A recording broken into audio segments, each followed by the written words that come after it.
Адам Міцкевіч. Дзяды. Том 2.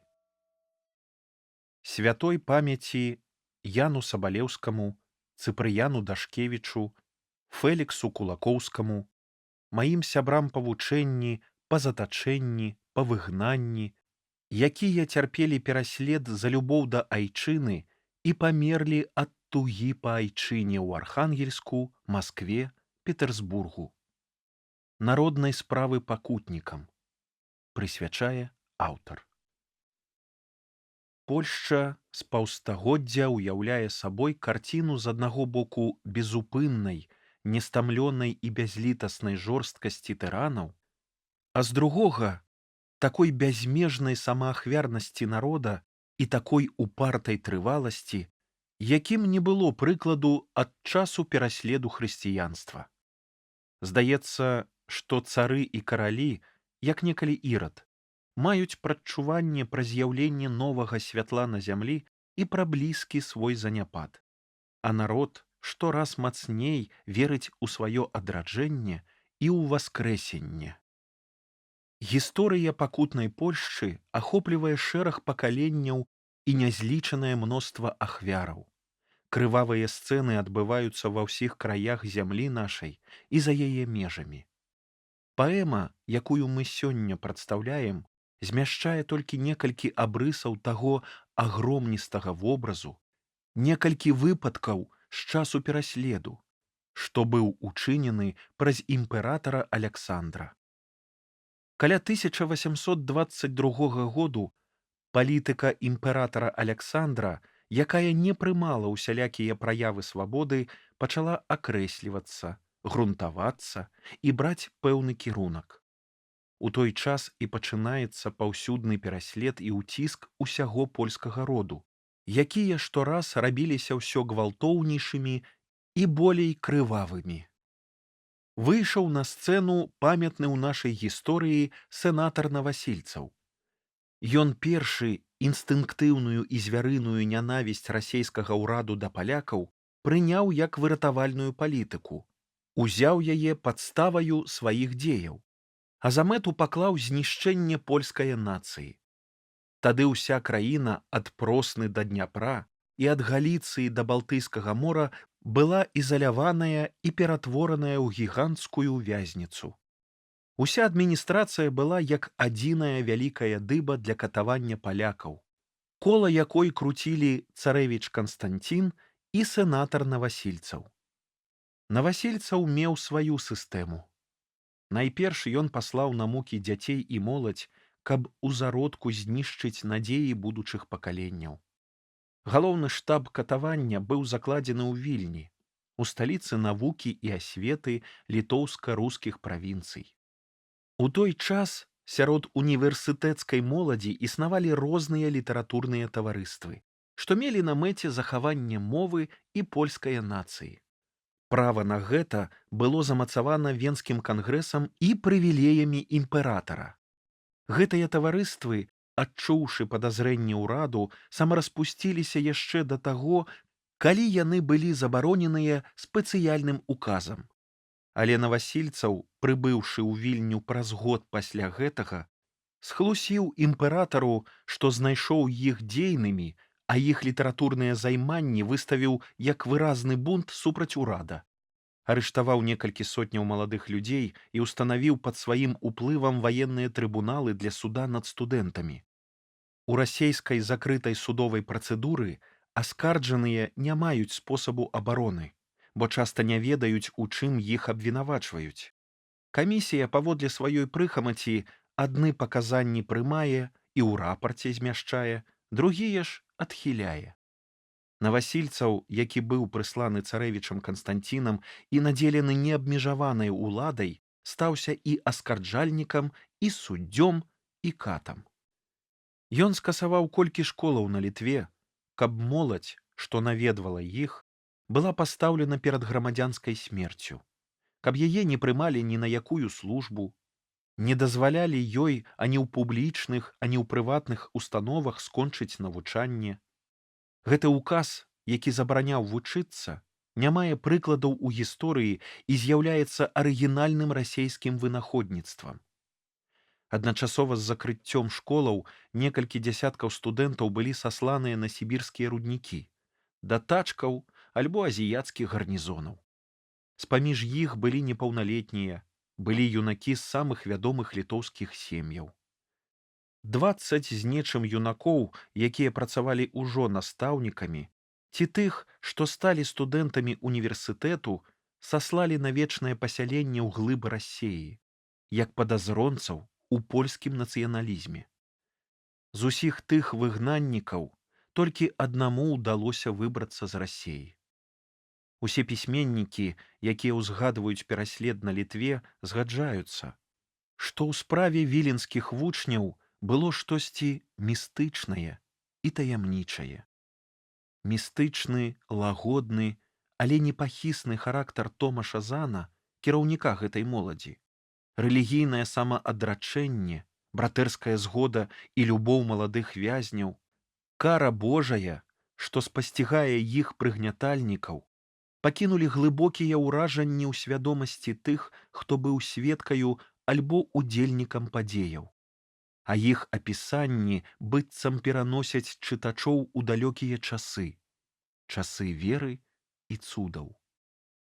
Усе, хто добра ведае гэтыя падзеі, могуць засведчыць, што гістарычныя сцэны і характары дзеючых асобаў акрэслены аўтарам сумленна, нічога не дададзена і нідзе не перабольшана. Ды і навошта дадаваць ці перабольшваць? Для ажыўлення ў сэрцах маіх землякоў нянавісці да ворагаў? Ці для абуджэння літасці ў Еўропе?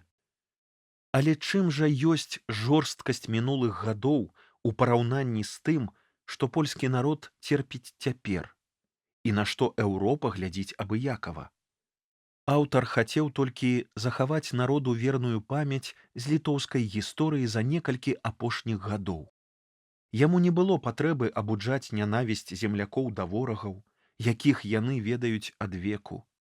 А што да літасцівых народаў еўрапейскіх, якія плакалі над Польшчай, як бездапаможныя жанкі Ерусаліма над Хрыстом, то народ наш ім скажа словамі Збавіцеля: «Дачкі ерусалімскія, не плачце надо мною, але над самімі сабою плачце».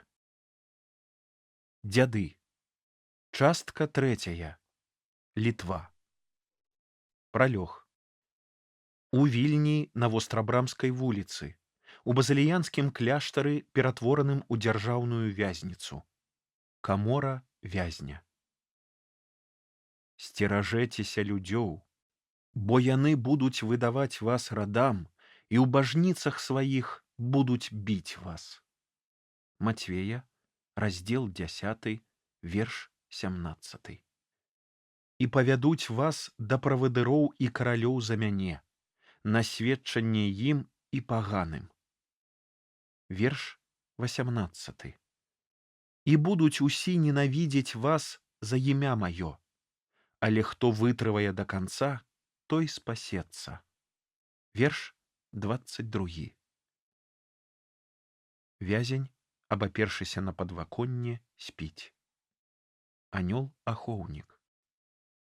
Так, нячулыя ёсць дзеці, толькі матчыны заслугі, яе просьбы на тым свеце век ахоўваюць твой малы ад спакус, нягод навалы.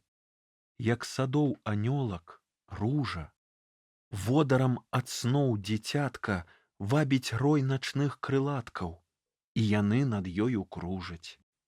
Я не раз з малення маткі са святым дазволам Божым да тваёй спяшаўся хаткі, ціха ішоў з вячэрнім ценем, плыў за месячным праменем і ўзлятаў над тваім ложам.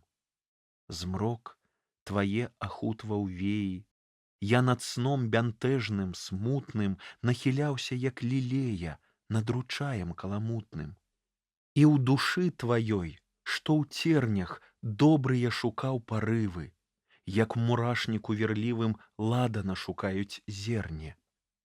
Ледзь спагаду мог прыкмеціць, за руку душу тваю вёў у край дзе вечнасць свеціць, пеў ёй песеньку сваю, што зрэд часу чуюць дзеці, калі мірна засынаюць, а на ранку забываюць. Табе шчасця зычыў ёю, ды й узносіў над зямлёю, ты ўспрымаў нябёс пазванне, як хмяльное баляванне. Я, выбраннік бессмяротны, тады ўзяў другую постаць. Жахам з глыбіні пякотнай выйшаў спаганяць і хлёстаць. Божую прыняў ты кару, як дзікун здзекі з ахвяры, і прачнуўся ў неспакоі, поўны думкаю атрутнай, бы ўсю ноч ты піў напоі з забыцця крыніцы мутнай. Памяткі вышэйшых светаў розум твой у бездань рынуў. Гэтак вадаспада плыні гоняць лісці дрэў і кветаў. У той час я плакаў горка, твар хаваючы ў далоні, бо не смеў вярнуцца з зоркай на нябеснае улонне. Там спаткаў бы тваю маці, запытала б пра навіны. Як зямля, што ў маёй хаце, які сон прысніўся сыну? Вязень прачынаецца стомлены і глядзіць у вакно. Ранак. О, ноч, адкуль прыходзіш? Хто цябе спытае, хто здольны зразумець, навошта сееш зоры? І хто па ім таемны шлях твой прачытае? Зайшло свяціла, звежы скажа астраном, але чаму зайшло, ніхто не растлумачыць. Зямля ахутана цямнечай, людзі сном. Чым выкліканы сон і што ўсё ж ён значыць? Прачнуцца без пачуццяў, як і засыналі, да сонца сэрца чэрствае не парывае. Святло змяняе змрок, як варта палкавая, а камандзіры дзе? Што гэта загадалі? А сон? Бязгучны свет, магічны, таямнічы. Жыццё душы, ці не спакмень пазнання людзям? І хто калі яго прамерыць і пралічыць? Трывожна спім, а раніцай смяяцца будзем. Але сцвярджаюць мудрацы, сон — успаміны. О, мудрасць, духу кара! Ці не адрозню сам, дзе памяць, а дзе мара? Хіба майго замкнення даўкія гадзіны ёсць толькі ўспаміны? Нам кажуць, асалода ў сне альбо мучэнне — адны свавольствы уяўлення. Глупцы, не знаючы фантазіі вытокаў, нас павучаеце, прарокаў. Я ў торах уяўлення сам бываў парою, іх ведаю мяжу, ляжыць за ёю мроя. Наперад прамяністы вугаль стане льдзінай, раскоша мукаю, чым сон мой успамінам. Няма спакою. Сны палохаюць і маняць, і надзяць, і смяротна раняць. Духі ночы. Пух чорны, пух мяккі яму падкладзем і ціхаю песняю сон навядзем. Дух з левага краю. Сум ноччу ў каморы, а ў месце вяселле. Там поўныя жартаў куплеты, пры келіхах поўных пяюць менестрэлі, і там праплываюць каметы. Каметы з вачыма і светлай касою.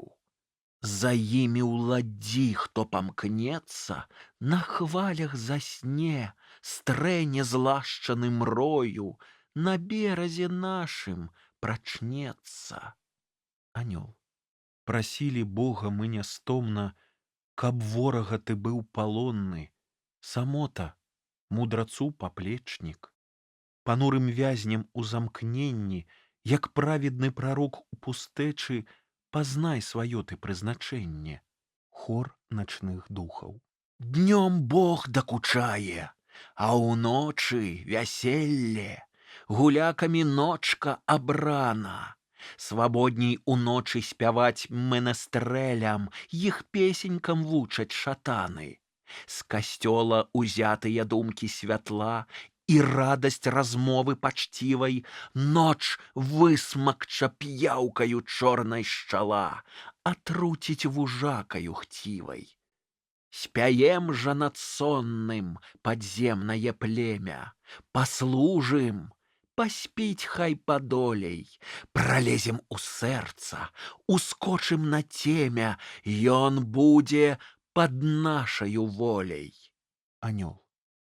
На небе і зямлі маліўся я аддана, надасць цябе з вязніцы выпусцяць тыраны. Вязень прачынаецца і задумваецца. Ты бліжняга катуеш, судзіш і караеш, удзень пацеху маеш, вечарам на балі, а сны свае на раніцу ці ўспамінаеш, ці разумееш сам, што сны табе казалі. Анёл. Прыйшлі мы абвясціць, і зноў ты будзеш вольны. Вязень. Зноў буду вольны? Хтось казаў учора мне. А хто? Хіба сам Бог? Альбо здалося ў сне? Анёлы. Але ён сам ці ўстояць будзе здольны? У думках яго жорсткі бой палае. Духі з левага краю. Падвоім націск. Духі з правага краю. Мы падвоім абарону, што возьме верх у ім. Святло ці сіла злая? Пакажа заўтра мэта дзей і слоў ягоных. Тут адна хвіля цяжкага выпрабавання дасць чалавеку на жыццё на канаванне. Вязень. Магу я вольным быць? Адкуль жа навіна? Я зведаю свабоду з ласкі масквіна, злачынец здыме з рук і ног маіх кайданы, а сэрца закуе, я маю быць выгнаны, блукаць, дзе іншаземны дух і тлум віруюць, дзе песню палымяную маю пачуюць, як толькі дзіўныя няведамыя гукі. Але ж пясняр я, свой трымаю меч адзіны, яго не выбіць, хоць выкручваюць мне рукі, каб я жывы быў мёртвы для сваёй айчыны, і думкі атачыліся бязмоўным ценем, як дыямент, апраўлены каменнем. Абапіраецца на падваконне, засынае. Дух. О, чалавек, каб ведаў ты сваю ўладу, уміг, як толькі твая думка мільгане, што ў хмары яскра, сыдуцца аблок армады, пральецца цёплы дождж, зямлю гром скалане. Каб ведаў, ледзь яна паспее нарадзіцца, затоена, як бліскавіцу змрочны золак, шатаны ўжо яе пільнуюць, і анёлы. Хіснеш ёй пекла, ці ёй неба азарыцца, а ты ляціш, нібы над пікам аблачынка, абы куды, не знаючы сваіх учынкаў. О, людзі, кожны з вас, самотны і замкнёны, мог вераю і думкай зруйнаваць бы троны. Акт першы. Сцэна першая. Калідор. Воддаль стаіць варта з карабінамі. Колькі маладых вязняў са свечкамі выходзяць з камораў. Поўнач. Якуб. Агледзімся. Што там? Адольф. Гарэлку варта п'е, бо наш капрал, Якуб, а час? Адольф. Да поўначы ўжо мала. Якуб. Як рунт заўважыць нас, дык засякуць капрала. Адольф. Ты свечку загасі, агонь у вокны б'е. Нам рунт, гульня, пакуль пагрукаюць у дзверы, пакуль ключы дастануць і пароль правераць, а потым пойдуць па даўжэзных калідорах, мы ўжо разбегліся, храпім даўно ў каморах. Выходзяць іншыя вязні, выкліканыя з камораў. Жагота. Вітаю ўсіх, Конрад. І ты тут, ксёндз Львовіч. Вы тут, Сабалеўскі. Я таксама, Фрэйнд. Ого, Жагота, пойдзем да тваіх харомаў. Сяброве, свежы вязень сёння разам з намі. І мае ён камін, агонь разгоніць дрому, ды й абстаноўкі не зашкодзіць перамена. Сабалеўскі. Жагота, як ты маешся ў гэтых сценах? Жагота. Мая 3 крокі келля. Там няма прастору. Фрэйнд. Мо лепей нам наведаць Конрада камору. Яна далейшая, памежная з касцёлам. Там можна ўдосталь жартаваць гуртом вясёлым. Прамовім думкі ў голас, папяем даволі, а будуць думаць, што імша ідзе ў касцёле. Каляды заўтра.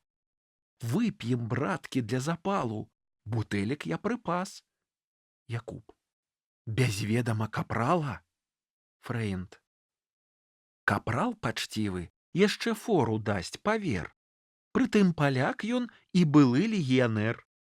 Цар пад прымусам маскалём яго зрабіў, а ён дарогу да касцёла не забыў. За святы вечар нам дазволіць выпіць крыху. Якуб.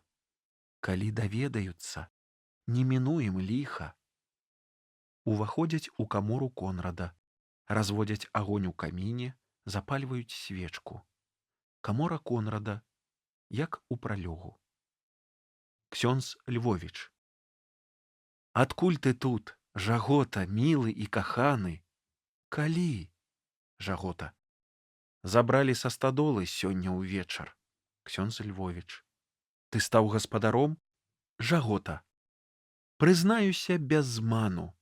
У Літве паданні ходзяць пра маіх авечак. Раней не ведаў я, дзе сена, дзе салома, цяпер за лепшага лічуся эканома. Якуб. Цябе ўзялі знянацку? Жагота. Чутак нам ставала. У Вільні следства, мой фальварак ля дарогі. Мы бачылі, кібіткі праляталі шквалам. Штоноч званок паштовы прыдаваў трывогі. Не раз бывала, мы збярэмся за вячэрай, і хтосьці лыжку ў шклянку незнарок аброніць, кабеты ўраз бялеюць і глядзяць на дзверы, нібы фельд'егер царскі каля дому звоніць. Але ж у змовах тайных я не браў удзелу. І думаю, ва ўлад звычайнае памкненне нас абылгаць. І разам з тым свае кішэні напоўніць нашымі грашыма захацелі. Заплоцім, дык адпусцяць. Томаш. Маеш спадзяванне? Жагота. Няўжо ў Сібір бязвінных могуць выслаць нас? Чаму маўчыце? Растлумачыць самы час. У чым віна? Што, падрыхтоўка да паўстання? Якія знойдзены падставы нашай справы? Томаш. Падставы Навасільцаў прыспяшыў з Варшавы.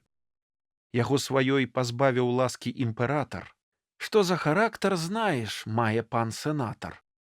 Казённага дабра было ім шмат прапіта. Ушчэнт купцоў раз'юшыў, страціў іх крэдыты. Каб апраўдаць сябе, ён вырашыў пабегаць. Аднак у Польшчы змоўшчыкаў не змог разведаць, дык выправіўся ў новы край, Літву наведаць. Сюды ж і перанёс свой штаб галоўны шпегаў. Каб выслужыць сабе ізноў давер царовы, ён мусіць край бязвіннаю крывёй заліць і справу нашую раздзьмуць да бунту і змовы, ланцуг ахвяраў самадзержцу прысвяціць. Жагота. Мы ўсё абвержым. Томаш. Бараніцца тут дарэмна, бо следства і, уласна, суд ідуць таемна. Хто аскарджае нас, той нам суддзём і будзе. Што загадзя прызначыў, тое і прысудзіць. Ён слухаць нас не стане, мы не ўнікнем кары. Для паратунку застаецца шлях адзіны. З нас некаторыя павінны стаць ахвярай, узяць адчайна на сябе ўсіх правіны. Я старшынём лічыўся ў нашым згуртаванні і абавязаны цярпець за вас да звання. Яшчэ мы колькіх абярэм такіх, як я, пакім не плачуць дзеці, жонка і сям'я, іх гібель сэрцаў многіх не кране і зможа адважных і патрэбных вырваць з рук варожых. Жагота. Далёка так зайшло? Якуб. Адчуў журбу і шкоду? Так, можна з домам развітацца назаўсёды. Фрэнд. Вунь жонка Яцаку вось-вось дзіця падорыць, а ён не плача. Фэлікс Кулакоўскі. Дык якое ж гэта гора? Магу іх сыну будучыню прадказаць. Далонь, дай, Яцак. Ну, я трошкі хірамант. Паглядзім, лёс які заслужыць твой інфант. Калі ён шчырым будзе пад маскоўскім катам, спаткае суд, кібіткі, і турму, і краты. І, можа быць, тут з намі будзе векаваць. Люблю сыноў, як нашых будучых калег. Жагота.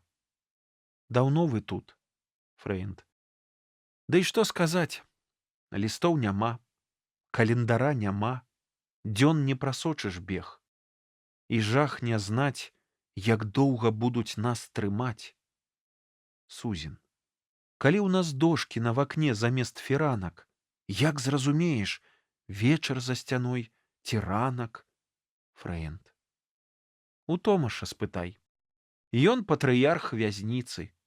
Нібы шчупак вялікі трапіў першы ў сетку, апошнім выйдзе. Ён прыводаў нашых сведка і ведае, за што мы кінуты таміцца. Сузін. Дык гэта Томаш! Вас і не пазнаць адразу? Руку падайце. Праўда, зналі мяне мала, было не скрасці ўвагі вашай і адказу, бо кола шчыльнае сяброў вас атачала.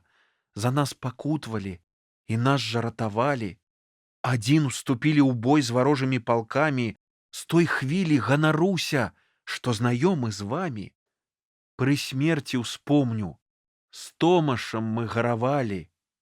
Фрэнд. О, слёзы, далібог, мярзотная вадзіца. У Томашы на волі у дзянькі ліхія ўжо свяціўся надпіс на чале «Вязніца». У гэтых сутарэннях тут яго стыхія.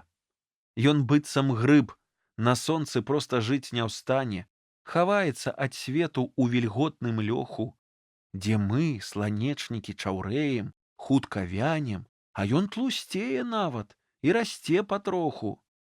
Дык вось, паддаўся Томаш модным выкрутасам. Пачаў лячыцца голадам апошнім часам. Жагота да Томаша. Вас мораць голадам? Фрэнд. Ды не, хапае ежы. Папраўдзе, выгляд у яе занадта свежы. Ёй даць падсохнуць і расцерці ў парашкі, атруціліся б цвыркуны і пацукі. Жагота. Як тое можна есці? Томаш. Тыдзень я пасціўся, пасля пакаштаваў і ў той жа міг зваліўся.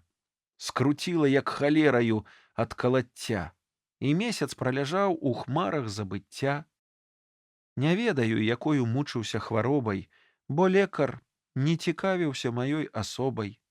Нарэшце ачуняў, зноў праглынуць згадзіўся. Цяпер, здаецца, для той стравы нарадзіўся. Фрэнд. Сябры, скажу, не быў хто вязнем, страціў многа. Сакрэтам кухні і камфорту не пранікся. Прыемна альбо кепска, звычка і нічога. Пытаўся раз Ліцвін у Пінчука ці д'ябла, чаму сядзіш у балоце, а? Сяджу, бо звыкся. Якуб. Прывыкнеш тут, Фрэнд. Без навыку не збіць і яблык. Якуб. Я тут напэўна, 8 месяц. І павер мне, туга не адступае. Фрэнд. Дык не выйшаў тэрмін. Вось, Томаш, так ужыўся ў гэтыя скляпенні, што на паветры свежым адчувае ап'яненне. Не змог бы і ўдыхнуць за сценамі каморы. А раптам вызваляць? Ён зробіцца багаты. Не будзе мець з віна зусім ніякіх стратаў. Паветра лыкне і ўсё. Ужо ў гуморы. Томаш. Не. Лепей галадаць, хварэць, быць пад зямлёю, цярпець знявагу, здзекі самадураў, следства, чым зносіць у вязніцы вашае суседства. Яны ж нас кінуць у турму адной гурмою. Фрэнд. Па кім ты плачаш? Хочаш нас пашкадаваць? Ці не мяне? А дзе карысць з майго жыцця? Яшчэ ў вайне я маю талент да біцця. І мог бы казакам хрыбты нашпігаваць. А хто я ў мірны час? Гадоў мо 100 асілю, каб клясці маскалёў, а там спачну ў магіле. На волі поўны век я быў бы драбязою, як порах ці віно сярэдняга гатунку. Аднак віно за коркам, порах пад плітою, і кошт мой роўны тут бутэльцы ці ладунку. Адсюль бы выветрыўся з конаўкі віном, на волі ўспыхнуў бы, як порах над агнём. Калі ж у ланцугах мяне ў Сібір пагоняць, браты ліцвіны ўбачаць і ў званы зазвоняць. Так кроў шляхецкая, так моладзь наша гіне. Чакай, забойца цар, чакай, чакай, Масквіне. Не, Томаш мой, я лепей дам сябе павесіць. Каб ты на свеце жыў даўжэй, хаця б хвіліну. Я здатны толькі смерцю падтрымаць айчыну, і за тваё жыццё сваіх аддаў бы 10. Альбо за Конрада, панурага паэта, які што той цыган вяшчае тайны свету. Да Конрада. Казаў мне Томаш, быццам дар твой неахопны, і я люблю цябе. Ты да віна падобны. Нам разливаешь песню, жарстью запаляешь. Мы пьем, пьянеем, але сам ты засыхаешь. Бярэ Конрада за руку, выцірае сабе слёзы. Да Томаша і Конрада. Я вас люблю. А ці магчыма вас любіць без слёз? Давайте перастанем плакаць, браткі, бо як пачнем мы разам слёзы рэчкай ліць, агонь загасім, і не ўбачыць нам гарбаткі. Ксёндз Львовіч. Ну вось, сяброве, добра госця мы прымаем, паказвае на Жаготу. А на ўваходзіны сляза прыкмета злая. Чаму маўчым? Цішы ў каморах досыць маем. Якуб. Што ў горадзе? Усе. Што там? Ксёндз Львовіч. Ёсць навіна якая? Адольф. Вазілі Яна справу крапаць. Быў у месце. Відаць, што заклапочаны ён чымсьці пільна. Прыйшоў маўклівы, сумны. Яне! Як там Вільня? Ян Сабалеўскі. Жахліва. У Сібір кібітак 20-10. Пагналі. Жагота. Хтосьці з нашых? Ян. Школьнікі. Са Жмудзі. Хіба ў Сібір? Ян. Парадна, каб глядзелі людзі. Пагналі! Бачыў сам. Яцак. А брата ты майго заўважыў сярод іх? Ян. Усіх да аднаго разгледзець я паспеў. Там папрасіў капрала хвіліну затрымацца. Варта нас чакала. Я за калёнамі схаваўся, а ў касцёле ішла імша. Людзей сабралася даволі. Да выйсця раптам рынуліся ўсе навалай. І далей бегма да вязніцы. Краем вока у касцёл я зазірнуў. Там пустка панавала. Шчэ келіх ксёндз трымаў, хлапчук званок. Знадворку люд атачыў вязніцу нерухомым валам. На пляц ад брамы выйшла, як у час парада, узброенае войска, бубнары ў два рады, кібіткі паміж іх. Гляджу, а на кані трасецца паліцмайстар, з міны тхне хвальбою. Герой нясе трыумф. О, Божа, барані, цароў трыумф! Тут перамога над дзятвою. Пад бубнаў гром у ратушы адкрылі дзверы. Іх вывелі, за кожным са штыхом жаўнеры. Малыя хлопцы, нібы ў рэкруты забраны. Галёныя галовы, на нагах кайданы. Адзін малодшы, 10 гадоў, нябожа, паскардзіўся, пасунуць ланцугі не можа. Пад лахманамі ў кроў нацёртая нага. Гуманны паліцмайстар сам яго спытаў. І так і сяк ланцуг пачціва аглядаў. Тут 10 фунтаў, згодна правілам вага. Вядуць Янчэўскага. Схуднеў, я ледзь пазнаў. Шляхецтва і пакуты німб над ім лунаў. А год таму быў хлопчык ладны, бестурботны. Цяпер нібыта Цэзар са скалы самотнай глядзеў паглядам роўным і высакародным. То браўся пацяшаць калегаў па няволі, то люд свяціў усмешкай горкай і лагоднай, як бы хацеў сказаць: не адчуваю болю. У міг той раптам мы спаткаліся вачамі. Ён не прыкмеціў, што капрал сачыў за намі. Падумаў вольны я і з гэтым віншаваў, вітаючы, далонь сваю пацалаваў. Імгненна сотняй позіркаў я стаў палонны. Схавайся, адыдзі, капрал мне загадаў. На крок наблізіўся я толькі да калёны. Выразна бачыў яго постаць і кайданы. Вакол народ рыдаў, Янчэўскі закаваны. Ён ланцугі прыўзняў. Глядзеце, не цяжкія. Конь рушыў, пацягнулася кібітка міма. Ён капялюш зняў, рукі ўскінуў маладыя і крыкнуў траекроць: «Жыве моя радзіма!»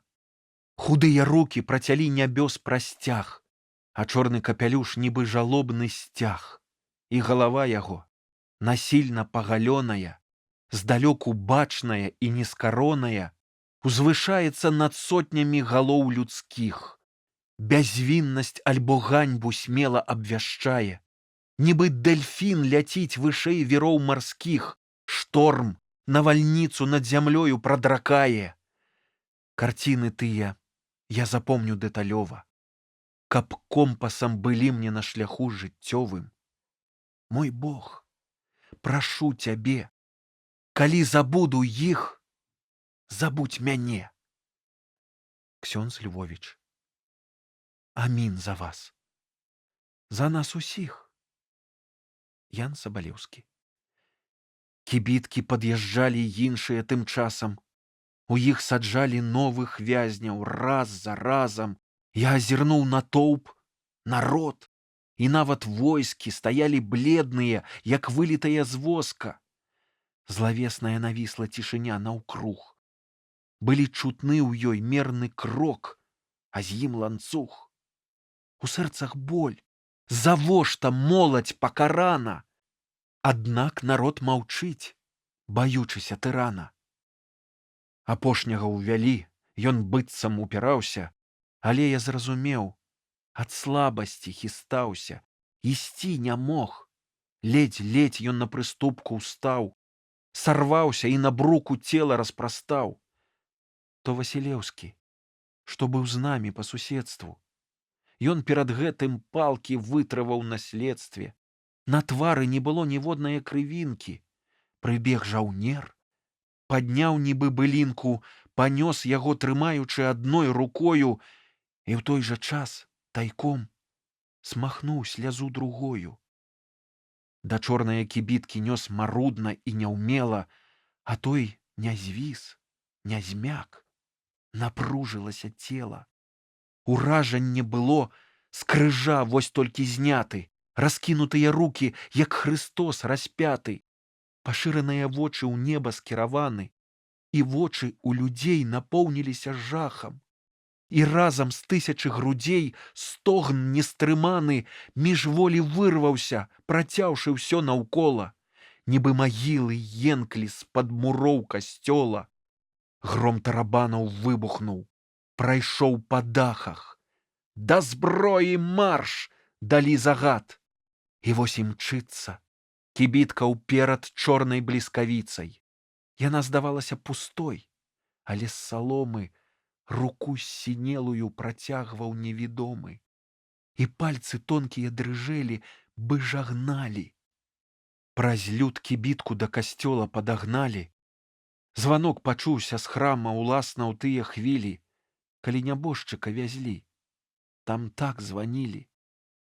Усхваляванага заўважыў капыляна. Узносіў да нябёс ён цела і кроў пана. А я сказаў: «О Божа, ты судом Пілата праліў бязвінна кроў, свет збавіў ад расплаты. З-пад царскага суда прымі ахвяру зноў, дзіця нявіннае, яго святую кроў». Юзаф. Пра войны я чытаў. Раней у старых часах вайна была бязлітаснай, жахлівай сечай, што нават дрэвам помсціў вораг у лясах, паліў пасевы, селішчы рабіў пустэчай, а цар нам злейшы, будучы не пагражае. Ён і зярняты для пасеву зніштажае. Шатан яму сваю методу зла тлумачыць. Кулакоўскі. Настаўнік вучню ўзнагароду і прызначыць. Ксёндз Львовіч. Мо вязень той не выйшаў за жыцця парог. Пра тое толькі ведае адзін пан Бог. Я ксёндз. Я памалюся за спачынак усіх пакутнікаў бязвінных. І вы са мной за іх замоўце колькі слоў. Хто знае нашу долю. Адольф. І за Ксаверыя малітву нам дазволіш? Да арышта ён кулю ў лоб сабе пусціў. Фрэнд. От выдумаў. Бяседы з намі ён дзяліў, а як бяду прыйшло дзяліць, дык першым змыцца. Ксёндз Львовіч. За брата нашага нам варта памаліцца. Янкоўскі. Ах, ксёнжа, Богу дагадзіць пустая мара. І што з таго? Хай быў я турак ці татарын, ці мала. Злодзей, шпех, альбо слуга ліхвярскі, прусак, а можа аўстрыяк, ураднік царскі. Дык што? Лякацца кары Божай, раз мы тут, калі забіты Васілеўскі. Цар свой правіць суд. Фрэнд. Ты словы мае скраў і за мяне зграшыў. Дазвольце мне ўдыхнуць. Паветра тут нястача, каб слухаць страшныя аповяды і плачы. Эй, Фелікс, чуеш? Трошкі б нас разварушыў. Калі б ты захацеў, і д'ябла рассмяшыў. Так, Фелікс, штосьці раскажы і паспявай. Ты маеш слова. Фрэнд, кубкі налівай. Жагота. Постой, хвіліначку. Я шляхціц сайміковы. Хаця апошнім прыбыў, не хачу тут ціха сядзець. Вось Юзаф, пра зярняты вёў размовы. Як гаспадар я мушу распавесці крыху. Ахвочы цар да нашых зерняў доўга будзе. Ён хоча іх забраць, схаваць у сваім царстве.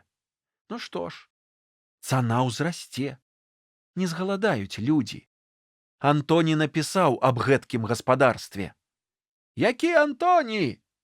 Жагота. Склаў Гарэцкі байку тую. А можа, быль? Хай пан расказам пачастуе. Жагота. Калі два грэшнікі былі выгнаны з раю, Бог на зямлю зірнуў. Што там? Ці памірае ад голаду гаротны чалавек? Тады анёлам загадаў узяць зярняты хлеба і па людскіх сцяжынах іх рассыпаць з неба. Адам падняў сухія дробныя плады, здумеўся і адкінуў прэч. а д'ябал сцяміў. Бог недарэмна парасыпаў людзям жыта.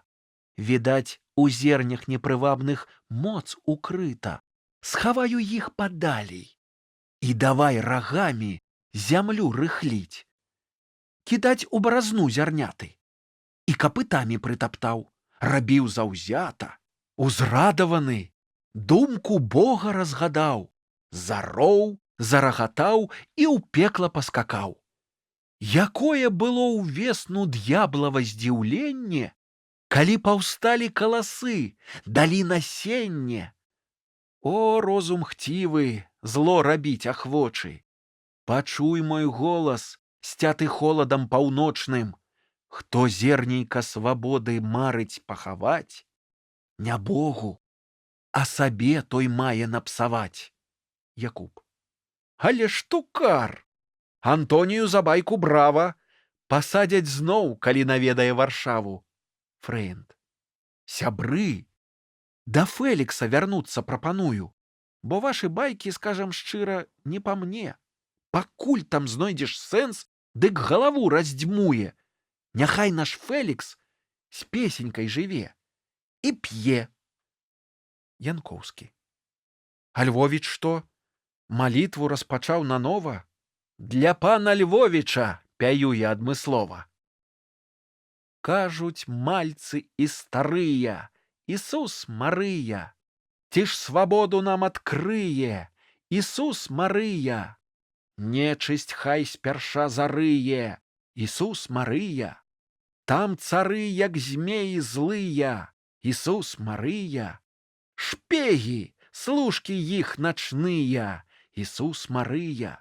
А пакуль цар мае шыю, Ісус Марыя. І на Васільцавы жывыя, Ісус Марыя. Не паверу ў словы тыя, Ісус Марыя. Конрад. Імёнаў тых пры келіху не памінай, хаця не веру я ні ў пекла, а ні ў рай. Змяшаліся перада мною ўсе святыя, не смей блюзнерыць з імені Марыя. Капрал. Хвала, што хоць адно імя шануе пан. Гулец, згуляўшыся, наўрад сябе застрэліць, калі ў кішэні захаваў апошні шэлег. Бо прыйдзе дзень, ён новы апране жупан. Той шэлег дасць дзясятак, і другі, і трэці, і будзе скарб, што ў спадчыну займеюць дзеці. А гэтае імя зусім не жарт, панове. Я перад тым, як змусілі стаяць у ахове, служыў з Дамброўскім у замежных легіёнах, а потым быў залічаны пад сцяг кароны ў полк Сабалеўскага, вялікага героя. Сабалеўскі. Ён брат мой, капрал. Будзе хай душа яго ў спакоі. Мы ў бой ішлі, свісталі кулі шчыльным градам, і 5 яго спаткалі. Вось з яго загадам быў у Ламега я. Мястэчка ёсць такое. Гляджу, французы п'юць, нядбайныя, гуляюць, у косці, карты, і дзяўчатак абдымаюць. І ну раўці, а выпіўшы, француз раве, ды і так, што вопратку ледзь на сабе не рве. І што гарланяць? Паўтарыць бы не пасмеў. Паміж сівых я, малады, увесь чырванеў. Затым давай імёны прамаўляць святыя і жарцікі пускаць пра ясную Марыю. Але ж быў я і ёсць дагэтуль садалісам. Заўсёды мушу бараніць імя яе. Тады ім крыкнуў: «Гэй, чаго зайшліся віскам?» Французы змоўклі ўраз, каб не дражніць мяне. Але паслухайце далей.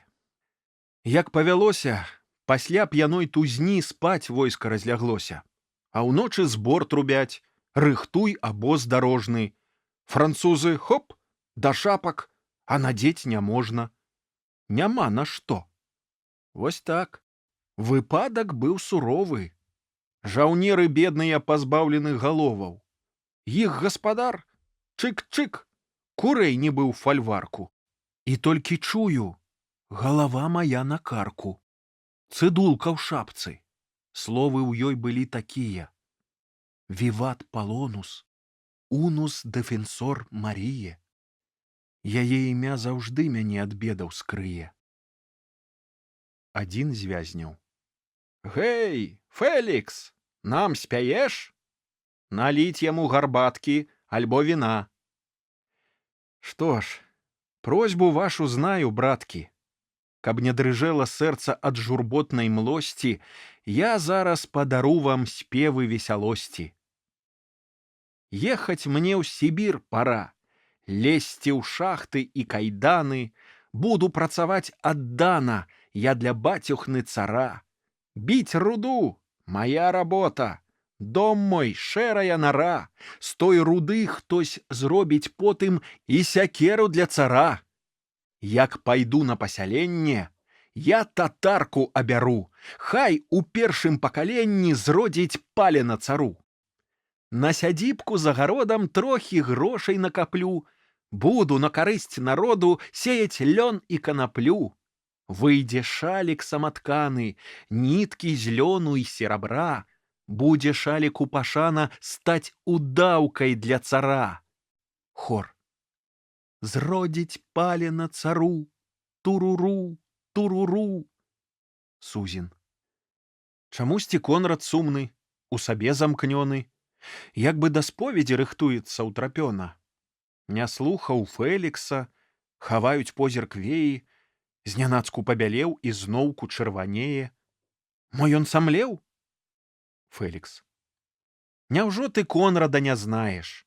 Тсс, поўнач настае. Прыйшла яго гадзіна.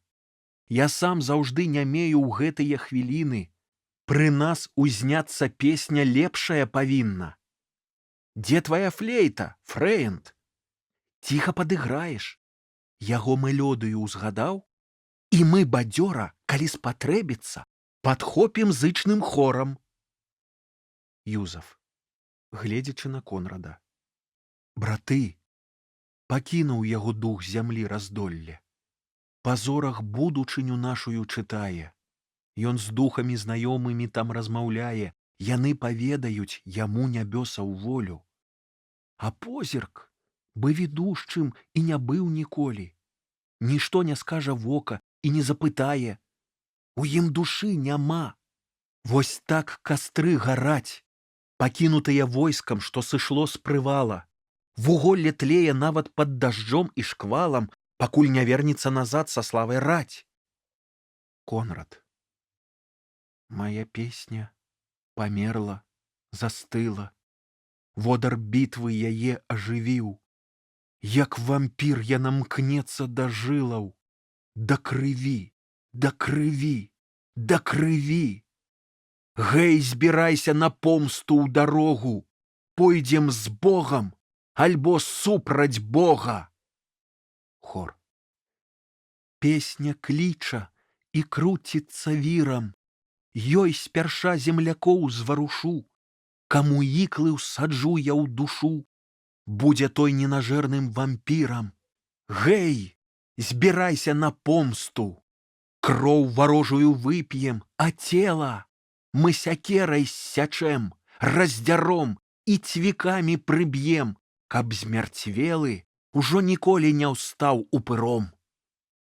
На душы яго разам шалёна мы паскачам, над пеклам уздыбім. Яе будзем хвастаць нестамлёна, аж пакуль бессмяротнасць не выб'ем. Гэй, збірайся на помсту. Ксёндз Львовіч. Стой, Конрад. Дзеля Бога спеў спыні паганскі. Капрал. Як ён глядзіць жахліва. Спеў яго шатанскі. Конрад. Узношуся, лячу на пік гары высокай. Я над краінамі плямён людскіх, з-паміж прарокаў. Імгляцца будучыні брудныя аблокі, як хуткі меч пагляд мой працінае іх. Рукамі, быццам смерчам хмары прарываю, і праз палонку я народы спазіраю.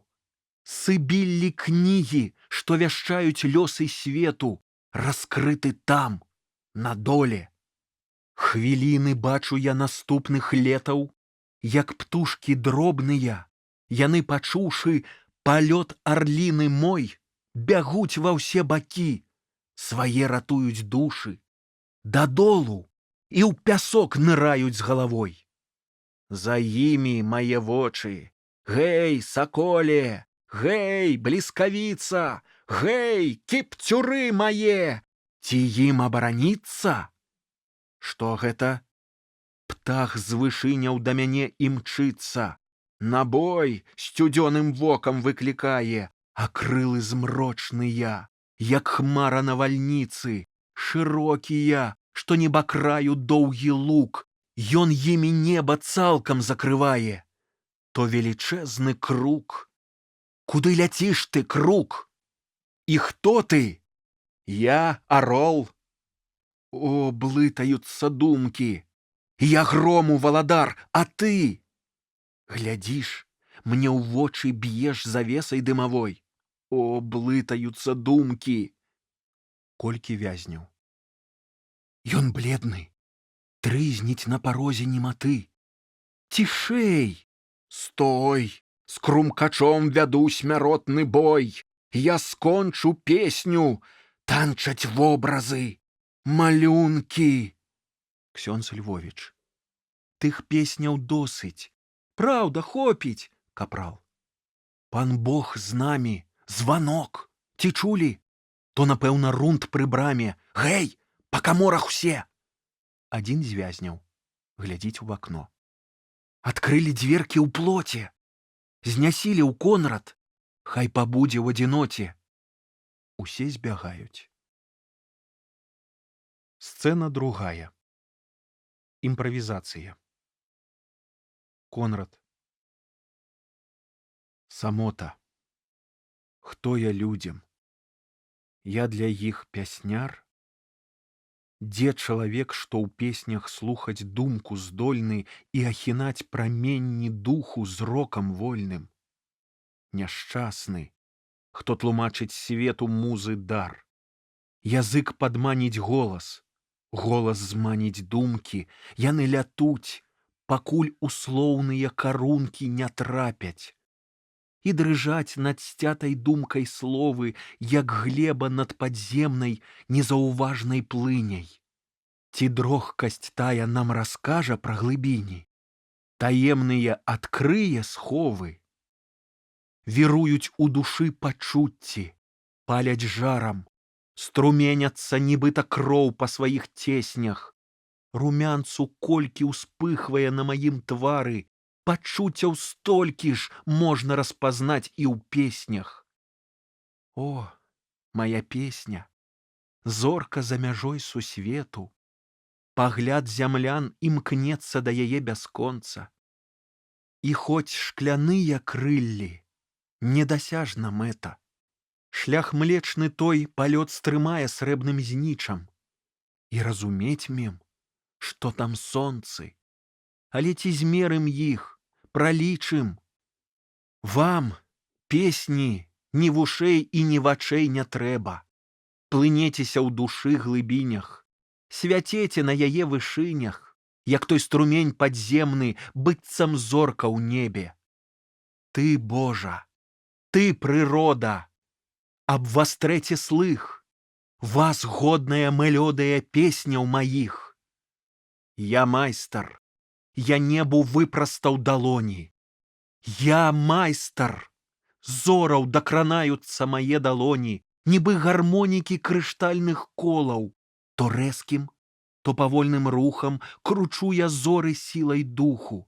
І нараджаюцца, плывуць таноў мільёны. Сам выбіраю, знаю ўсё пра кожны тон я, іх множу і дзялю, складаю у строфы, у акорды, як хачу сплятаю. Ствараю з іх вясёлку ці маланкі ў сполах. Я на краі сусвету, я ўздымаю рукі, у міг адзін гармонікі сціхаюць гукі, спяваю сам, і ў маіх спевах штармы і штыль, спякота і залева, Там паўстае гісторыя людская, жалобна енчыць, стогне морам, стагоддзі глуха ўтораць хорам.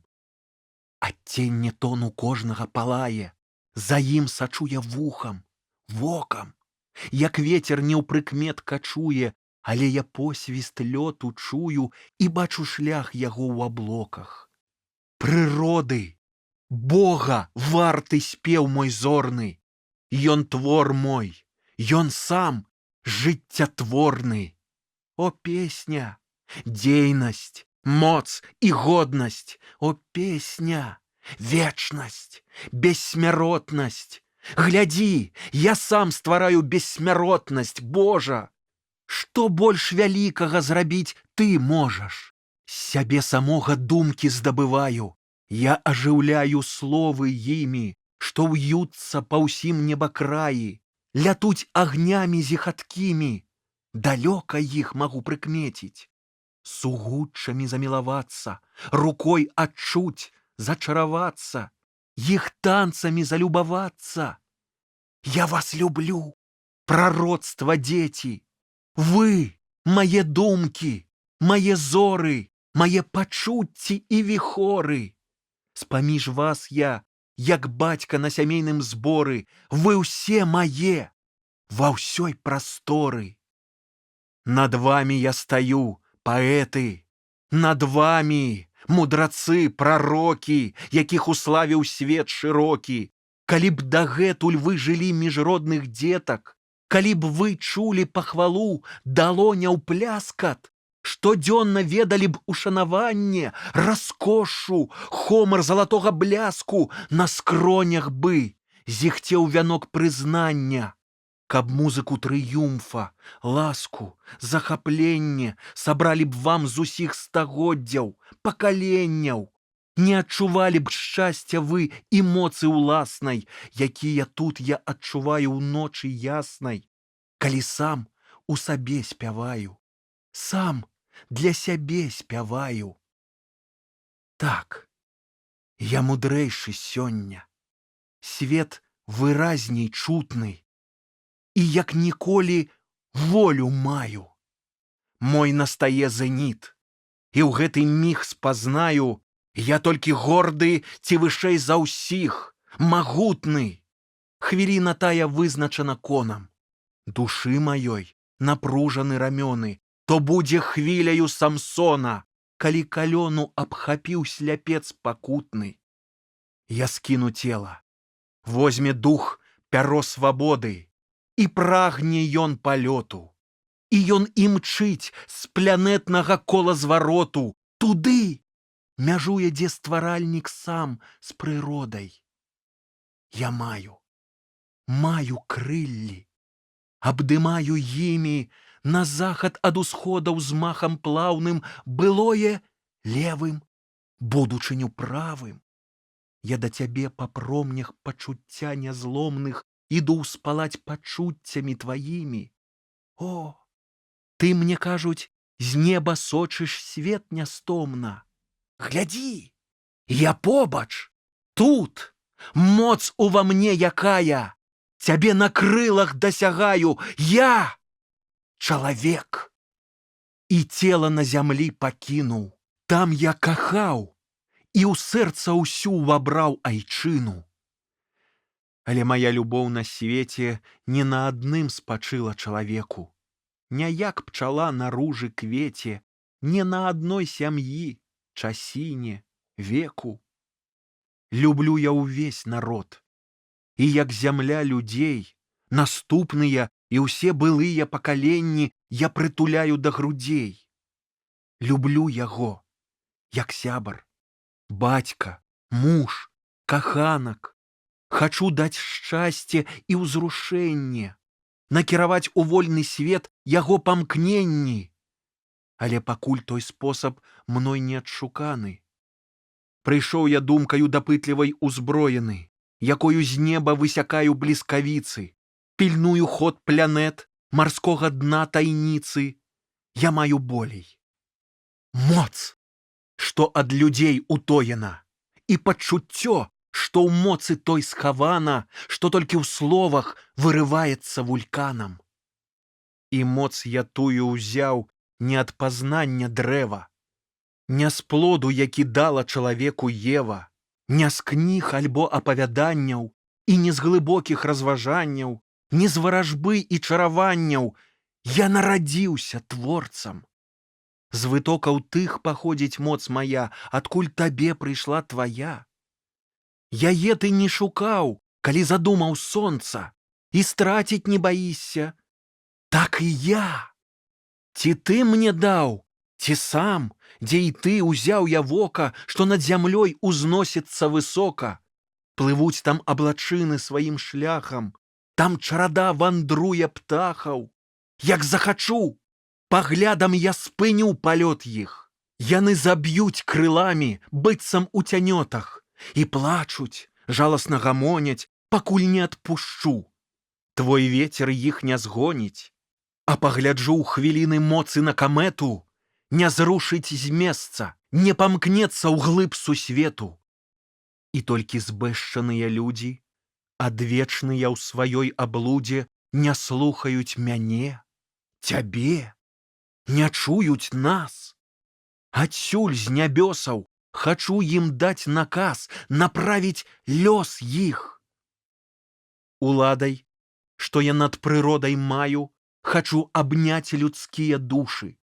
Шлях птушкам, зорам, лёгкім гэстам вызначаю.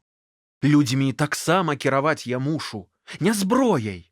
Зброю нішчыць зброя, не песнямі, задоўга спеюць, не цудамі, іх зменіць мроя, не ведамі, бо парахнеюць, але душэўнымі пачуццямі маімі, як Божа ты кіруеш незаўважна ўсімі. Што захачу, няхай празнаюць, і выканаўшы, знойдуць шчасце, а будуць супраць, іх праклясці змагу, у цемры хай знікаюць. І будуць людзі для мяне, як думкі, словы, з якіх я песні выкладу будову. Ты валадарыш гэтак над зямлёй. Табой падораную мову я шаную. Калі дасі мне ўладу, роўную тваёй, я свой народ ствару, як песню трапяткую. І больш вялікае, чым ты, зраблю я дзіва, бо песня будзе назаўжды шчаслівай. Мне ўладу душаў дай, так гарджу той будовай, якую людзі лічаць светам, хваляць, песцяць, што не кранаў яе, хоць мог бы толькі словам ушчэнт скарузлую разнесці. Але калі сабраў бы я сваю ўсю волю, нібыта ў адну кропку акіяна хвалі, пагаслі б сотні зораў, сотні запалалі. Я бессмяротны, і ў адвечным светаколе я ведаў роўных мне, вышэйшых не спаткаў. На небе найвышэйшы. Я цябе шукаў, бо я вышэйшы на зямной юдолі. І хоць я не сустрэў цябе, ты тут, я знаю. З'явіся, я вышэйшасць боскую прызнаю. Я прагну ўлады, дай, адкрый шлях да яе. Прарокі ведалі душой, я чуў, чытаў і веру, тое ж я магу. Песні мае. Хачу я ўладу мець, якую сам ты маеш. Хачу я душамі ўладаць, як ты ўладаеш. Маўчыш. Цяпер я разгадаў твае сакрэты. Я зразумеў, хто ты, як валадарыш светам. Не любоў ты, нам хлусілі. Ты толькі мудрасць, думак сіла. Не сэрца, розум спазнае твае дарогі, твае тайніцы, зброю і перасцярогі. Таму да кнігі хто прыкуты, залез у лічбы, трупы ці металы, хто ўзбуджаны даследным шалам, адкрыецца твая магута. Той знойдзе лекі, порах, пару, той знойдзе дым, успышкі, гукі. той праўдай набліжае кару для хлуса дый і лжэнавукі. Аддаў ты думкам свет, быццё, а сэрца кінуў у пакуце. Даў мне кароткае жыццё і наймацнейшыя пачуцці. А што такое пачуццё? Толькі іскрына. І што маё жыццё? Адна хвіліна. Чым будуць заўтра сённяшнія громы? Толькі іскрынай. Чым ёсць стагоддзя ўбег, што мне вядомы? Адной хвілінай. З чаго паходзіць чалавек? Сусвет закрыты. Толькі з іскрыны. Што смерць, якая нішчыць розуму набытак? Адна хвіліна. Чым быў ён сам да моманту светаўтварэння? Толькі іскрынай. Чым вечнасць будзе, калі прыйдзе час знікнення? Адной хвілінай. Голас з левага краю. Душу мы сочым. Гэй, заскочам, добры конь, наўздагон, на ўвесь запал. Голас з правага. Што за шал?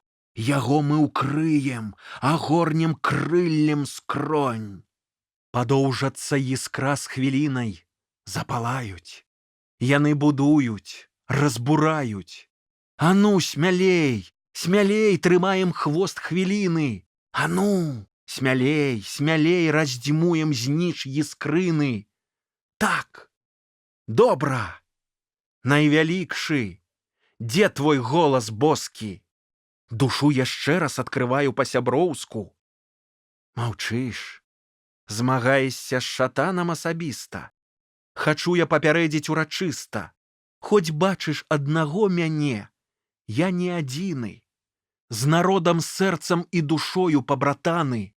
Я маю за сабою войскі і краіны. А раптам стану я блюзнерцам? Са мной бой будзе больш крывавы, чым з шатанам. За розумы ён біўся, мне ж патрэбны сэрцы. Бо я цярпеў, кахаў, тугу, пакуты зносіў. Калі ж ты шчасце захліснуў мне хваляй мукі, я на сваіх грудзях свае скрывавіў рукі, але не ўзняў супраць нябёсаў. Голас. Адным махам конь будзе птахам, арлом, арлом, у хмарны дом імчыцца лётам. Голас. Гэй, зніца ў небасхоне, якая моц цябе скіроўвае ў бяздонне. Цяпер душою я ў айчыну пранікнёны. Настрой душы яе ў сябе ўбіраю, яна і я. Мы з ёй адзіны.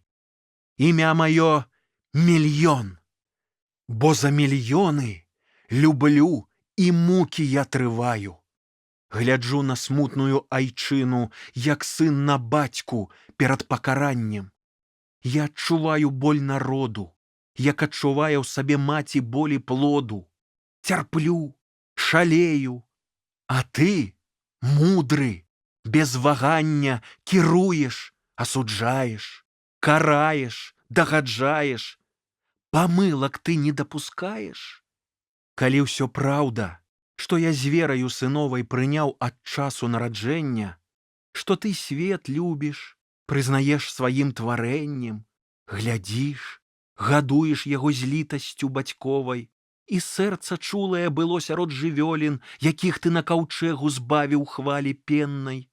І калі сэрца ўсё ж не вырадак няшчасны, жыццё якога завяршаецца заўчасна, калі твая спагада нам не рух міжвольны, калі мільён людзей, што просяць паратунку, не проста лічбы на тваім рахунку, калі любоў на свеце ёсць тваім імкненнем, а не раптоўная памылка вылічэння. Голас.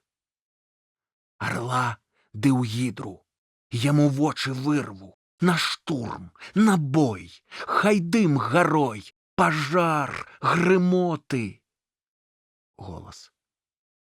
Ты зяешь, як сонца, блукарка камета. А дзе твоя мэта? Бясконцасць, бясконцасць. Маўчыш, табе я сэрца глыбіню раскрыў. Мне ўладу заклінаю, дай хоць частку, крыху з таго, што маюць на зямлі багацце, пыха.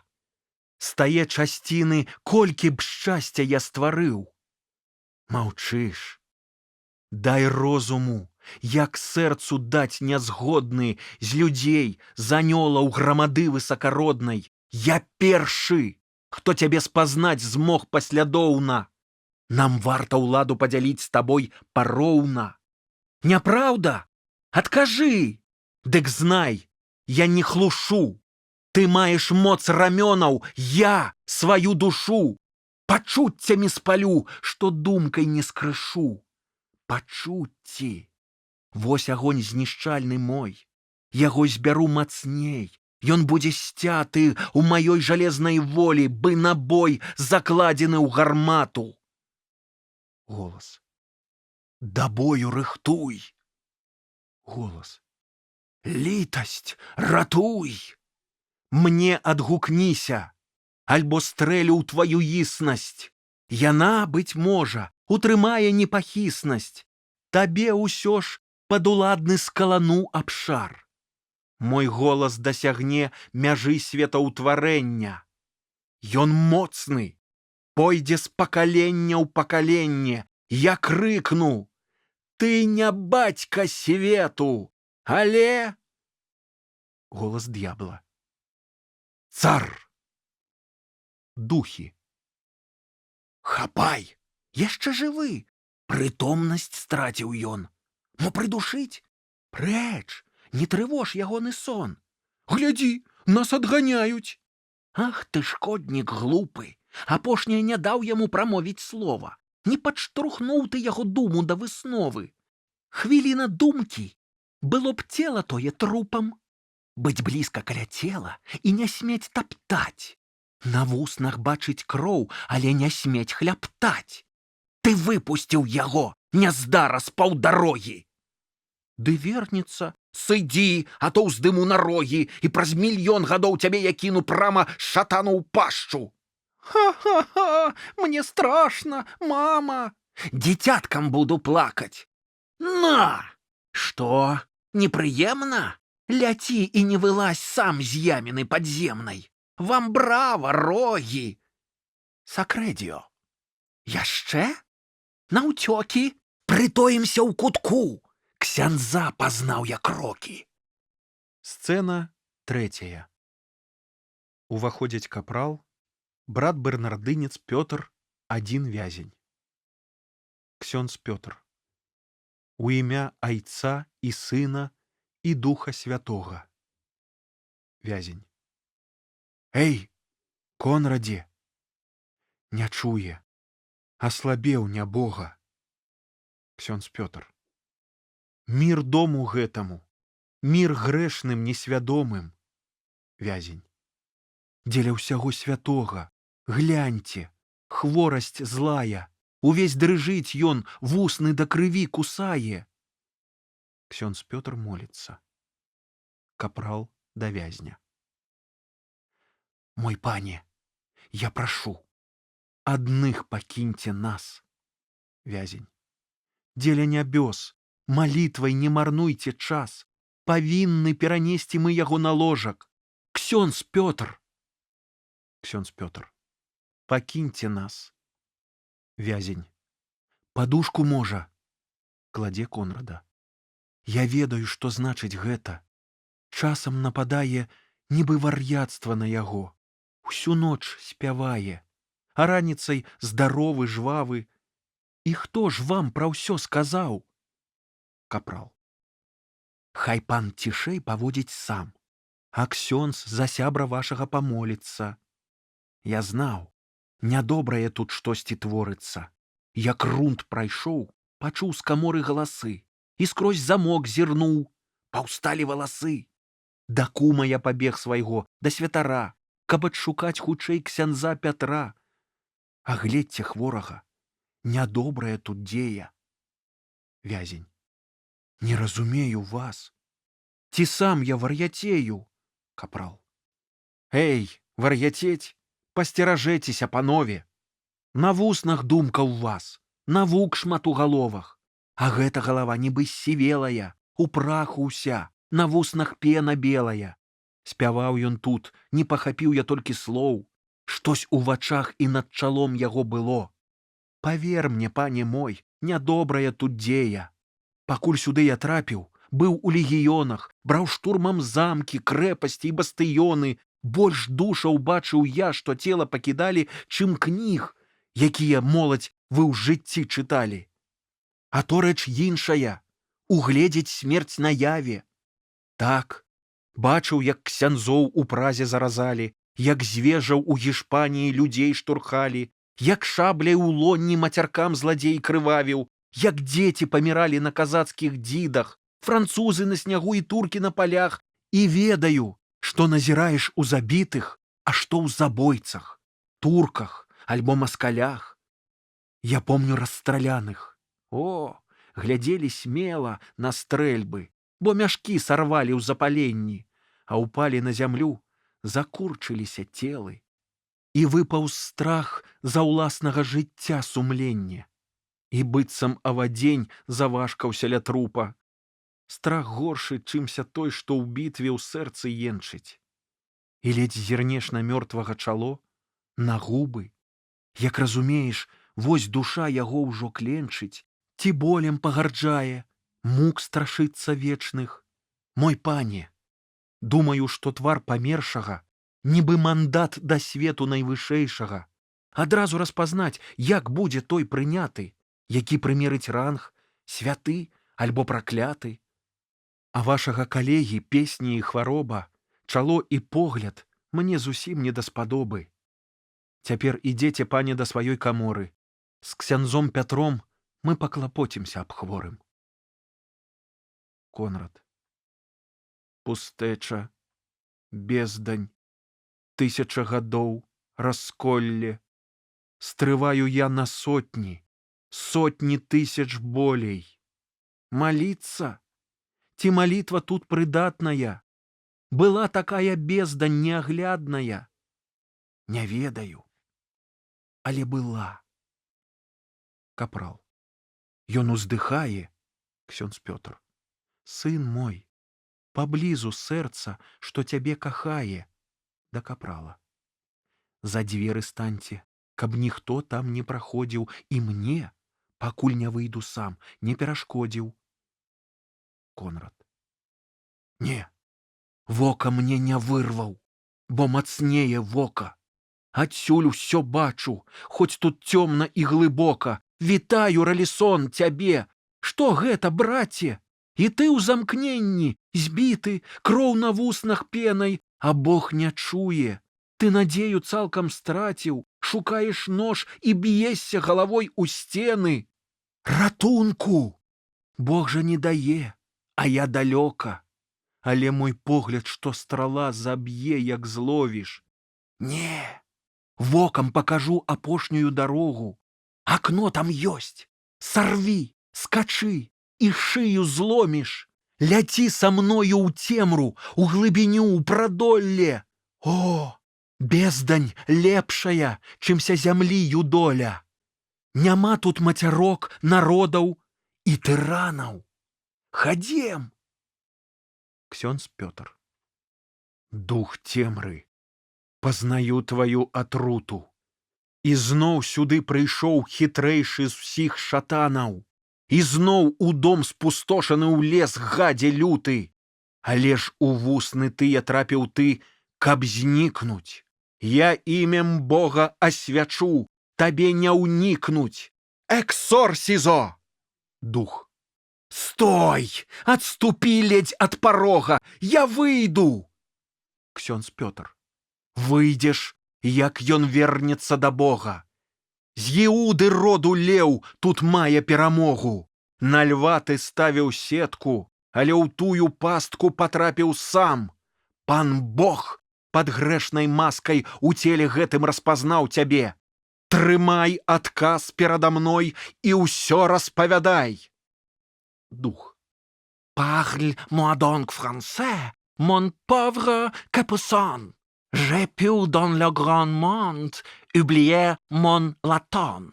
Mais attention, tu dois avoir le don de langue. Vielleicht sprechen Sie Deutsch, was murmeln Sie so bank? What it is?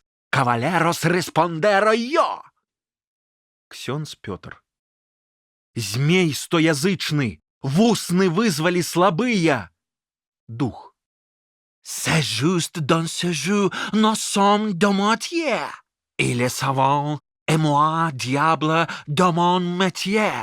Je te sonne précepteur, et je m'en glorifie. En sais-tu plus que nous? Parle, je te défie. У імя Айца і Сына, і Духа Святога. Стой, ксёнджа, пачакай, ужо зусім нямнога. Ах, не катуй, прашу, дарма ты ж не шатан, не муч. Хто ты? Лукрэцый і Левіатан, Вальтэр і Альтер-Фріц, Легіо сам. Што бачыў? Там звер. Дзе? У Рыме. Пацер, каб усё тлумачыў. Не, раскажу. Дзе бачыў вязня? Дык у Рыме. Падман. Клянуся гонарам, каханкі імем, чарнюткая за мной ляціць уздых за ўздыхам. А, ксёнджа, ведаеш, як яе клічуць? Пыха. Які ж ты нецікавы. Супраць духаў, зданяў, вяршым перад магутным богам пакаянне. Стой, не магу, і пальцам не паварушу, бо я няўдала ўлез у гэтую душу. Ай! Колецца! Яе, як вожыкаву скуру, адзеў на выварат, іголкі коляць кішкі. Ксёндз моліцца. Але ж ты майстар, і ўсяго толькі брацішка. На папу ты ж найлепшая кандыдатура. Глупцы ў касцёле ўперад сталі, што калёны, а розум твой, нібы лямпадку ў кут схавалі. Тыран, ліслівец подлы, варты 100 праклёнаў. Ля ног уесся, але хочаш грудзі ўджаліць. Ха-ха, свой пацер прыпыніў, дык што ж, да капо, каб толькі бачыў сам, як смешна круціш лапай, нібы мядзведзянё ганяе камароў. Ну, досыць сварак, знаю розных святароў, мацнейшы ты за ўсіх, таму паслухай споведь былога тайны, ці твой лёс магу прамовіць. А ведаеш, што пра цябе гавораць у месце? Ксёндз моліцца. А ведаеш, што з Польшчай будзе праз год 200? А ведаеш, чаму прыёр табе не вельмі дзячыць? Ці ў апакаліпсісе бэстыя што значыць? Маўчыш, трымціш, агонь у зрэнках запаліўся. Чаго, мой ксёнджа, да мяне ты прычапіўся? Чаму я мушу атрымаць такія хлёсты? Мо цар я д'яблавы? Дык не, я д'ябал просты. Ці справядліва слух караць за віны пана? Сюды прыйсці я атрымаў загад шатана. Яму не патлумачу, што я з ім не брат. Я тут крэйсгауптман, губернатар і ляндрат. Душу мне скажуць браць у арышт. Што ж, у цемнасць цягну яе. Кідаю, выйдзе непрыемнасць. Няўжо я ў тым павінны? Як чалядным людзям тыран загады піша. Дык няхай так будзе. Мне, думаеш, прыемна мучыць і калечыць. Ах, кепска чулым быць. Ах, сэрца енчыць. Павер мне, грэшнага, калі я раздзіраю, пасля хвастом, ах, я слёзы выціраю. Ксёндз моліцца. А знаеш, заўтра будзеш біты, нібы гаман. In nomine Patris et Filii et Spiritus Sancti. Amen. Ego te exorcizo spiritus immunde. Стой, ксёнджа, слухаю, кажу, 1 секунду. Дзе вязень той, якому хочаш разарваць душу? Падумай, экзорсізо те... Ай, кажу! Каго ты бачыў? Вязня! Што з ім? Шмат заганаў. Дзе ён? У кляштары. Якім? Дамініканаў. Пракляты ўжо. І ён належыць мне навечна. Падман. Ён мёртвы. Хлусіш. Хворы невылечна. Я эксорсізо те. Кажу, скачу, спяваю. Ты не кляні, бо я ўдыхнуць не паспяваю. Кажы мне праўду. Хворы ён, блукае ценем. І заўтра зранку шыю зломіць без сумнення. Падман. Ёсць сведка. Вельзевул. І я прашу, пытай яго, а не губі маю душу. Як ратаваць яго? Прыліп. От ксёндз упарты. Не скажу. Эксорсізо. Ратуюць жарты. Выразна мне распавядзі, што яму трэба. Хрыпоту маю, не магу. Кажы, мой пане, дай адпачыць. Кажы, што трэба. Я не ў стане ўсё гэта вымавіць. Кажы. Віна і хлеба. Мой Божа, твайго цела і крыві тваёй пайду накіраваны воляю святой. Цяпер бяры свае аблуды, злосць і кпіны. Адкуль прыйшоў, да той вярніся ты краіны. Дух адыходзіць. Конрад. Падняць мяне жадаеш. Хто ты? Раптам долу спадзеш. Падай руку, ляцім. Як птах лячу. Прастору я ўдыхаю, промнем зіхачу. Хто ж даў руку мне? Людзі добрыя, анёлы? Чыю я літасць адчуваю тут наўкола? Людзей? Я імі пагарджаў, не знаў анёлаў. Ксёндз Пётр. Маліся, боская рука ўжо над табой узнята. Ты словам веліч яго вечную абразіў, сказіў дух злосны мову глупствамі фантазій. Няма для мудрых вуснаў мукі больш зацятай. Каб твае словы палічылі за пакуты, і каб ты іх забыў. Конрад. Яны ўва мне закуты. Ксёндз Пётр. Каб грэшнік, ты іх анідзе не прачытаў, каб у цябе пан Бог іх сэнсу не спытаў. Маліся. Твая думка ў словах засмучоных, як каралева грэшная пазбыта трону. Калі ж у лахманах, што попелам пакрыты, яна свой час пакуты адстаіць на плітах перад касцёлам, на каленях, то ў адзенні пурпурным зноў зазяе, быццам быў праменні. Заснуў. Без межаў міласэрнасць твая, Божа. Я грэшны, твой стары слуга, мой уладару, і непрыдатны ўжо ані на што быць можа. За юнака таго тваёй спазнаю кары, за ўсе яго правіны буду я ахвярай, а ён паправіцца, імя тваё праславіць. Малімся, Бог за ўсё даруе і наставіць. У прылеглым касцёле за сцяною пачынаюць спяваць песні Божага раства. Над ксяндзом Пятром хор анёлаў пяе на мелодыю «Анёл пастарам казаў». Хор анёлаў. Спакой хай будзе дому, і грэшным несвядомым. Слуга, слуга пакорны, ціхі, ты мір прынёс у дом пыхі. Спакой хай будзе дому. Арханёл першы. Мой пане, ён зграшыў супраць цябе, хай грэх ён свой прызнае. Арханёл другі.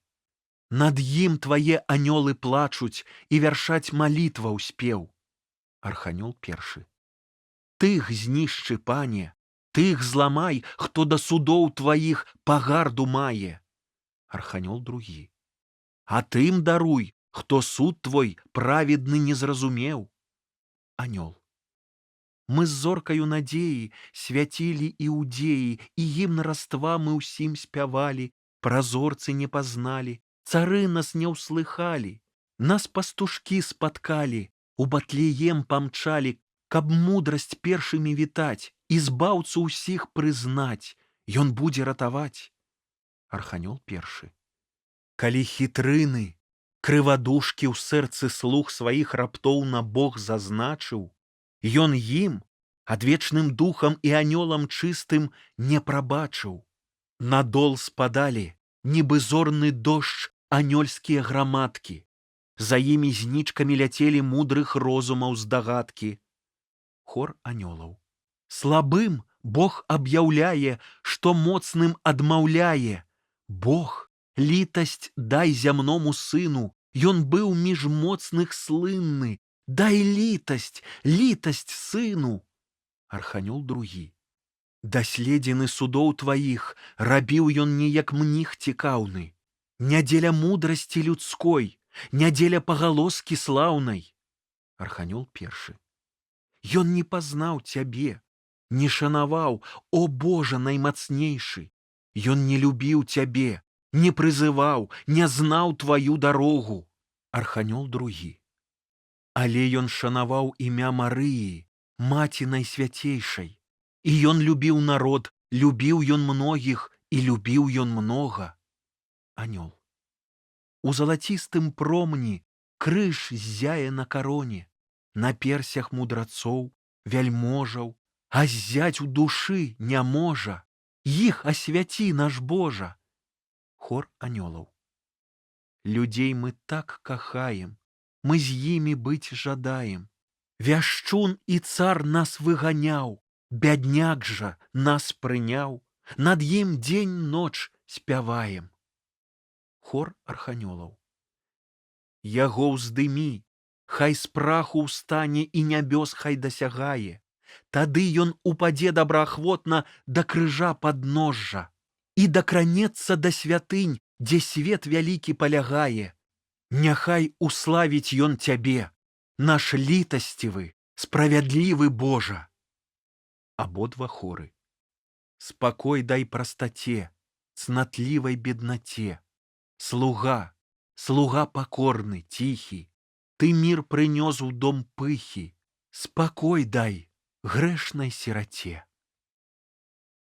Сцэна чацвёртая. Дом паблізу Львова. Спальны пакой. Ева, маладая паненка, забягае, папраўляе кветкі перад абразам найсвяцейшай панны, падае на калені, моліцца. Уваходзіць Марцаліна. Марцаліна. Ты молішся? Час спаць, бо першая гадзіна. Ева. Я памалілася за нашую айчыну, як навучылі, і за тату, і за маму. Цяпер за тых замоўлю пацеры таксама. Яны, хаця параскіданыя па свеце, усе нашай маці, рэчы паспалітай, дзеці. Ліцвін, што сёння прыбыў, збег ад маскалёў. Жахліва слухаць, як ліюць людскую кроў. Цар злосны загадаў усіх у цямніцу кінуць. Нібы ў часіны Ірада там дзеці гінуць. Расказ Ліцвіна слухаў тата, схамянуўся, пайшоў у поле і дагэтуль не вярнуўся. Паслала мама на імшу, абход жалобны.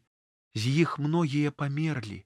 Пацерак асобны замоўлю за таго, хто песні тыя склаў. Паказваючы на кніжку. Ён у вязніцы, госць таксама расказаў. Паэмы сумныя кранаюць мне душу. Яшчэ я ў панны найсвяцейшай папрашу. Хто ведае, ці мае ён у гэту хвілю бацькоў і сваякоў, каб Бога памалілі. Марцаліна адыходзіць, Ева моліцца і засынае. Анёл. Нячутна, як сон далікатны зляцім. Хор анёлаў. Сны браціка развесялім на арэлях, яму пад галоўку скрыдэлькі падсцелім, вачамі, як зоркамі твар асвяцім. Кружляйма, пяючы у небе вянком, над ціхім, над чыстым сваім пястунком, каб нашы галоўкі, як ружы, зырчэлі, і быццам лісткі нашы ручкі трымцелі. Мы волас распусцім з-пад зоркавых стужак, над ім хай струменяцца срэбныя промні, звіваюцца, свецяцца ясным вянком. Каханка мы нашага ласкай акружым, абдымем пяшчотай зіходкія скроні. кружляйма пяючы у небе вянком над чыстым, над тихим сваім пестунком. Ева, видень. Дождь тихий, свежий, милый, быццам росы. Адкуль ён? Чыстыя паўсюль нябёсы. Так, ясныя нябёсы. Искрацца ў кроплях траўкі і лісточкі, лілеі, ружы і вяночкі мяне, ах, абвіваюць. Светлы сон, духмяны, салодкі, мяккі, на ўвесь век жаданы. Ах, ружа зяе сонейкам, лілея млечным возеркам. Ты не з зямлі, над белым вырасла аблочкам, нарцызе, на мяне глядзіш ты снежным вочкам. А вы, нябёсныя загадкі, ці кветкі, альбо знічкі ўзгадкі? Так, пазнаю. Сама я кветкі палівала за домам у садочку, ды і пазбірала, а потым увянчала маці Божай скроні, вунь там над ложкам, на абразку. Глядзеце, маці Божая ў чароўным бляску, бярэ вяночак у свае далоні, Ісусу падае, а той, як не ў прыкметку, з усмешкай на мяне кідае кветкі. Іх тысячы, падобна казачнаму сну, усе адна адну знаходзяць у наваколлі і самі матылёчкі сплятаюцца ў вяночкі. Якое тут прыволле, як у нябёснай Божае прасторы. Няхай жа назаўжды мяне вянкі аточаць. Засну навек я, гледзячы на кветкі зоры, у белыя нарцыза вочы.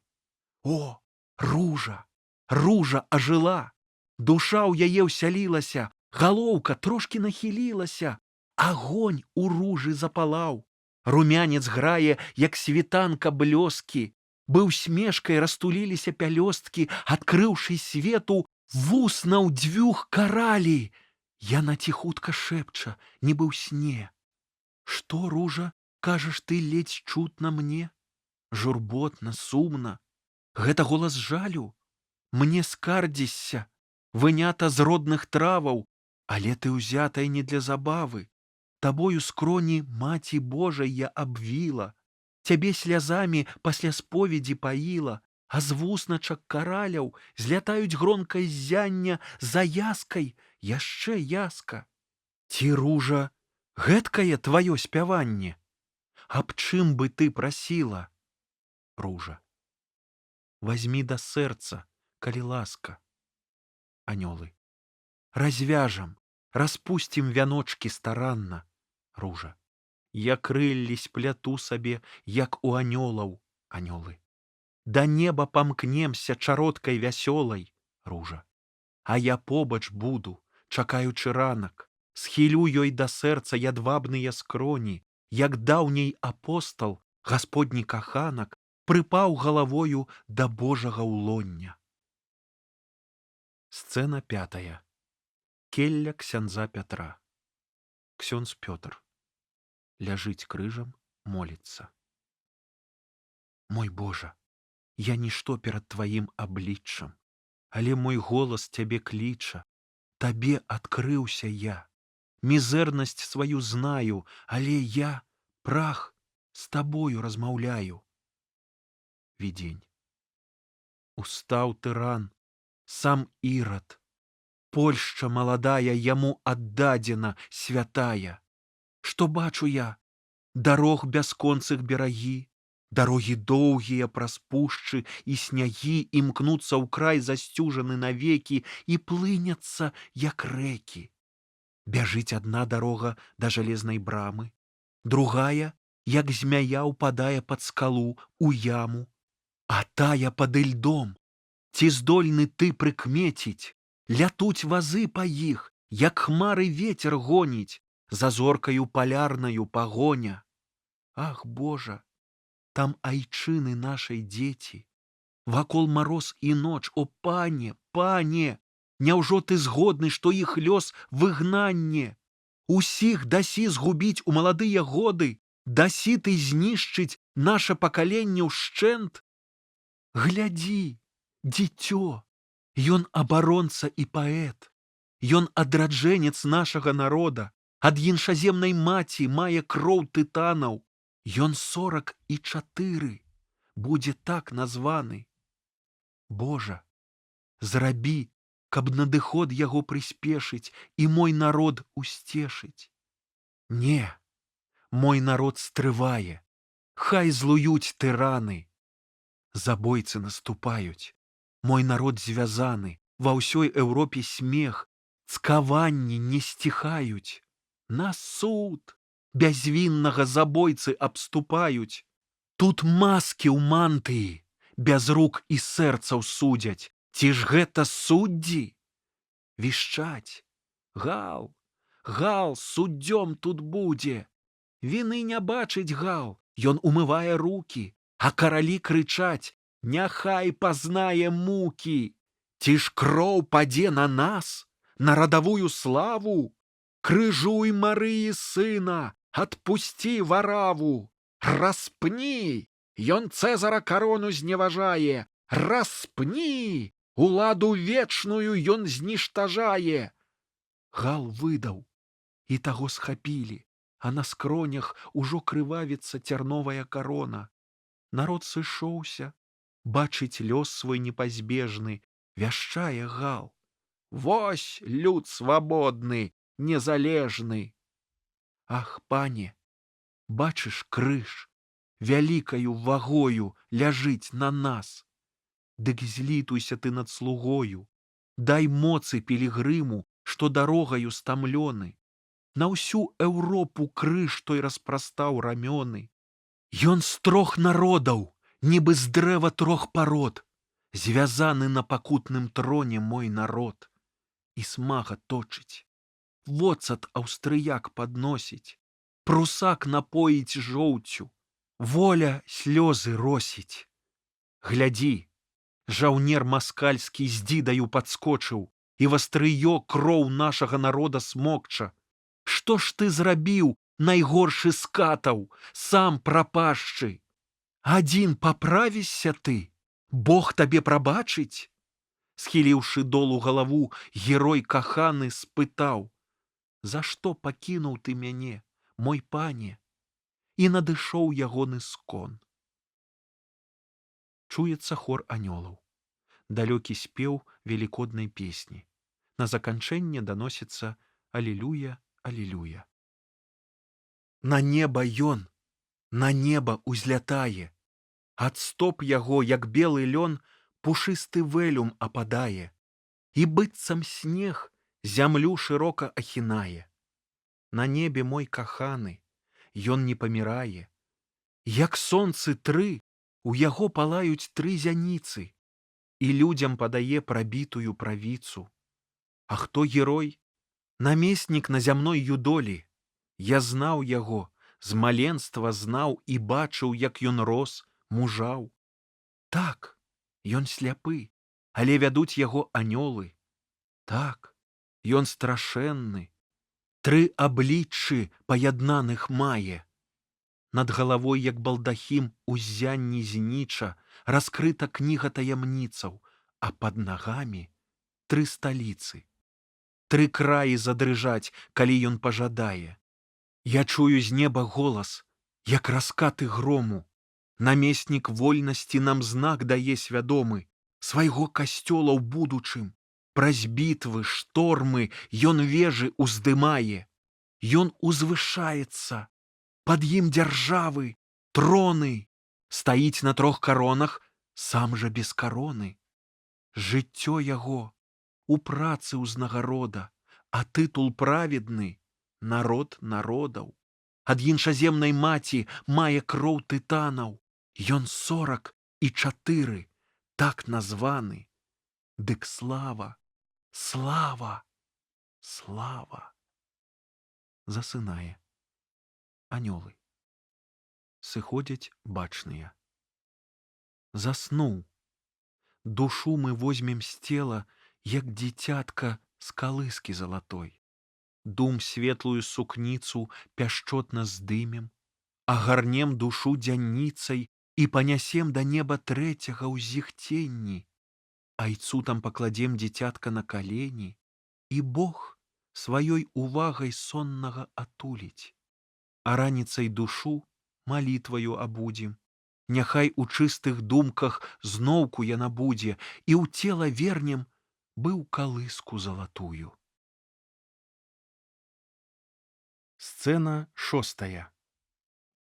Багата ўбраны спальны пакой, сенатар варочаецца на ложку і ўздыхае. Два д'яблы над галавой. Д'ябл першы. П'яны, не хоча спаць. Змусіў столькі чакаць. Круціцца бы клубок. Вожык залез пад бок. Д'ябл другі. Сып на павекі мак. Д'ябл першы. Сціхне, угрызу, як воўк. Д'ябл другі. Кінуўся бы каршак. Абодва. Будзем душу пячы і вужакай сячы. Вельзевул. Прэч. Два д'яблы. Хто рыкае так? Я, Вельзевул. Дык што ж? Дзіч маю не трывож. Толькі засне лайдак, я возьму яго сон. 100 пакажам котлоў, бліск агня і акоў. Наш спазнае праклён. Ранкам успомніць сон, мо паправіцца сам, бо яшчэ далёка скон. Зараз яму задам, што ты над ім дрыжыш, а як паправіцца ён, я наведаю храм, рукі ўскладу на крыж. Вельмі настрашыш раз, будзе гатовы да сну, і ён падманіць нас, выпусцім птушку з рук. Рэч вам скажу адну, ён мой любімы сын, ці ж будзе спаць без мук? Я запушчу зуб свой. Ты пазабыў мой чын? Я стаю над табой. О, кажэце, прашу, трэба вырваць душу, пыху яе раздзьмуць, дый у ганьбу спіхнуць. Гардзю яе агарні, кпінамі ўсю скалані, толькі пра пекла, цыц. Што ж, мы ляцім, фіц-фіц. Адлятае. Д'ябл першы. Эх, душу зараз цап, што небарака дрыжыш? Д'ябл другі. Трапіш да нашых лап, нібы да коткі мыш. Відзень сенатара. Сенатар. Праз сон. Пісьмо. То мне. Рэскрыпт ад царскай ягамосці. Уласнаручны. Шле 1100 рублёў. І ордэн. Тытул. Буду роўны між князёў. Маршалак мне вялікі, хай цяпер зайздросціць. Да Цэзара. Палац. Яны да сцен туляцца і, ненавідзячы, паклон даюць, баяцца. Маршалак. Гран-контролёр. Ледзь пазнаць у масцы. Якое любае шаптанне. Навокал любае шаптанне. І зноў сенатар у ласцы. У ласцы, у ласцы, у ласцы. Няхай жа я памру сярод таго шаптання, як ад сваіх наложніц ласкатання. А кожны выкажа мне прыхіленне і, адчуваючы ў душы трымценне, узіраецца, зайздросціць, нос я задзіраю. О, шчасце! Я ад шчасця проста паміраю. Яго вялікасць, імператар, уваходзіць. І што ж? Не бачыць, не глядзіць, нахмурыў бровы. Мой найяснейшы пан не кажа нават слова. Мяне кідае ў пот, дрыжу пры ўсім народзе. Маршалак павярнуўся да мяне ўжо спінай. О, жах! Ураднікі надзьмуліся пагардай. Ах, паміраю, мёртвы, пахаваны, згінуў. І точаць чарвякі мяне, і злыя жарты. Усе ўцякаюць ад мяне, навокал глуха, а шэльма камергер пры мне скрывіўся гнюсна. Дбрум, як павук, пасмешка запаўзла мне ў вусны. Званок, то калямбур. О, з'едлівая муха! Лятаюць каля носа, як восы, і эпіграмы, і смяшкі, і кпіны, а показкі, што цвыркуны паўзуць у вуха. Маё вуха! Маё вуха! І камер-юнкеры шипяць, як рой з сычыны, і панны шлейфамі шасцяць хвастом змяіным.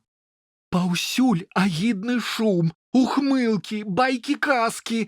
Сенатар выслізнуў з-пад ласкі, ласкі, ласкі. Падае з ложка на падлогу. Д'яблы спускаюцца да яго бачныя.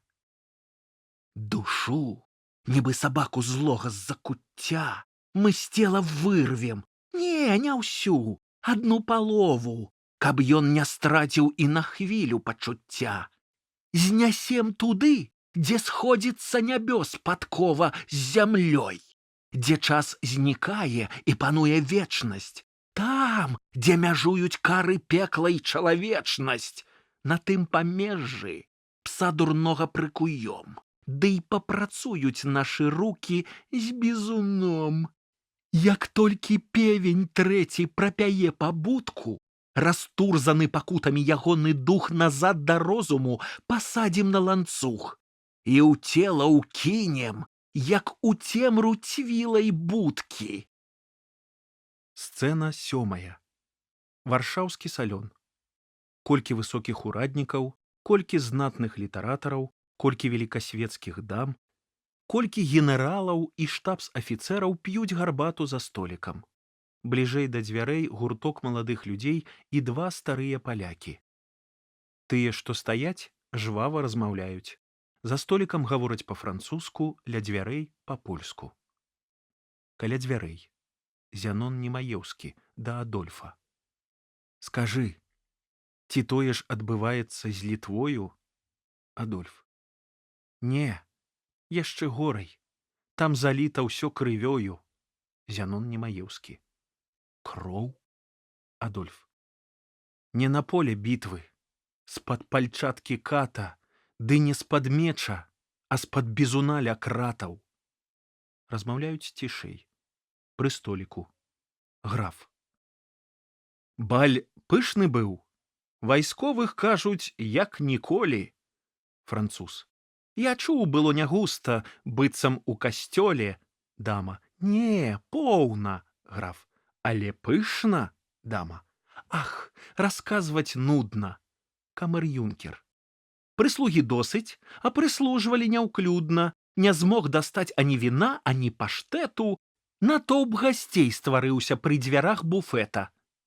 Дама першая. І не было парадку ў танцавальнай залі. Быў рауце ангельскім, ногі адтапталі. Дама другая. Бо гэта быў прыватны вечар балявання. Шамбылян. Прабачце, баль прашоны, вось мае білеты. Вымае запрашэнне і паказвае. Усе разглядаюць, пераконваюцца. Дама першая. Тым горай пазмяшалі групы, туалеты, што не змагла я ацаніць убранні. Дама другая. З тых пор, як Навасільцаў выехаў з Варшавы, ніхто не здатны з густам справіць нам забавы. Не, балю не было, якім той быць павінен, а ён усё абставіць мог, як на карціне. З-паміж мужчынаў чуецца смех. Дама першая. Кажэце, смейцеся, калі вам даспадобы. Ён у Варшаве быў патрэбная асоба. Каля дзвярэй. Адзін з маладых людзей. Ціхоўскі вольны? Адольф. Так, ён на свабодзе. Хацеў яго і распытаць, да іх заходзіў, каб потым у Літве калегам распавесці. Зянон Немаеўскі. Нам трэба аб'яднацца, сувязі навесці. Параскіданыя загінем непазбежна. Гавораць цішэй. Маладая дама, якая стаіць побач з імі. Мой Бог, як ён трываў, а мучылі драпежна. Размаўляюць. Пры століку. Генерал да літаратара. Згаджайся, вершы 3-4 прачытаеш. Літаратар. На памяць не магу. Ты іх з сабою маеш, я ведаю заўжды. Пад фракам, вунь акладкі. Жадаюць дамы вершаў. Дамы на іх падкі, ды болей па-французску пачытаць імкнуцца. Так не пішу. Няхай жа пані не смяюцца. Дама. Чытанне мае быць.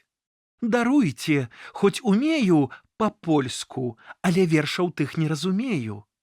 Генерал да афіцэра. Насамрэч праўду кажа. Сум паўзе патроху. Паказвае на літаратара. Складае вершы пра вырошчванне гароху. Да літаратара. Што ж, пачынай. Калі цябе не будзем слухаць, глядзі, паказвае на іншага літаратара. Той франт патыліцу не стане чухаць. Ён адначасна слухачам усім прыслужыць. Глядзі, як просіць, усміхаецца, павекі мружыць, і вусны ўжо расціснуў вустрыцаю здохлай, і вока выкаціў салодкай фігай сохлай. Літаратар да сябе. Сыходзяць да генерала. Не, верш доўгі, голаса не будзе. Генерал да афіцэра. Не хоча, хай і не чытае, бо занудзіў. Маладая дама аддзяляецца ад групы моладзі, ад дзвярэй ідзе да століка. Ах, рэч жахлівая! Паслухайце, панове, вы ўспомнілі імя Ціхоўскага ў размове. Вышэйшы афіцэр. Ціхоўскі зноў на волі? Граф. Колькі год тамілі яго ў турме? Шамбылян. Я думаў, ён даўно ў магіле. Да сябе. Такія рэчы слухаць вельмі небяспечна. Своечасова выйсці было б мне дарэчна. Выходзіць. Граф. На волі? Праўда? Адольф. Не знайшлі, у чым ён вінны. Майстар цырымоніі. Хто ж кажа пра віну? Ёсць іншыя прычыны. Хто вязнем доўга быў, той шмат чаго пабачыў. Урад свае намеры мае і задачы, якія мусіць укрываць. Ці можа быць дзяржава без тайнай агентуры ў палітычных справах? Так дзеецца паўсюль. Такія ўсе краіны. А, пан з Літвы? Таму, здаецца, пану дзіўна. Вясковыя панкі ахвочы ўсё пра царства празнаць, як пра сваёй сядзібы гаспадарства. Камер-юнкер. З Літвы пан? І па-польску? Не, узман звялі. Я думаў, што ў Літве ўсе цалкам маскалі. Літва? Мы меней ведаем, чым пра Кітай. Раз конституцыонель згадаў літоўскі край. Але ў французскай прэсе іншай ані слова. Панна да Адольфа. Няхай раскажа пан усім абавязкова. Стары паляк. Ціхоўскіх ведаў я. Пачцівая радзіна. З Галіцыі яны. Казалі, што іх сына схапілі. Мне далёкім сваяком ён будзе. Яго даўно не бачыў я. О час, о людзі. Прайшло 3 пакаленні, а пажар палае. Бацькоў пабраў. Дзяцей і ўнукаў ён знішчае. Адольф. Усе збліжаюцца і слухаюць. Я знаў яго з маленства. Быў прыгожы, статны, рухавы, слаўны, малады, на досціп здатны, душа кампаніі. Дзе толькі не з'яўляўся, апавяданнем, жартам свежым вызначаўся. Дзяцей любіў, мяне браў часта на калені. Вясёлы пан, мальцы празвалі ў захапленні. І помню валасы яго, што промнем боскім зіхцелі. Я рабіў ім розныя прычоскі. І погляд памятаю, шчыры, трошкі ўзнёслы. Ён сам ніколі не здаваўся нам дарослым. Гуляўся з намі, весяліў нас у ахвотку, і мы лічылі яго нашым аднагодкам. У час той меў ён ажаніцца. Ад нявесты прыносіў нам дары, пазваў на шлюб у места. Пасля ён не прыходзіў. Нам казалі дома, напэўна, па краях вандруе незнаёмых. Шукалі, дзесьці знік і следу не пакінуў. Нарэшце абвясцілі, Ён загінуў. Паліцыя прыслала нават рапарт сціслы. Маўляў, плашч знойдзены на набярэжнай Віслы. Прызнала жонка плашч адразу, як зірнула. Самога не знайшлі. Паўгода прамінула, а версія адна. Ён сам сябе забіў. Чаму? Народ паплакаў, а затым забыў. Прайшло ўжо 2 гады. Па вуліцах туманных да Бельведера правялі арыштаваных. Быў цёмны вечар, дождж ліў. Хтосьці выпадкова альбо наўмысна апынуўся ля аховы нябачным сведкам. Можа, з юнакоў нязломных, якія сочаць за дарогамі палонных. Спынілася калёна, і было чуваць, ён шэптам вязняў папрасіў сябе назваць. Сярод імён, іх болей сотні прагучала, было Ціхоўскі. Ранкам жонка гэта знала. Пыталася, пісала розныя прашэнні, ды не прыйшло ніводнага паведамлення. Без весткі пэўнай 3 гады мінулі ў смутку. Хаця хадзілі па Варшаве пагалоскі, чуткі, казалі, што жывы і церпіць катаванні, дагэтуль адмаўляе падпісаць прызнанні, што спаць яму праз ноч усю забараняюць, што селядцамі кормяць, піць не дазваляюць, ці опіумам пояць, насылаюць страхі, ці звяжуць і казычаць пяткі і падпакі. Праз пэўны час пра новых вязняў гаманілі. Рыдала жонка, але ўсе аб ім забылі. Нядаўна ў дом да жонкі пазванілі ў поўнач. Стаяць на ганку афіцэр, жандар, а побач няшчасны вязень. Просяць даць пяро, паперу, ды і падпісаць. Жывым дастаўлен з Бельведера. Падзячылі і папярэдзілі. Калі ты выдасі, то сказ не скончылі, пайшлі. Ён гэта быў. Бягу пабачыць, сябар кажа: ты сёння не хадзі, ля брамы шпег заўважыць. Іду назаўтра. Там паўсюль паліцыянты. Праз тыдзень хворы ён і лекарам заняты. У экіпажы я на дась яго спаткаў. Мне паказалі, гэта ён. Я не пазнаў. А зызлы, хворы, спіну скурчыла пахіласць.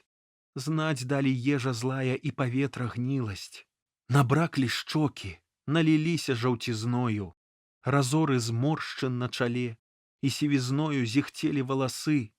Вітаюся, але не пазнае. Глядзіць бы розум у імгле. Яму пра нашыя сустрэчы нагадаў. Цікаўны погляд толькі на мяне падняў. Усё, што вытрываў ён у пакутах дзённых, і ўсё, што перадумаў у начах бяссонных, я на хвіліну ўбачыў у ягоным воку. У ім страшлівая застыгла павалока. Меў зрэнкі, друз ад шыбаў неапрацаваных, што ставяць у турме на вокнах кратаваных. Іх колер быў, нібыта тканка з павуціння, а збоку глянеш, дык вясёлка на пэрліне. Іржа крывавіць, мора плямаў там зыбіць. Наш зрок не мае сілы іх наскрозь прабіць. Празрыстасць страцілі пад шэрым памутненнем, бо ў вільгаці былі, у цёмных сутарэннях. Праз месяц завітаў, за час я думаў, гэты ўсё ўспомніць ён і прызвычаецца да свету.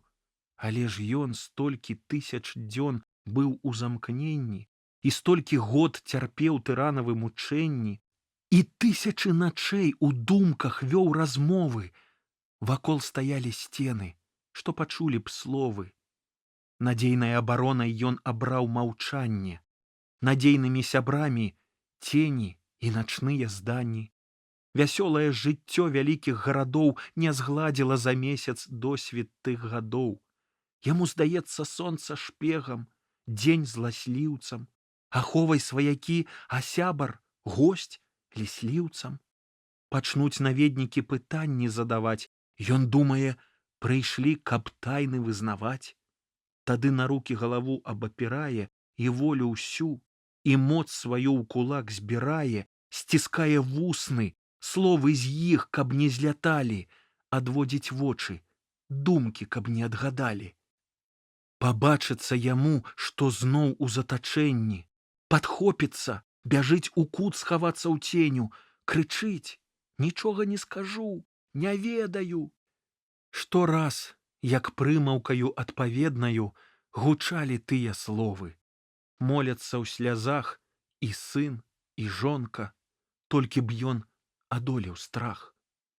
Няволю любяць апяваць былыя вязні. Я думаў, што і ён раскажа падрабязней, на свет узніме з-пад зямлі, з-пад злоснай варты геройскія ўчынкі змагароў упартых. Цяпер жыве, мацнее Польшча ў зямных ценях, яе гісторыя ў сібірскіх затачэннях. Але што ж адказаў ён на мае пытанні? Нічога ўжо не знаў пра мукі, катаванні. Не помніў. Памяць увабрала і знямела. Як кніга з геркулянума ўся спарахнела. Хай аўтар уваскрос не можа ў ёй чытаць. І кажа: трэба ў пана Бога запытаць. Усё Бог запісаў і дасць мне ў сваім слове. Адольф выцірае слёзы. Маладая дама да літаратара. Чаму пра гэта вы не пішаце, панове? Граф. Стары Нямцевіч заражоны гэткім шалам. Грамадзіць ён гавораць розныя шпаргалы. Літаратар першы. Але ж гісторыя, літаратар другі, страшная. Камер-юнкер. Захапляе. Літаратар першы. Такія слухаюць, але хто іх чытае? Прабачце, як апець сучасныя падзеі? Калі не склаўся міт, жывыя сведкі дзеюць, а без красы мастацкай гэта факты толькі. Паэтам трэба патрываць аж... Адзін з моладзі. Колькі? Ці шмат гадоў чакаць, пакуль спакмень навейшы, нібы інжыр ад лёшкі зробіцца смачнейшы? Літаратар першы. Няма выразных правіл. Літаратар другі. 100 гадоў, літаратар першы, замала. Літаратар трэці. Не, 1000 і больш. Літаратар чацвёрты. А мне б імпанавала, што тэма новая, і гэта ўсё няшкодна.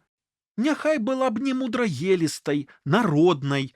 Народ наш просты, шчыры і не надта грубы. Народ наш да жахлівых сцэн не вельмі любы. А пішам статкі і вясковае каханне. Ідылія нам даспадобы, мы ж славяне. Літаратар першы. Маю не зразумелі думку да канца. Хіба пісаць, як хтось адведаў селядца? Няма паэзіі без бляску, шыку, глянцу, а без двара бляск захаваць не будзе шанцаў. Пра моду двор мяркуе, і пра густ, і славу. Ах, гіне Польшча, бо пакінуў двор Варшаву. Майстар цырымоніі. Пакінуў двор Варшаву? Дзівіць то нямала. Перш-наперш я тут майстар цырыманіялу. Граф ціха да майстра. Калі б намесніку замовілі выслоўка, дык стала б мая жонка першай пакаёўкай. У голас. Пустыя кіньце спрэчкі. Не для нас урад. Шаноўны толькі пры двары арыстакрат. Другі граф, нядаўна тытулаваны з мяшчан. Арыстакратыя, апірышча свабоды. Хай панства прыклады бярэ з брытанскіх лёрдаў. Пачынаюцца палітычныя спрэчкі, моладзь выходзіць. Першы з моладзі. Кія ім, шэльмам! А. Г. Не, вяроўку на каўнеры. От паказаў бы двор і навучыў манерам. Н. Што тут пачнеш? Якія зрухі ці паходы? Вось хто пастаўлены ў нас на чале народа. Высоцкі. Не, лепш сказаць наверсе. Наш народ як лава, верх у яго халодны, цвёрды і плюгавы, але ўнутры пажар, гадоў 100 не астыне. Пляваць на шкарлупінне, сыдзем у глыбіні. Адыходзяць. Сцэна 8. Пан сенатар. У Вільні прыёмны пакой. На правы бок дзверы залі следчай камісіі, куды прыводзяць вязняў. Там відаць вялікія стосы папераў. У глыбіні дзверы сенатарскага пакою, дзе чутна музыка. Час па абедзе. Ля акна сядзіць сакратар над паперамі. Далей на левы бок столік, дзе гуляюць у віст. Навасельцаў п'е каву, побач з ім шамбылян, байкоў, палікан і доктар. Каля дзвярэй варта і некалькі нерухомых лёкаяў. Сенатар да шамбыляна. «Д'ябло! Кель корве! Часто па абедзе! У ла пронсес капрыз і сёння не прыедзе. Анфодедам старых шмат, ці занадта глупых. Пра справы, уяві сабе, плятуць за супам. Жэжур, тых патрыётак больш не будзе, аматабль. Avec leur franc-parler et leur ton détestable. Кажу пра казіно, пра строі, пра тканіны, а тыя мне пра свайго бацьку ці пра сына. Стары ён, альбо юны надта, пан сенатар. Турмы не вынесе, не можа, пан сенатар. Той просіць святара, а тыя сваіх жонак. Цікавая размова на абед прашоны. Тут можна звар'яцець. Як скончу гэту справу, я з Вільні уцяку ў каханую Варшаву. Монсеньор мне напісаў «de revenir bientôt». Нудзіцца без мяне. А я з галечай тут. Je n'en puis plus. Доктар, падыходзячы. Казаў я ўласна, ясны пане, што справа ледзь пачата. Справа ў тым жа стане, як цяжкахворы ў часе першага агляду. Ёсць толькі анагносін, вучні ў турмах, праўда, і вышук быў, але дзе ж факты і высновы, што мы патрапілі ў ядро той самай змовы? Так, вершыкі знайшлі. Сесон де моляжер, сесон, як вам сказаць, аксідэн пасажэр. Дагэтуль большасць бунтароў нам невядома і... Сенатар пакрыўджана. Невядома? У вачах у пана цёмна. Як дзіўна, па абедзе я, сеньор доторе, адзіо бонанотте, не прасіў гісторый. Мне ўсё вядома. Пільнаваў я сам нястомна. І вузозе доктор тут трызніць беспрытомна. Дзе, хто, калі вёў болей падрабязна справу, прызнанні, скаргі, выкрутасы і падставы. Усё тут маем. Вопіс змовы святатацкай, вось, складзены выразна, як указ сенацкі. Мне ўсё вядома. Гэта плён маіх старанняў. Доктар. Хто ж, экскюзе, сумневы мае, ясны пане, пра змову? Лёкай. Чалавек Канісына, купца. З рэестрам нейкім той прыслаў сюды ганца. Сенатар. Рэестр? Хто? Лёкай. Прыслаў Канісын напамін. Пан загадаў яму прыйсці. Сенатар. Прэч, сукін сын! Не бачыш, я заняты. Доктар да Лёкаяў. Бэстыі, раззявы! Ці ж вы не зразумелі, п'е сенатар каву?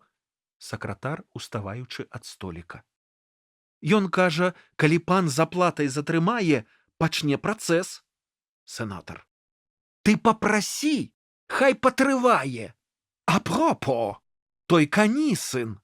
Трэба яго сына пад следства ўзяць. Во птушка. Сакратар. Ён малы хлапчына.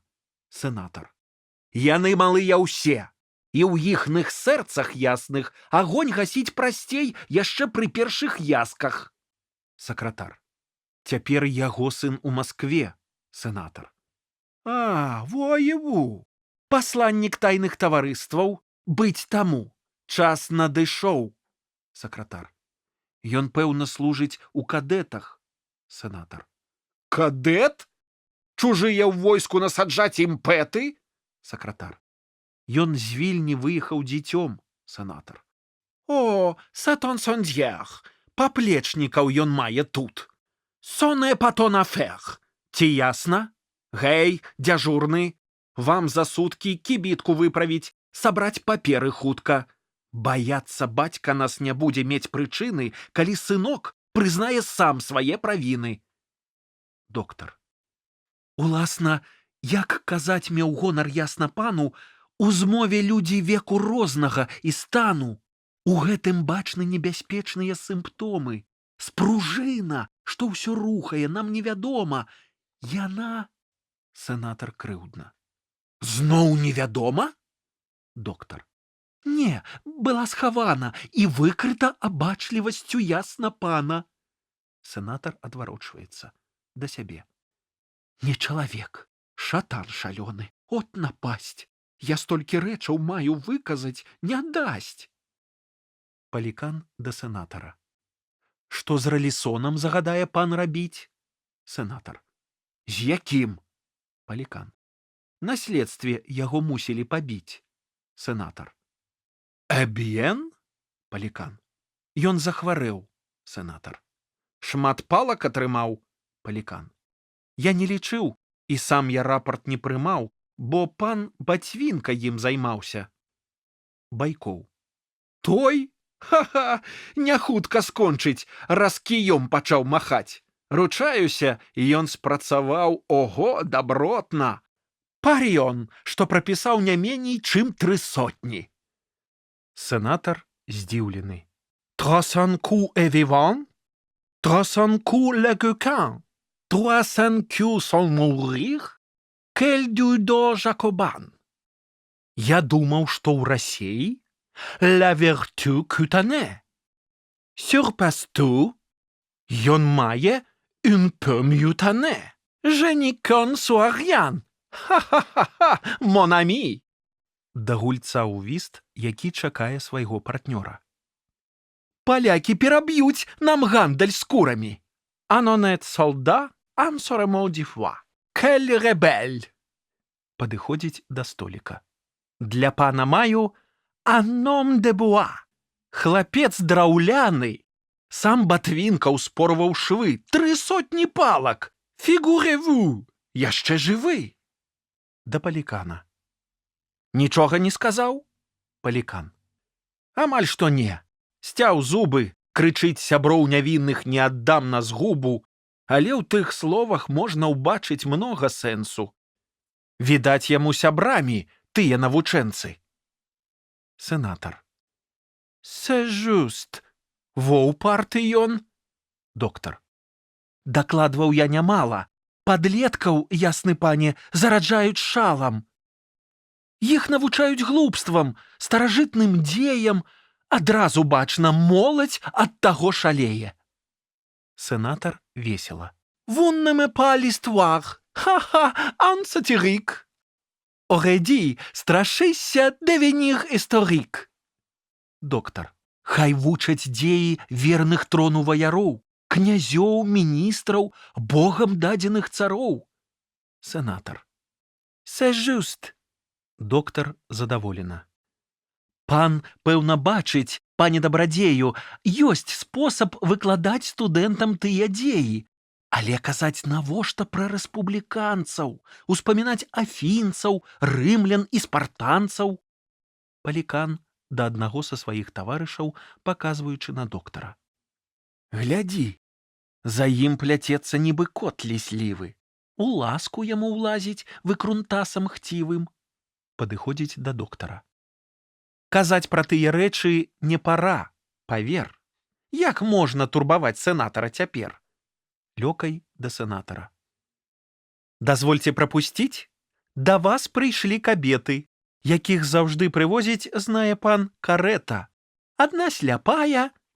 Сенатар. Хто яны? Што за персоны? Лёкай. Там пані Ралісон. Палікан. Так, маці Ралісона. Лёкай. Штодня прыходзіць. Сенатар. Вывесці іх трэба. Доктар. З Богам. Лёкай. Выводзілі. Стае. Рыпіць каля парога. Калі ж у арышт браць з кабетаю сляпой, ісці няёмка. Люд збіраецца гурбой. Ці прапусціць? Сенатар. Падумаць добра ты не ўмееш. Так, прапусціць. Да лесвіцы, ці разумееш? Затым справадзіць долам. З гэстам. І без пачування, каб не нудзіла болей нас сваім бадзяннем. Другі лёкай уваходзіць і перадае ліст Байкову. «Чаго стаіш? Ідзі!» Байкоў. «Elle porte une lettre». Аддае ліст. Сенатар. «Хто ж за яе пісаў?» Байкоў. «La princesse, peut-être». Сенатар чытае. «Старую мне на карак хоча пасадзіць. Avec elle chaleur. От д'ябал! Прапусціць!» Уваходзяць дзве пані і ксёндз Пётр. Палікан да Байкова. «Старая варажбітка, мэр де Сефрипон». Сенатар лагодна. «Вітаю шчыра. Хто з вас пані Ралісон?» Пані Ралісон з плачам. «Я, пане дабрадзею, мой сыночак, сенатар. Хвілю. Ліст ваш, а іншыя сюды прыйсці рашылі?» Другая. «Мы ўдзвюх». Сенатар да другой. «Чаму я маю гонар вас вітаць?» Другая. «Бо пані Ралісон дарогі не відаць, не бачыць». Сенатар. «Дзіўна. Ха, на пах ідзе, быць можа. Штодня сюды трапляе». Другая. «Я яе прыводжу. Яна старэнькая, не надта ўжо здарова». Пані Ралісон. «О, дзеля Бога». Сенатар. «Ціха». Да другой. «Хто вы?» Другая. «Я Кметова». Сенатар. «Сядзела б дома. Аб сваіх сынах старанне займела б. Маем падазрэнне». Кметова бялее. «Як жа? Пане!» Пані Ралісон. «О, пане, я прашу, хіба быць тое можа? Я чула, што забілі, о мой Божа! Маё дзіцятка! Ксёндз сказаў, яшчэ жыве. Яго ў вас білі, дайце літасці ўдаве. Хто ж так збівае і катуе нашых дзетак?» Сенатар. «Каго? Калі? Па-людску нам кажы, кабета». Пані Ралісон. «Каго? О, майго сына! Я ўдава, мой пане. Гадоў шмат пройдзе, як дзіцё на ногі ўстане. Ясь мой, ужо другіх вучыў, пан знае гэта заўсёды добраму. Я бедная кабета. Мяне жывіў са сціплага даходу, верце, мне быў вачмі ён. Я памру галоднай смерцю». Сенатар. «Знайду я пляткароў. Адкуль жа чутак тых набрала пані? Хто сказаў?» Пані Ралісон. «Мой матчын слых. Сляпая я. Слых для мяне цяпер стаў зрокам. Учора ў ратушу яго вялі. Здалёку я чула». Сенатар. «Вас пусцілі?» Пані Ралісон. «Выпхнулі з парога. З брамы, са двара. Я выйшла на дарогу, пад мурам села, да сцяны прыклаўшы вуха. Сядзела там, пакуль не стала ціха, глуха. А поўначы, самой сабе хлусіць не трэба, пачула сына ясна, як Бог чуе з неба. Мне ў вушы стоны яся ціхія ішлі, як з-пад зямлі, з-пад нетраў самае зямлі. Мой слых пранік у мур далёка і глыбока. Далей прайшоў ён за імклівейшае вока. Я чула, мучылі яго». Сенатар. «Што за трызненне? Але ж там, пані, многа іншых у замкненні». Пані Ралісон. «Няўжо так? Голас той не быў майго дзіцятка? Авечка распазнае крык свайго ягнятка сярод шматлікай чарады. Быў гэткі голас. Пачуў бы добры пан аднойчы гэткі голас, напэўна, у жыцці ніколі б не заснуў». Сенатар. «Дык сын здаровы!» разгалосна зацягнуў. Пані Ралісон падае на калені. «Калі ў вас сэрца ёсць!» Адкрываюцца дзверы ў залю, чуецца музыка, забягае панна, апранутая для балю. Панна. «Monsieur le sénateur, oh, je vous interroge. On va chanter l'accord de Don Juan. Et puis le concerto de Herz. Ах. Сенатор. Herz.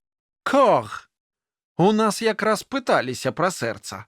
Vous venez à propos. Vous belle comme un corps. Moment sentimental. Il pleut ici de corps. Да Байкова. Каб ограндюк Мішель той калямбур аддаць, я мог бы ў дзяржаўнай радзе засядаць. Да панны. Je suis dans un moment. Пані Ралісон. Не кідай, пані, нас у роспачы. Я не пушчу. Хапае яго за адзенне. Панна. Faites-lui don grâce. Сенатор.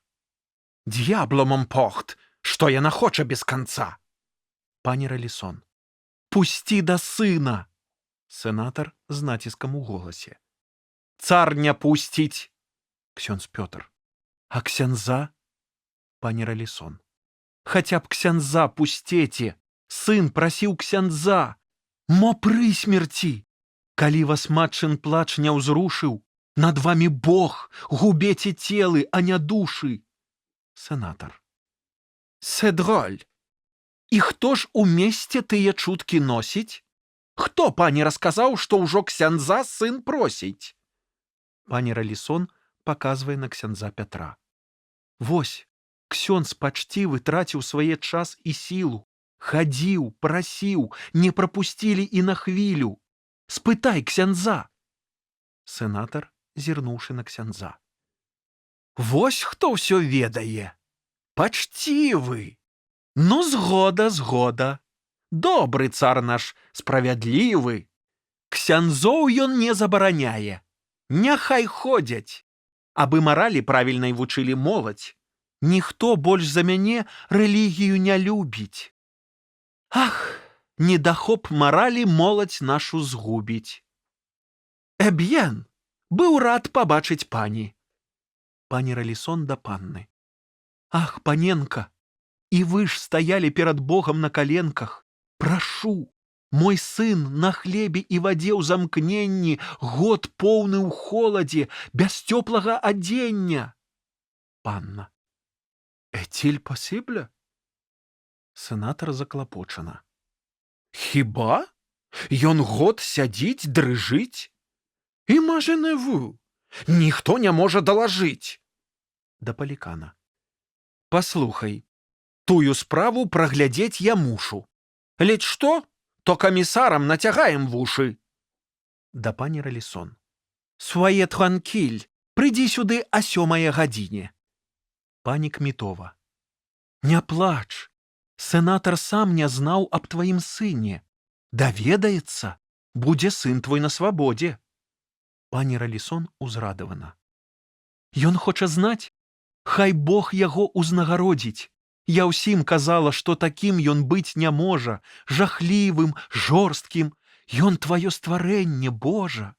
Ён чалавек. І маці малаком карміла, усе смяяліся, але ж я не хлусіла. Да сенатара. А ты не ведаў проста. Слух нягодных зграя, цябе ашуквае і праўду ўсю хавае. Ты нас, не іх пытайся. Скажам мы паўней, вер мне. Сенатор смяецца. Ну, добра, мы сустрэнемся пазней. Ад'ю, не маю сёння часу.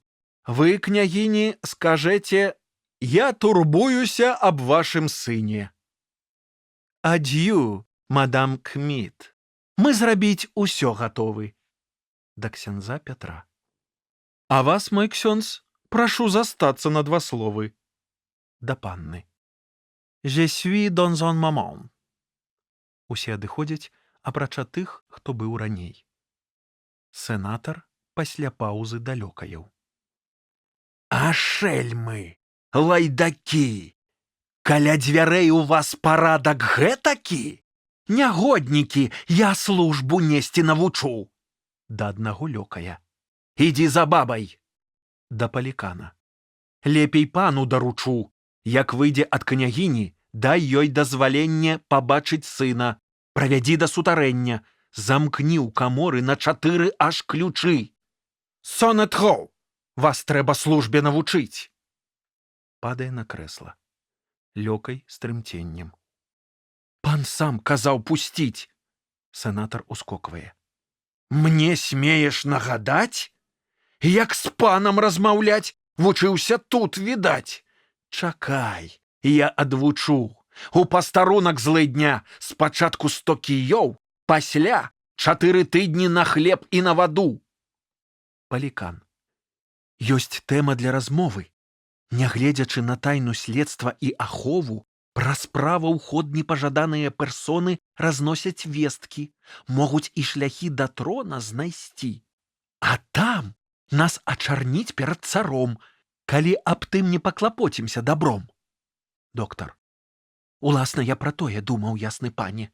Які ўжо дзень у Ралісона памяшанне. Пайсці на волю праз акно займеў ахвоту. Акно ж замкнёнае. Палікан. І церпіць ён сухоты. Без свежага паветра грэх яго марыць. Загад аддайце, вокны ў хворага адкрыць. Паверх 4, вось паветра і глыне. Сенатар рассеяна. Калі п'ю каву, баб саджаць на карак мне. Хвіліны не даюць. Доктар.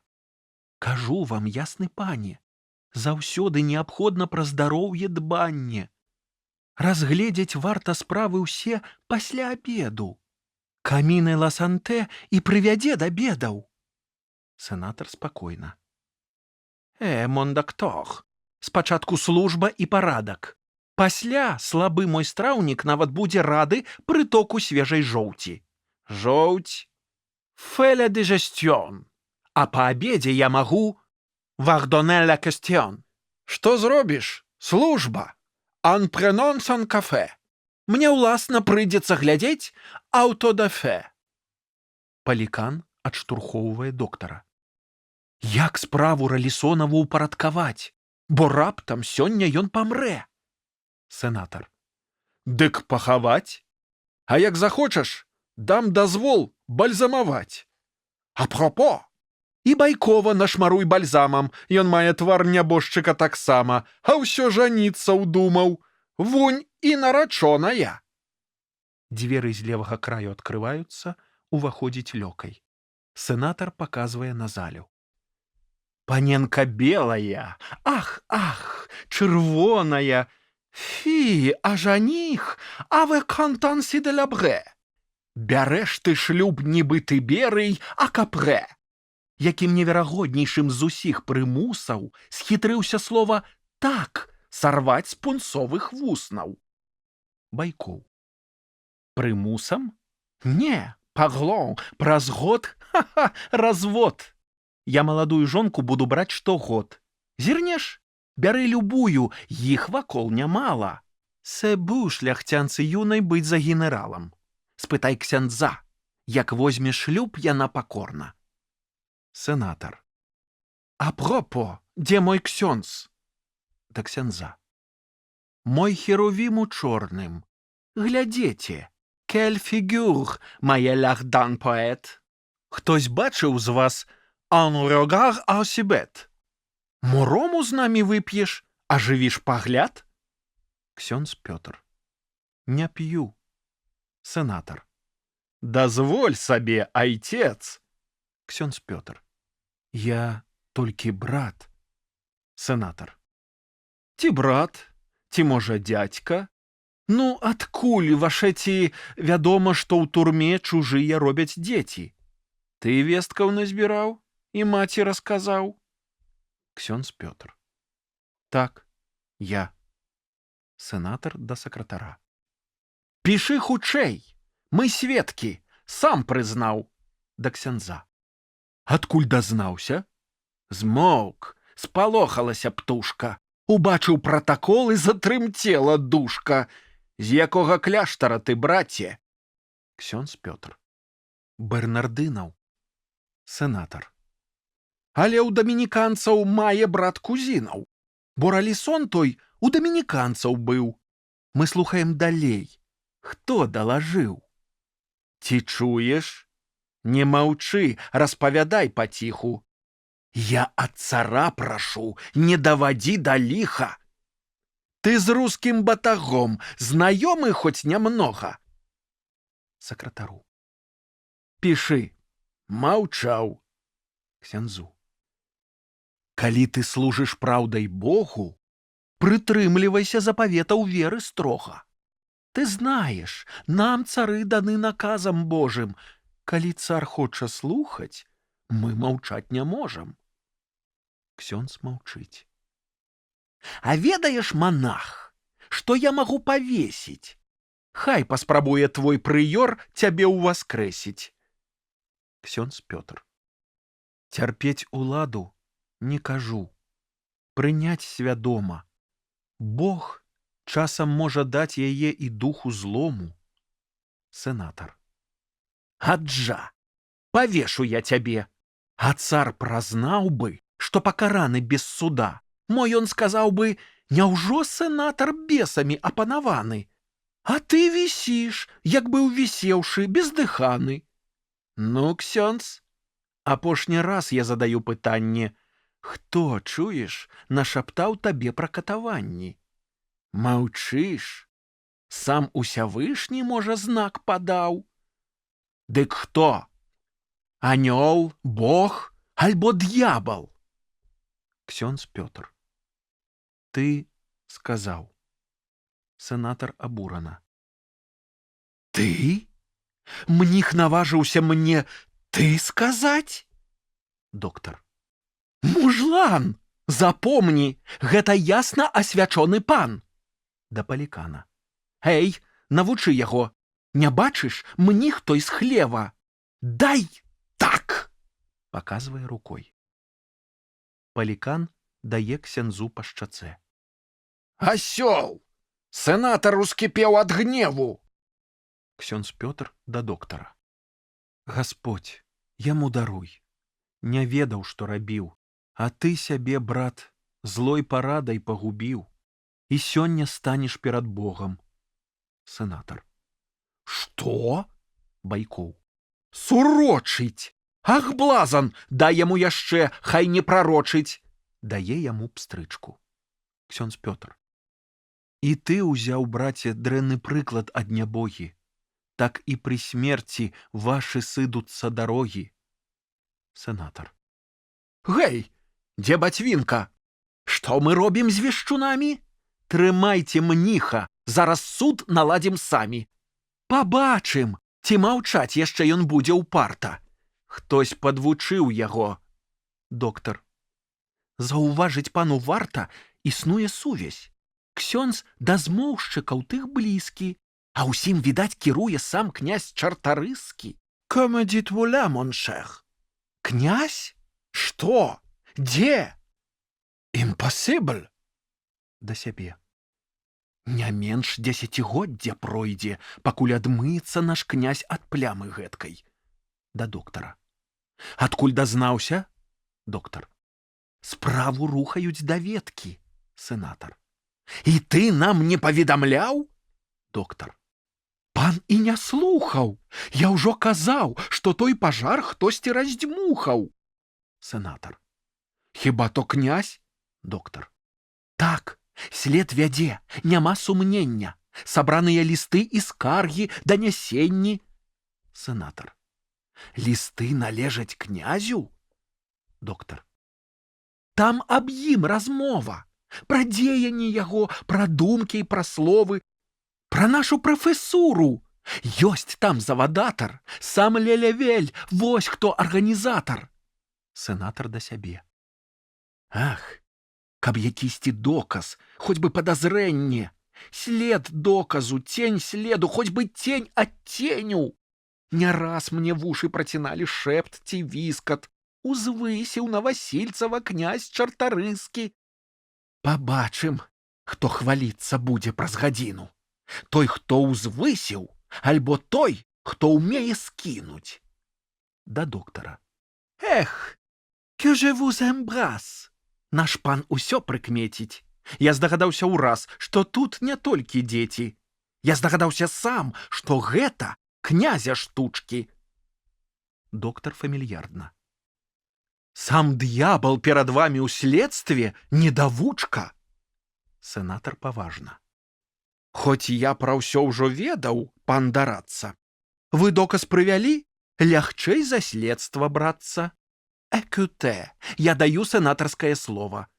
Вам гадавы аклад падымем на палову. За гэту справу службы 10 год налічым. Дадзім маёнтак згодна з правам кананічным. І ордэн. Цар на ўзнагароды справядлівы. Мой доўг за верных слуг прасіць яго рупліва. Доктар. Цярпеў ад справы гэта я нямала стратаў. З кішэні ўласнай шпегам раздаваў аплату. Мае старанні для дзяржавы і цара. Сенатар бярэ яго пад руку. Моншэр, ідзеце да майго сакратара. Пастаўце з ім на дакументы ўсе пячатку. Пад вечар разам праглядзім іх па парадку. Да сябе. Я следства вёў, амаль дакончыў справу, а ён прыдбае гонар і хвалу і славу. Задумваецца. Сакратару на вуха. Пад арышт доктара. Забраць яго паперы. Да Байкова, які ўваходзіць. Тут важная праблема. Трэба нам праверыць. Наш мілы доктар слоўка выпусціў міжвольна. Пытаемся, яшчэ што расказаць ён здольны. Палікан, бачачы погляд сенатара, праводзіць доктара і нізка яму кланяецца. Доктар да сябе.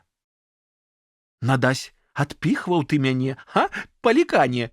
Цяпер я штурхану, ды і так, што больш не ўстанеш. Да сенатара. Я хутка. Сенатар няўважліва. Мне а 8 з места выпраўляцца. Доктар. Што гэта? На гадзінніку маім 12. Сенатар. Не, блізка 5. Доктар. Што? Не веру я вачам. Дакладна, поўдзень. Мусіць, пан пабачыць сам. Паказвае 12 стрэлкі тонкі носік. Хоць на секунду зрушыў бы, хоць на валосік. Ксёндз Пётр. Гадзіннік стаў твой да наступнага палудня. Падумай, браце, пра душу, пра час твой судны. Доктар. Чаго ты хочаш? Палікан. Нам прароцтве ён мармоча. Бы яшчурка глядзіць, як прамянеюць вочы. Ксёндз Пётр. Бог знакі падае і тым засцерагае. Палікан. Брат гэты штось на шпега вельмі выглядае. Адкрываюцца дзверы з левага краю. Уваходзіць мноства дам, ураднікаў, гасцей. Чуецца музыка. Пані губернатарава. Ці можна? Пані Саветнікава. Сетондзін. Пані генералава. А, моншэр сенатор. Чакалі, пасылалі. Пані Саветнікава. Vraiment, c'est un malheur. Усе жанчыны разам. Нарэшце адшукалі. Сенатар. Што за ўрачыстасць? Дама. Давайце ў зале гэтай танчыць, светлай, чыстай. Становяцца ў пары, рыхтуюцца да танца. Сенатар.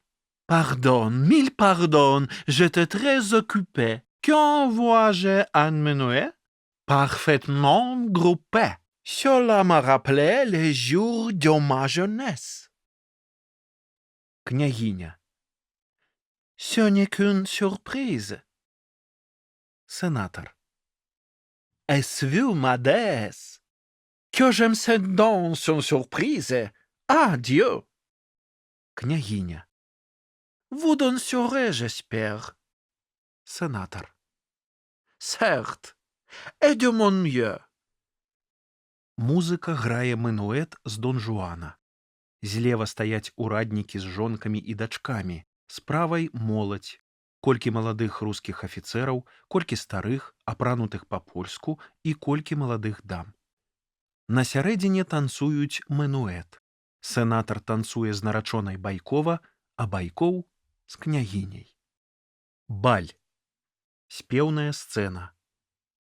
Дама з правага краю. Глядзі, Стары сапіць і вые. А каб скруціў ён сваю шыю. Да сенатара. Як пекна, лёгка танчыш, пан. Убок. Il crèvera dans l'instant. Малады чалавек. Пабач, як лашчыцца да дамы. Учора мучыў, танчыць сёння. Туды-сюды стрыжэ вачамі і скача, рысь нібы ў загоне. Дама. Учора біў і катаваў, кроў праліваў без шкадавання, а сёння кіпцюры схаваў, у пані просіць мілавання. З левага краю. Калескі рэгістратар да саветніка. Сенатар сам пусціўся ў скокі. Патанчым, што стаяць спакойна. Саветнік. Здаецца мне, што нашы крокі прымацца будуць непрыстойна. Але мы знойдзем столькі дам? Не. Рэч не ў гэтым, дзеля Бога. Я патанцую лепей сам. Адзін, без вашай дапамогі. Чаму? Саветнік я шаноўны. Аднак я афіцэрскі сын. Усім даю адказ адмоўны, хто мае гэткі нізкі чын. Палкоўнік, пойдзем з вамі ў танец. Вядзе фігуры сам сенатар. Палкоўнік. Які быў з вамі ашуканец? Паказвае на рэгістратара. Саветнік. Усяго калескі рэгістратар. Палкоўнік. Во бузацёраць якабінцы. Дама да сенатара. Як пекна, лёгка танчыш, пан. Саветнік з гневам. Змяшана ўсё, баль разначынцаў. Дама. Il crèvera dans l'instant. Левы край хорам. Дамы. А, quelle beauté, quelle grâce. Мужчыны. Ах, шык які, ах, бляск які. Правы край хорам. Мужчыны. Ах, шельмы, грэйсы, лайдакі, няхай пярун накрые вас. Сенатар, танцуючы да жонкі губернатара. Хачу завесці я знаёмства са старастай. Ён ладных мае дачку і жонку. Губернатар, бегаючы за сенатарам. Гэта проста. Няхай пан трошкі пачакае. Падыходзіць да старасты. Дачка, дзе ж ваша? Стараста. Яна дома. Губернатар. А жонка ёсць? Стараста. Так, я не ўдовы. Губернатарава. Дык што, не ходзяць на прыёмы? Стараста. Не. Губернатарава. Пан адзін? Стараста. І дастаткова. Губернатар. Вы жонку свету паказалі б. Стараста. Глядзець на жонку буду сам. Губернатарава. Дачку мы учора запрашалі. Стараста. За ласку гэту дзякуй вам. Губернатар. Бракуе пары ў мэнуэце. Сенатар просіць новых дам. Стараста. Я ведаю, што ў вас на мэце. Ёй пару адшукаю сам. Губернатарава. Яна танцоркай слынна ў свеце. Стаць з ёй хацеў сенатар сам. Стараста. Сенатар мае на прыкмеце яшчэ дзясятак іншых дам. Левы край хорам. Якія партыі хароў, які багаты, светлы дом. Правы край хорам. П'юць ранкам ліхадзеі кроў, а па абедзе жлукцяць ром. Саветнік, паказваючы на сенатара.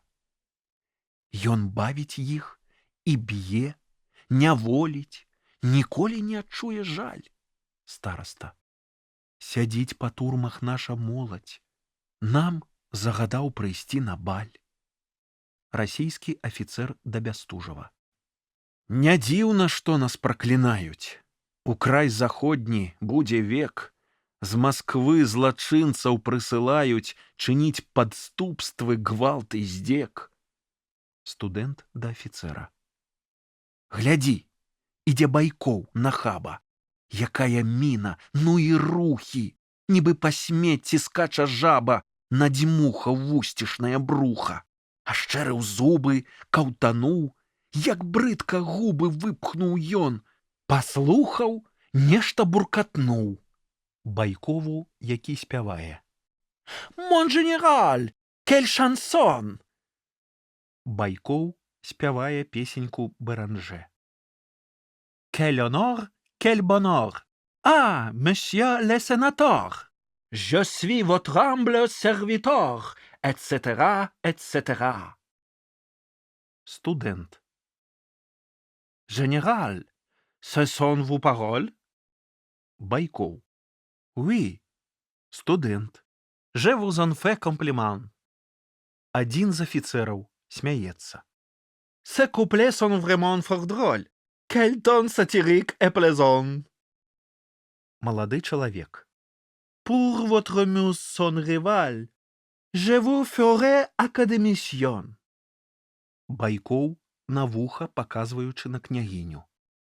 Сенатор рогі ўзяў на баль. Сенатар на вуха, паказваючы на нявесту Байкова. «Va, je te coifferai bien». Панна, танцуючы, да маці. Агідны і стары занадта. Маці з правага боку. Калі ён прыкры, кінуць можна. Саветнікава з левага боку.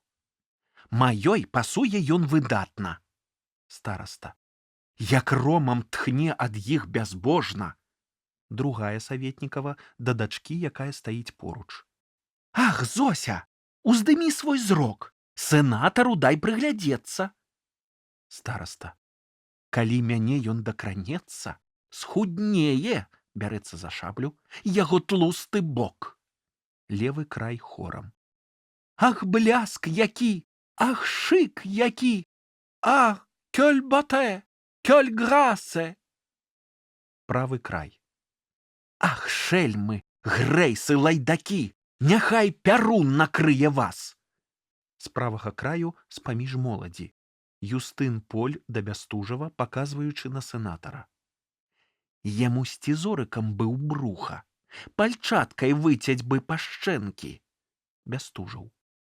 «Што ж, задаволіш злосць і скруху, пачуеш ад злачынца енкі, яны ж нагоды той не ўнікнуць, каб універсітэты звесці. Студэнты якабінцы крыкнуць, а потым моладзь лёгка з'есці. Але ён не пазбегне кары, адкупіць кроў і рэкі слёз. Цар мае многа сабакарняў, тут здохне толькі адзін пёс. Дазволь нож у руцэ свярбіць. Засцерагаю яшчэ раз. Прынамсі, хоць бы яго збіць. Цішэй, усіх мы згубім вас. Нягоднікі, ах, шельмы зграя. Давай мы выйдзем за парог. З яго ніхто і не спагнае? Хто спросіць, хто адпомсціць?» Ксёндз Пётр. Бог. Раптам музыка змяняецца, і граюць арыю камандора. Танцуючыя. «Што сталася? Што?» «Музыка панурая». Адзін глядзіць у акно. «Хмарына чорная ідзе, як перад бураю». Закрывае акно, удалечыні чуюцца грымоты. Сенатар. «Чаму не граюць?» Дырэктар музыкі. «Памыліліся мы». Сенатар. «Палкі!» Дырэктар. «Якраз мы бралі з новай оперы кавалкі, не зразумелі ўсе, адтуль і замяшанне». Сенатар. «Ну, аранже дон! Ну, панове, пані!» За дзвярыма чуецца моцны крык. Пані Ралісон з-за дзвярэй жахлівым голасам. «Пусці мяне! Пусці!» Сакратар. «Сляпая!» Лёкай устрывожаны. «Яна бачыць! Бяжыць па сходах! Затрымайце!» Іншыя лёкаі. «Вось задача!» Пані Ралісон. «Дзе ён? Знайду прапойцу я таго, тырана!» Лёкаі хочуць затрымаць, яна перакульвае аднаго з іх. «Глядзі, кульнула як, нячыстым апантана!» Уцякаюць. Пані Ралісон. «Дзе ты? Твой чэрап я на бруку разаб'ю! Мой сын, адзіны мой, ён грэў душу маю, быў скінуты з акна. Пачварныя стварэнні штурхнулі з вышыні на гострыя каменні. А ты, злачынец, у крыві няшчасных дзетак, драпежнік, ад сляпой схаваўся маці. Дзе ты? Сама цябе я разарву, як яся вы. Сын, скінулі з акна, а ты вось тут жывы. Забіты ён, дзіцятка мой і мой жывіцель. Тыран жыве, і пан Бог ёсць, і ёсць збавіцель. Ксёндз Пётр. Блюзнерыць нельга, сын жывы, паранены. Пані Ралісон. Жывы? Чые то словы? Кім мне дадзены? Ці праўда, ксёнджа мой? Там побач мы ішлі. Упаў, крычаць, бягуць, адразу звалаклі. Ах, сына звалаклі майго, я сірата. Не бачыла, бо не праходзіць слепата, але кроў родную адчула я на бруку. І тут між вас, з-паміж банкетавання гукаў, ёсць кат скрываўлены. Сынам ён чыніць муку. Ідзе проста на сенатара, сенатар адбягае. Пані Ралісон павольна падае на зямлю. Ксёндз Пётр падыходзіць да яе разам са старастам. Чуецца удар грому. Усе са страхам. І слова стала целам. Тут. Іншыя. Тут? Ксёндз Пётр. Не, там. Адзін глядзіць у акно. Як блізка. У будынак універсітэта. Сенатар падыходзіць да акна. У вокны доктара. Хтось з гледачоў. Жаночы лямант з дому. Хтось на вуліцы смяецца. Ха-ха! Забралі д'яблы! Прыбягае Палікан збянтэжаны.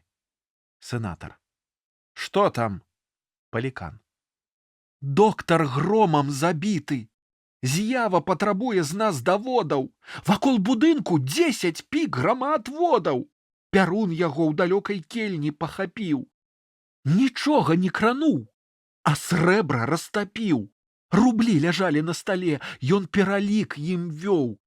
Метал каштоўны, добры праваднік. Стараста. Як небяспечныя расейскія рублі. Сенатар дадам. Змяшалі танец вы, партнераў развялі. Бачыць, як дапамагаюць пані Ралісон. Эй, вынесці яе! Кабеце дапамогу, нясеце прэч з вачэй. Ксёндз Пётр. Да сына? Сенатар. Хоць да Бога. Ксёндз Пётр.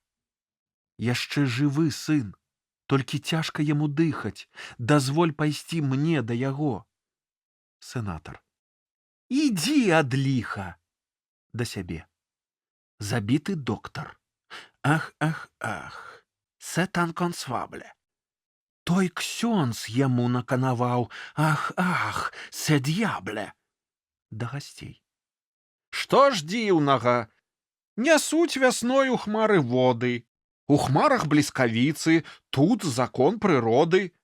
Саветнікава да мужа. Што хочаце, кажэце, страх і будзе страхам. Я не жадаю быць з ім пад адзіным дахам. Табе казала, справаў не кранай дзяцінных. Маўчала, пакуль ён габрэяў біў нявінных. А гэта дзеці. Доктар паў ад сваёй злосці. Саветнік. Ай, глупствы ўсё. Саветнікава. Хадзем дамоў, мне кепска штосьці. Зноў чуюцца грымоты. Усе разбягаюцца, спачатку левы край, потым правы. Застаюцца сенатар, Палікан, ксёндз Пётр. Сенатар, назіраючы за ўцекачамі. Пракляты доктар. Жыў, нудзіў мяне да млосці, а як падох, разбегліся на балі мае госці. Да Палікана. Вуе, як паглядае ксёндз. Келё ягар. Выпадак вельмі дзіўны. Un singulier hasard.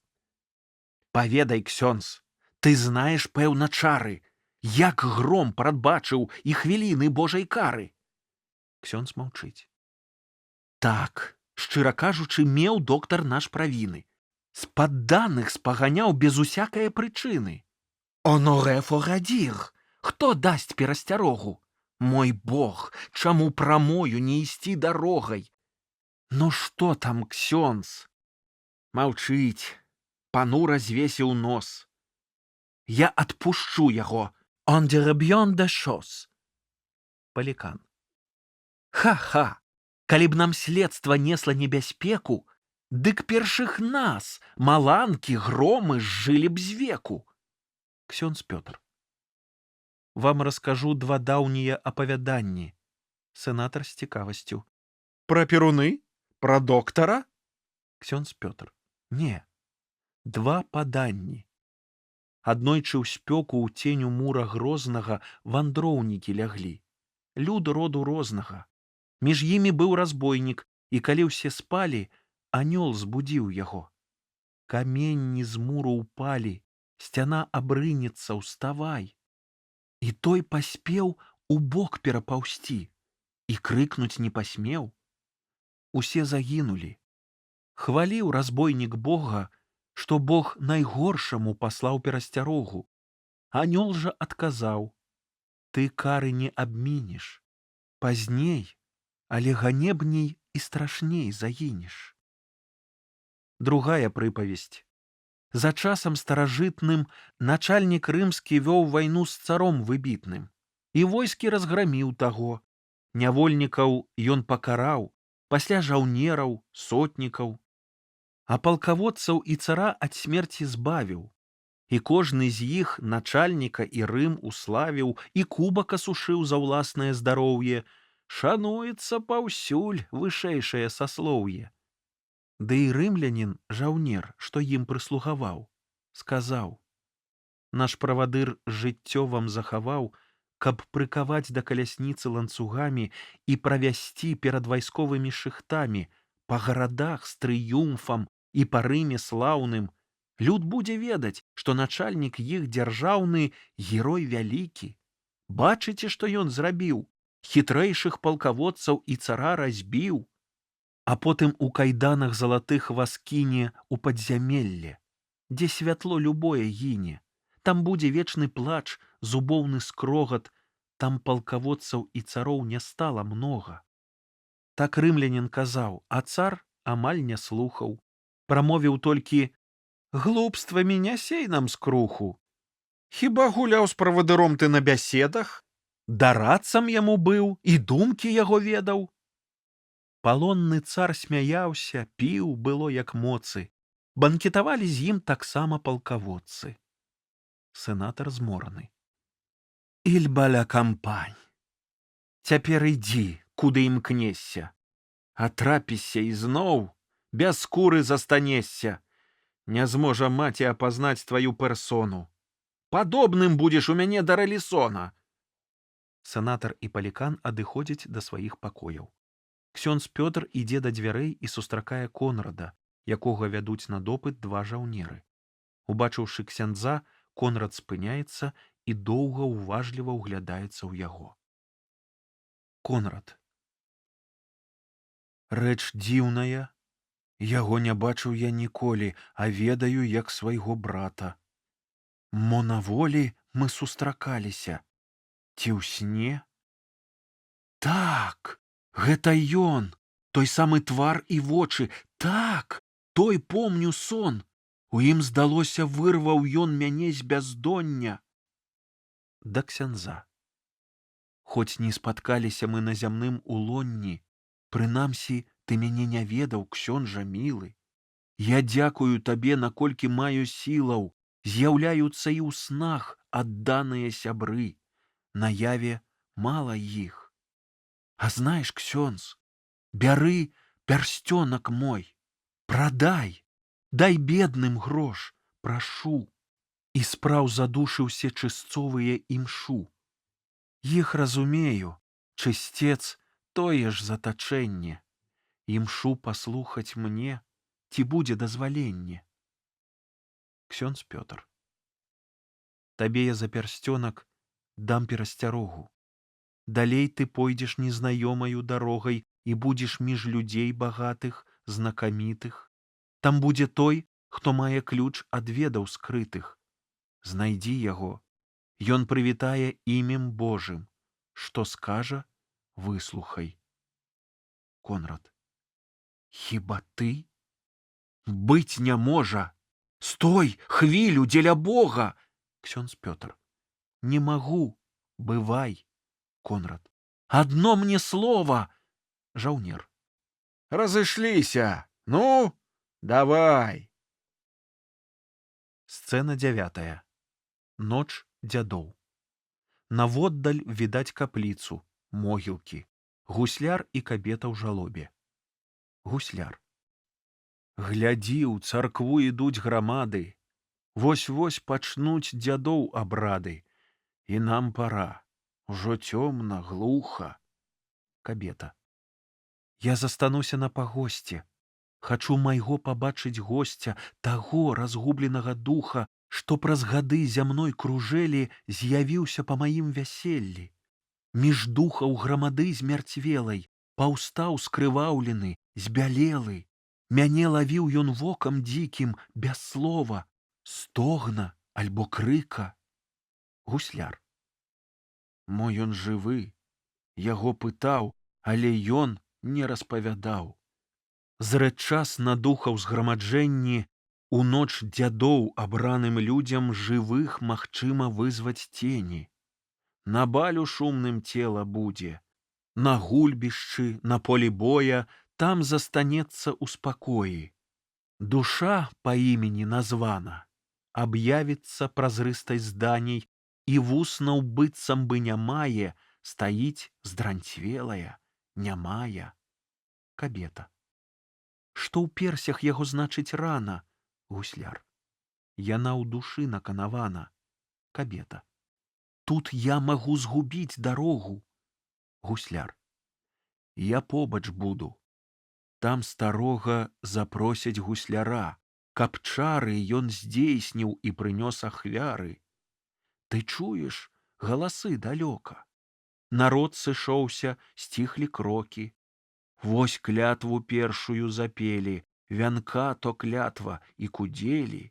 Паветраных там клічуць духаў. Святлінкі зіхацяць наўкола, як зоркі, што спадаюць долу.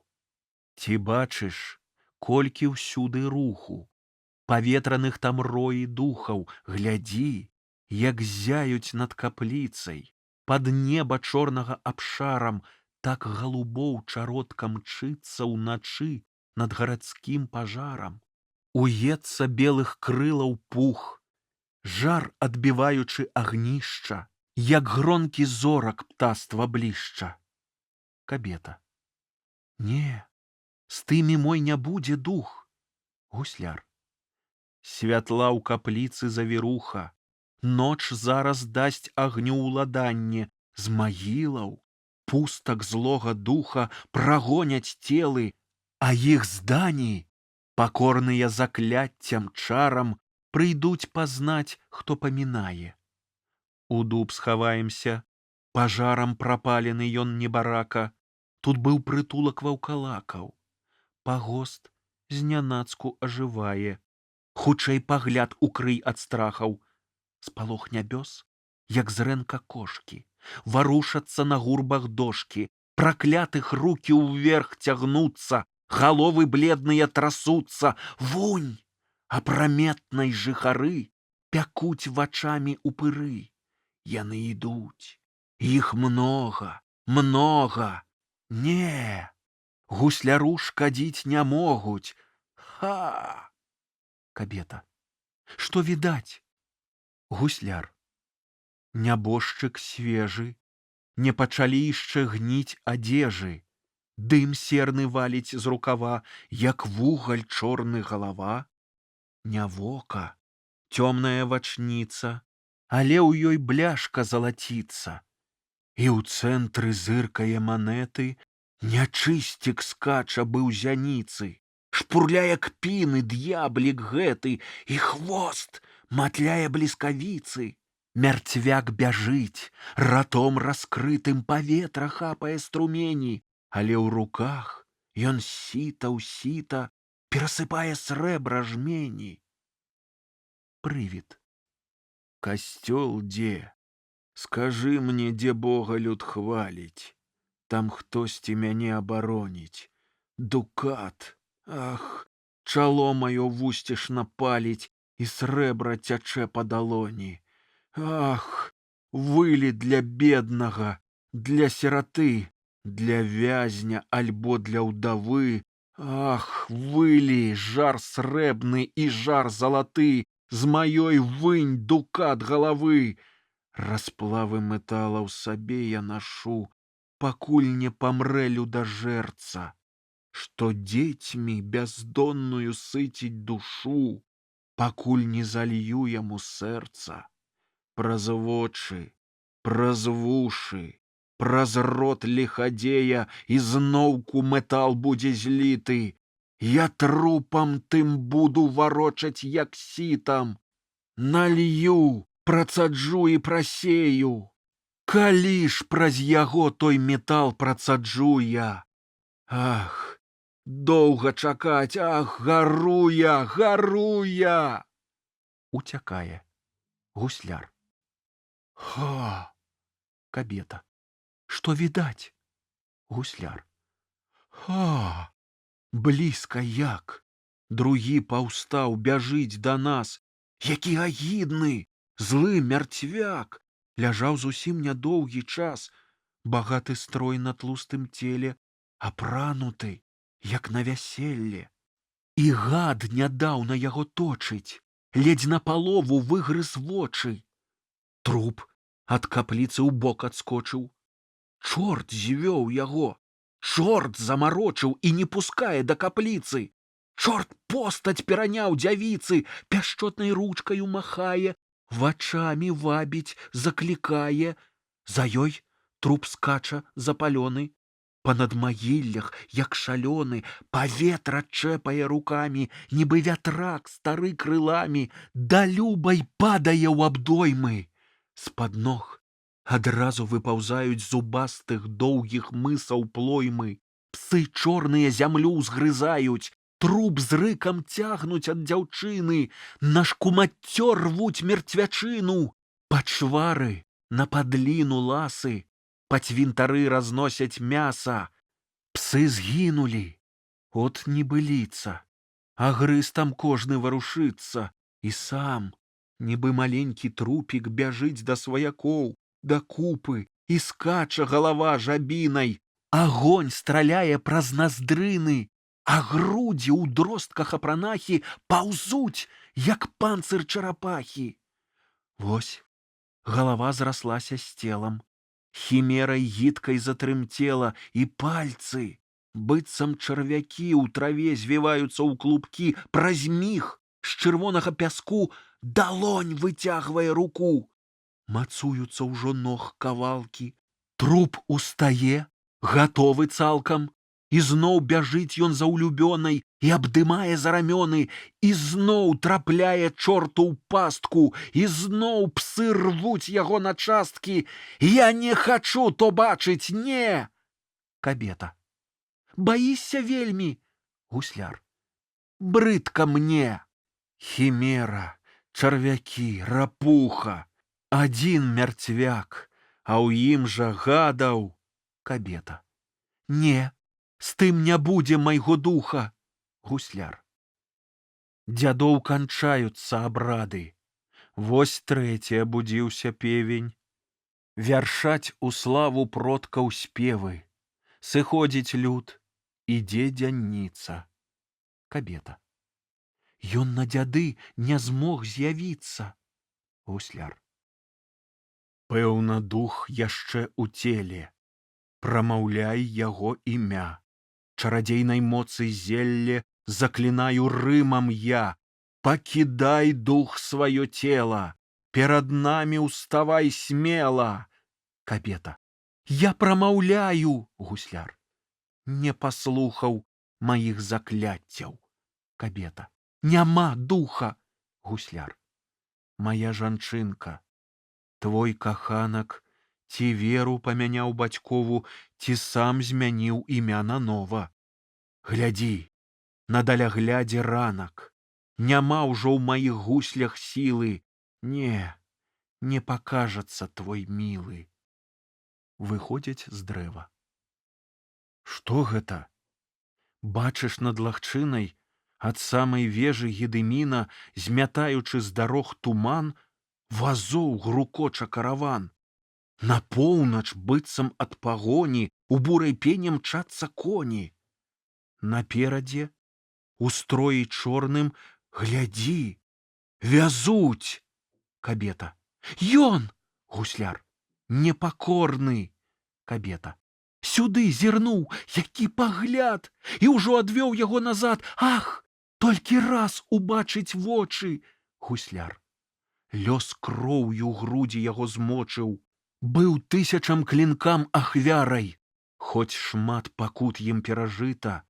На персях запякліся шнары, але ў душы яны адкрыты. Па смерці загаяцца толькі. Кабета. Хто ж устраміў клінкі і столькі? Гусляр. Той, хто народу чыніць кару. Кабета. І на чале ён мае рану, маленькую, нібы радзімка, здаецца чорнаю расінкай. Гусляр. Баліць мацней, бесперастанна. Ён сам сабе яе жадаў, я рану ўласна аглядаў. Смерць загаіць яе не можа. Кабета. Ратуй яго, магутны Божа. Канец першага акту. Сцэна 6. Багата ўбраны спальны пакой, сенатар варочаецца на ложку і ўздыхае. Два д'яблы над галавой. Д'ябл першы. П'яны, не хоча спаць. Змусіў столькі чакаць. Круціцца бы клубок. Вожык залез пад бок. Д'ябл другі. Сып на павекі мак. Д'ябл першы. Сціхне, угрызу, як воўк. Д'ябл другі. Кінуўся бы каршак. Абодва. Будзем душу пячы і вужакай сячы. Вельзевул. Прэч. Два д'яблы. Хто рыкае так? Я, Вельзевул. Дык што ж? Дзіч маю не трывож. Толькі засне лайдак, я вазьму яго сон. 100 пакажам котлоў, бліск агня і акоў. Наш спазнае праклён. Ранкам успомніць сон, мо паправіцца сам, бо яшчэ далёка скон. Зараз яму задам, што ты над ім дрыжыш, а як паправіцца ён, я наведаю храм, рукі ўскладу на крыж. Вельмі настрашыш раз, будзе гатовы да сну, і ён падманіць нас, выпусцім птушку з рук. Рэч вам скажу адну, ён мой любімы сын, ці ж будзе спаць без мук? Я запушчу зуб свой. Ты пазабыў мой чын? Я стаю над табой. О, кажэце, прашу, трэба вырваць душу. Пыху яе раздзьмуць, дый у ганьбу спіхнуць. Гардзю яе агарні, кпінамі ўсю скалані. Толькі пра пекла, цыц. Што ж, мы ляцім, фіц-фіц. Адлятае. Д'ябл першы. Эх, душу зараз цап. Што, небарака, дрыжыш? Д'ябл другі. Трапіш да нашых лап, нібы да коткі мыш. Відзень сенатара.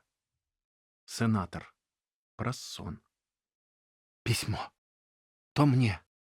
Рэскрыпт ад царскай ягамосці. Уласнаручны. Шле 1100 рублёў. І ордэн. Тытул. Буду роўны між князёў. Маршалак мне вялікі. Хай цяпер зайздросціць. Да Цэзара. Палац. Яны да сцен туляцца. І ненавідзячы паклон даюць. Баяцца. Маршалак. Гран-контролёр. Ледзь пазнаць у масцы. Якое любае шаптанне! Навокал любае шаптанне! І зноў сенатар у ласцы, у ласцы, у ласцы, у ласцы! Няхай жа я памру сярод таго шаптання, як ад сваіх наложніц ласкатання, а кожны выкажа мне прыхіленне і, адчуваючы ў душы трымценне, узіраецца, зайздросціць, нос я задзіраю. О, шчасце! Я ад шчасця проста паміраю! Яго вялікасць, імператар, уваходзіць. І што ж? Не бачыць, не глядзіць, нахмурыў бровы. Мой найяснейшы пан не кажа нават слова. Мяне кідае ў пот, дрыжу пры ўсім народзе. Маршалак павярнуўся да мяне ўжо спінай. О, жах! Ураднікі надзьмуліся пагардай. Ах, паміраю, мёртвы, пахаваны, згінуў!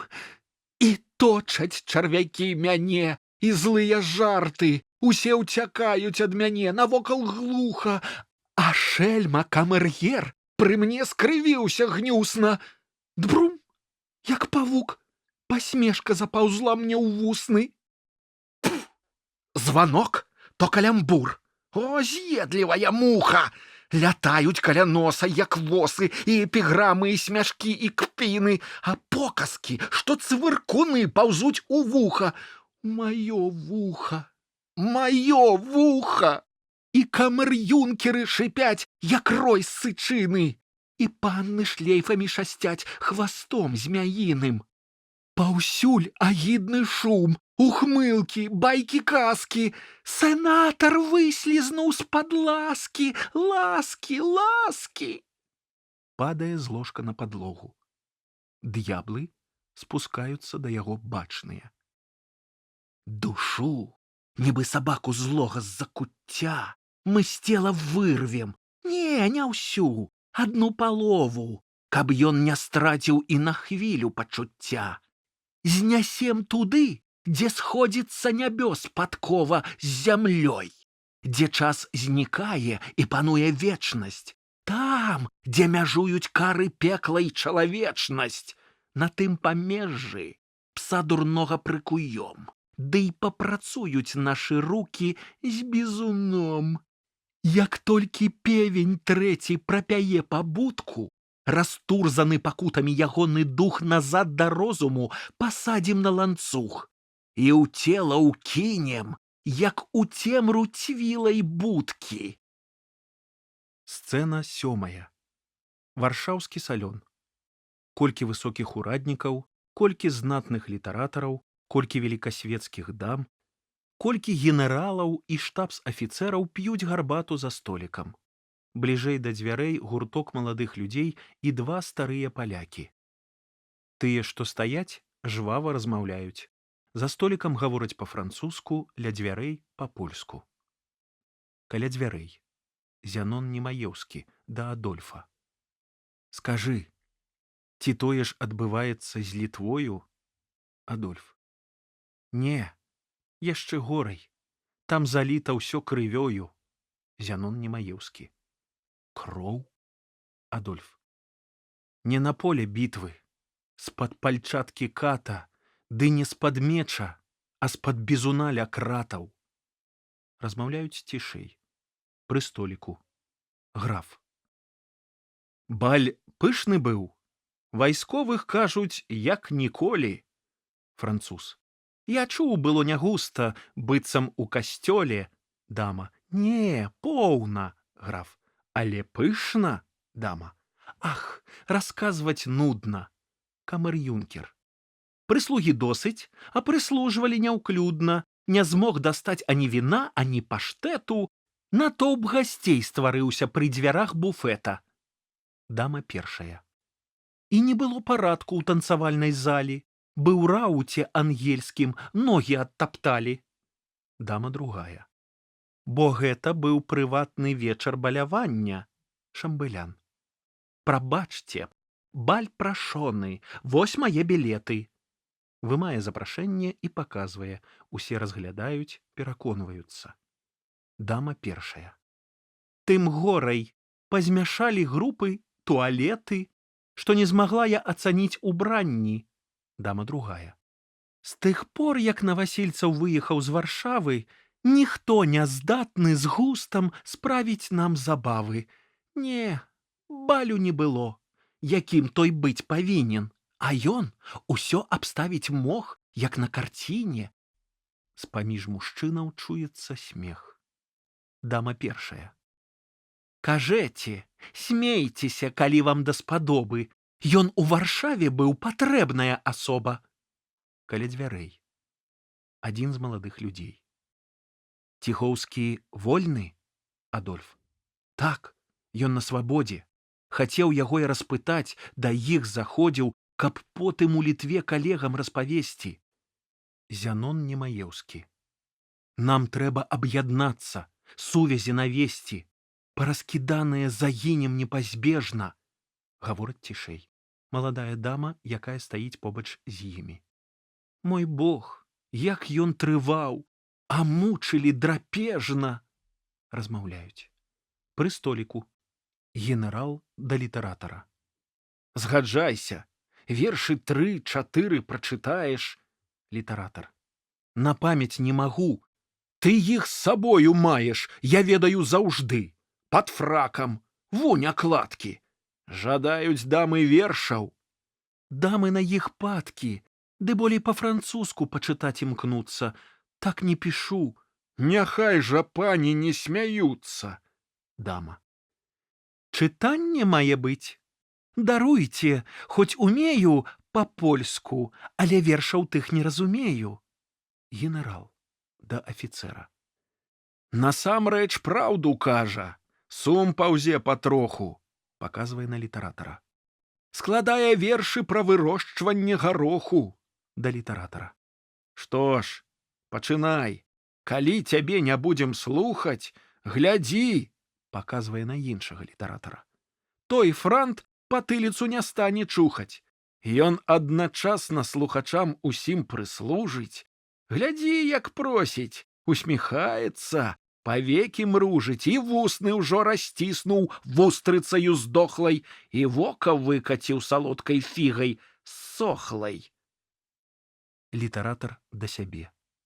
Сыходзяць да генерала. Не, верш доўгі, голаса не будзе. Генерал да афіцэра. Не хоча, хай і не чытае, бо занудзіў. Маладая дама аддзяляецца ад групы моладзі, ад дзвярэй ідзе да століка. Ах, рэч жахлівая! Паслухайце, панове! Вы ўспомнілі імя Ціхоўскага ў размове. Вышэйшы афіцэр. Ціхоўскі зноў на волі? Граф. Колькі год тамілі яго ў турме. Шамбылян. Я думаў, ён даўно ў магіле. Да сябе. Такія рэчы слухаць вельмі небяспечна. Своечасова выйсці было б мне дарэчна. Выходзіць. Граф. На волі? Праўда? Адольф. Не знайшлі, у чым ён вінны. Майстар цырымоніі. Хто ж кажа пра віну? Ёсць іншыя прычыны. Хто вязнем доўга быў, той шмат чаго пабачыў. Урад свае намеры мае і задачы, якія мусіць укрываць. Ці можа быць дзяржава без тайнай агентуры ў палітычных справах? Так дзеецца паўсюль. Такія ўсе краіны. А, пан з Літвы? Таму, здаецца, пану дзіўна. Вясковыя панкі ахвочы ўсё пра царства празнаць, як пра сваёй сядзібы гаспадарства.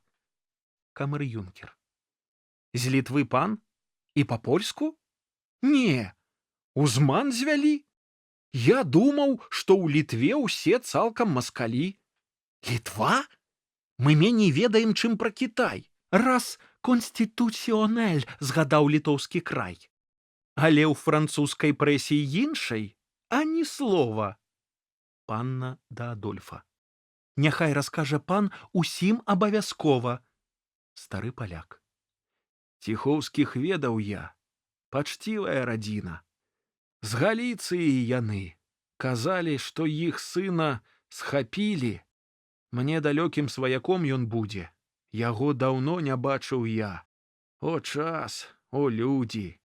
Прайшло 3 пакаленні, а пажар палае. Бацькоў пабраў, дзяцей і ўнукаў ён знішчае. Адольф. Усе збліжаюцца і слухаюць. Я знаў яго з маленства. Быў прыгожы, статны, рухавы, слаўны, малады, на досціп здатны, душа кампаніі. Дзе толькі не з'яўляўся, апавяданнем, жартам свежым вызначаўся. Дзяцей любіў, мяне браў часта на калені. Вясёлы пан, мальцы празвалі ў захапленні. І помню валасы яго, што промнем боскім зіхцелі. Я рабіў ім розныя прычоскі. І погляд памятаю, шчыры, трошкі ўзнёслы. Ён сам ніколі не здаваўся нам дарослым. Гуляўся з намі, весяліў нас у ахвотку, і мы лічылі яго нашым аднагодкам. У час той меў ён ажаніцца. Ад нявесты прыносіў нам дары, пазваў на шлюб у места. Пасля ён не прыходзіў. Нам казалі дома, напэўна, па краях вандруе незнаёмых. Шукалі, дзесьці знік і следу не пакінуў. Нарэшце абвясцілі, ён загінуў. Паліцыя прыслала нават рапарт сціслы. Маўляў, плашч знойдзены на набярэжнай Віслы. Прызнала жонка плашч адразу, як зірнула. Самога не знайшлі. Паўгода прамінула, а версія адна. Ён сам сябе забіў. Чаму? Народ паплакаў, а затым забыў. Прайшло ўжо 2 гады. Па вуліцах туманных да Бельвэдэра правялі арыштаваных. Быў цёмны вечар, дождж ліў. Хтосьці выпадкова альбо наўмысна апынуўся ля аховы нябачным сведкам. Можа, з юнакоў нязломных, якія сочаць за дарогамі палонных. Спынілася калёна, і было чуваць, ён шэптам вязняў папрасіў сябе назваць. Сярод імён, іх болей сотні прагучала, было Ціхоўскі. Ранкам жонка гэта знала. Пыталася, пісала розныя прашэнні, ды не прыйшло ніводнага паведамлення. Без весткі пэўнай 3 гады мінулі ў смутку. Хаця хадзілі па Варшаве пагалоскі, чуткі, казалі, што жывы і церпіць катаванні, дагэтуль адмаўляе падпісаць прызнанні, што спаць яму праз ноч усю забараняюць, што селядцамі кормяць, піць не дазваляюць, ці опіумам пояць, насылаюць страхі, ці звяжуць і казычаць пяткі і падпакі. Праз пэўны час пра новых вязняў гаманілі. Рыдала жонка, але ўсе аб ім забылі. Нядаўна ў дом да жонкі пазванілі ў поўнач. Стаяць на ганку афіцэр, жандар, а побач няшчасны вязень. Просяць даць пяро, паперу, ды і падпісаць. Жывым дастаўлен з Бельвэдэра. Падзячылі і папярэдзілі. Калі ты выдасі, то сказ не скончылі. Пайшлі. Ён гэта быў. Бягу пабачыць, сябар кажа. Ты сёння не хадзі, ля брамы шпег заўважыць. Іду назаўтра.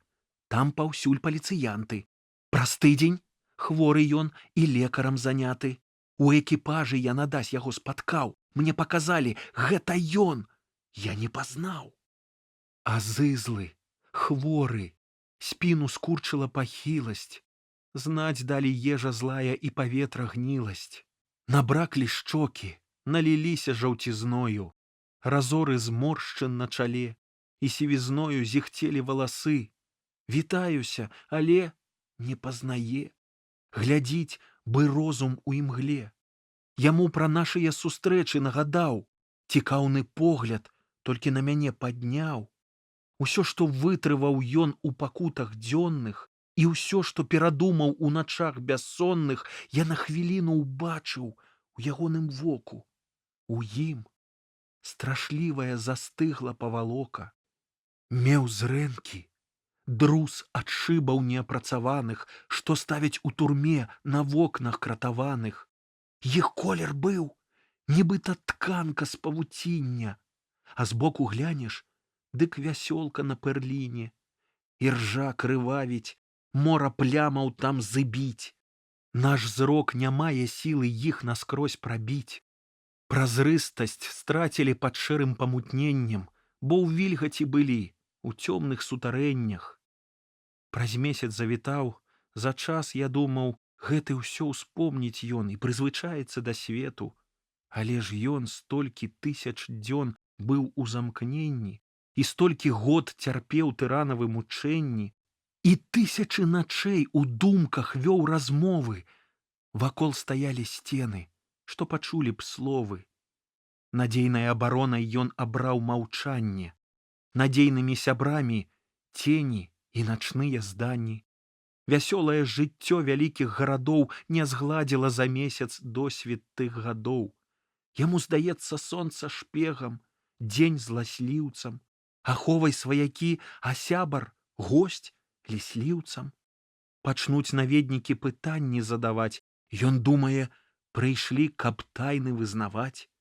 Тады на рукі галаву абапірае і волю ўсю, і моц сваю ў кулак збірае, сціскае вусны, словы з іх, каб не зляталі, адводзіць вочы, думкі, каб не адгадалі. Пабачыцца яму, што зноў у затачэнні, падхопіцца, бяжыць у кут схавацца ў ценю, крычыць: «Нічога не скажу, не ведаю». Штораз, як прымаўкаю адпаведнаю, гучалі тыя словы. Моляцца ў слязах і сын, і жонка, толькі б ён адолеў страх. Няволю любяць апяваць былыя вязні. Я думаў, што і ён раскажа падрабязней. На свет узніме з-пад зямлі, з-пад злоснай варты геройскія ўчынкі змагароў упартых. Цяпер жыве, мацнее Польшча ў зямных ценях, яе гісторыя ў сібірскіх затачэннях. Але што ж адказаў ён на мае пытанні? Нічога ўжо не знаў пра мукі, катаванні. Не помніў. Памяць увабрала і знямела. Як кніга з геркулянума ўся спарахнела. Хай аўтар уваскрос не можа ў ёй чытаць. І кажа, трэба ў пана Бога запытаць. Усё Бог запісаў і дасць мне ў сваім слове. Адольф выцірае слёзы. Маладая дама да літаратара. Чаму пра гэта вы не пішаце, панове? Граф. Стары Нямцевіч заражоны гэткім шалам. Грамадзіць ён гавораць розныя шпаргалы. Літаратар першы. Але ж гісторыя, літаратар другі, страшная. Камер-юнкер. Захапляе. Літаратар першы. Такія слухаюць, але хто іх чытае? Прабачце, як апець сучасныя падзеі? Калі не склаўся міт, жывыя сведкі дзеюць, а без красы мастацкай гэта факты толькі. Паэтам трэба патрываць аж... Адзін з моладзі. Колькі? Ці шмат гадоў чакаць, пакуль спакмень навейшы, нібы інжыр ад лёшкі зробіцца смачнейшы? Літаратар першы. Няма выразных правіл. Літаратар другі. 100 гадоў, літаратар першы, замала. Літаратар трэці. Не, 1000 і больш. Літаратар чацвёрты. А мне б імпанавала, што тэма новая, і гэта ўсё няшкодна. Няхай была б не мудрагелістай, народнай. Народ наш просты, шчыры і не надта грубы. Народ наш да жахлівых сцэн не вельмі любы. А пішам статкі і вясковае каханне. Ідылія нам даспадобы, мы ж славяне. Літаратар першы. Маю не зразумелі думку да канца. Хіба пісаць, як хтось адведаў селядца? Няма паэзіі без бляску, шыку, глянцу, а без двара бляска захаваць не будзе шанцаў. Пра моду двор мяркуе, і пра густ, і славу. Ах, гіне Польшча, бо пакінуў двор Варшаву. Майстар цырымоніі. Пакінуў двор Варшаву? Дзівіць то нямала. Перш-наперш я тут майстар цырыманіялу. Граф ціха да майстра. Калі б намесніку замовілі выслоўка, Дык стала б моя жонка першай пакаёўкай. Уголас. Пустыя кіньце спрэчкі. Не для нас урад. Шаноўны толькі пры двары арыстакрат. Другі граф, нядаўна тытулаваны з мяшчан. Арыстакратыя, апірышча свабоды. Хай панства прыклады бярэ з брытанскіх лёрдаў. Пачынаюцца палітычныя спрэчкі, моладзь выходзіць. Першы з моладзі. Кія ім, шэльмам! А.Г. Не, вяроўку на каўнеры. От паказаў бы двор і навучыў манерам. Н. Што тут пачнеш? Якія зрухі ці паходы? Вось хто пастаўлены ў нас на чале народа. Высоцкі. Не, лепш сказаць наверсе. Наш народ як лава, верх у яго халодны, цвёрды і плюгавы, але ўнутры пажар, гадоў 100 не астыне. Пляваць на шкарлупінне, сыдзем у глыбіні. Адыходзяць. Сцэна 8. Пан сенатар. У Вільні прыёмны пакой. На правы бок дзверы залі следчай камісіі, куды прыводзяць вязняў. Там відаць вялікія стосы папераў. У глыбіні дзверы сенатарскага пакою, дзе чутна музыка. Час па абедзе. Ля акна сядзіць сакратар над паперамі. Далей на левы бок столік, дзе гуляюць у віст. Навасельцаў п'е каву, побач з ім шамбылян, байкоў, палікан і доктар. Каля дзвярэй варта і некалькі нерухомых лёкаяў. Сенатар да шамбыляна. Д'ябло, кель корве, часто па абедзе. У ла пронсес капрыз і сёння не прыедзе. Анфодедам старых шмат, ці занадта глупых. Пра справы, уяві сабе, плятуць за супам. Жэжур, тых патрыётак больш не будзе, аматабль. Avec leur franc-parler et leur ton détestable. Кажу пра казіно, пра строі, пра тканіны, а тыя мне пра свайго бацьку ці пра сына. Стары ён, альбо юны надта пан сенатар. Турмы не вынесе, не можа, пан сенатар. Той просіць святара, а тыя сваіх жонак. Цікавая размова на абед прашоны. Тут можна звар'яцець. Як скончу гэту справу, я з Вільні уцяку ў каханую Варшаву. Монсеньор мне напісаў «de revenir bientôt». Нудзіцца без мяне. А я з галечай тут. Je n'en puis plus. Доктар, падыходзячы. Казаў я ўласна, ясны пане, што справа ледзь пачата. Справа ў тым жа стане, як цяжкахворы ў часе першага агляду. Ёсць толькі анагносін, вучні ў турмах, праўда, і вышук быў, але дзе ж факты і высновы, што мы патрапілі ў ядро той самай змовы? Так, вершыкі знайшлі. Сесон де моляжер, сесон, як вам сказаць, аксідэн пасажэр. Дагэтуль большасць бунтароў нам невядома і... Сенатар пакрыўджана. Невядома? У вачах у пана цёмна. Як дзіўна, па абедзе я, сеньор доторе, адзіо бонанотте, не прасіў гісторый. Мне ўсё вядома. Пільнаваў я сам нястомна. І вузозе доктор тут трызніць беспрытомна. Дзе, хто, калі вёў болей падрабязна справу, прызнанні, скаргі, выкрутасы і падставы. Усё тут маем. Вопіс змовы святатацкай, вось, складзены выразна, як указ сенацкі. Мне ўсё вядома. Гэта плён маіх старанняў. Доктар. Хто ж, экскюзе, сумневы мае, ясны пане, пра змову? Лёкай. Чалавек Канісына, купца. З рэестрам нейкім той прыслаў сюды ганца. Сенатар. Рэестр? Хто? Лёкай. Прыслаў Канісын напамін. Пан загадаў яму прыйсці. Сенатар. Прэч, сукін сын! Не бачыш, я заняты! Доктар да Лёкаяў. Бэстыі, раззявы! Ці ж вы не зразумелі, п'е сенатар каву? Сакратар, уставаючы ад століка. Ён кажа, калі пан з аплатай затрымае, пачне працэс. Сенатор. Ты папрасі, хай патрывае. Апропо, той кані сын. Трэба яго сына пад следства ўзяць. Во птушка. Сакратар. Ён малы хлапчына. Сенатор. Яны малыя ўсе. І ў іхных сэрцах ясных агонь гасіць прасцей яшчэ пры першых ясках. Сакратар. Цяпер яго сын у Маскве. Сенатор. А, воеву.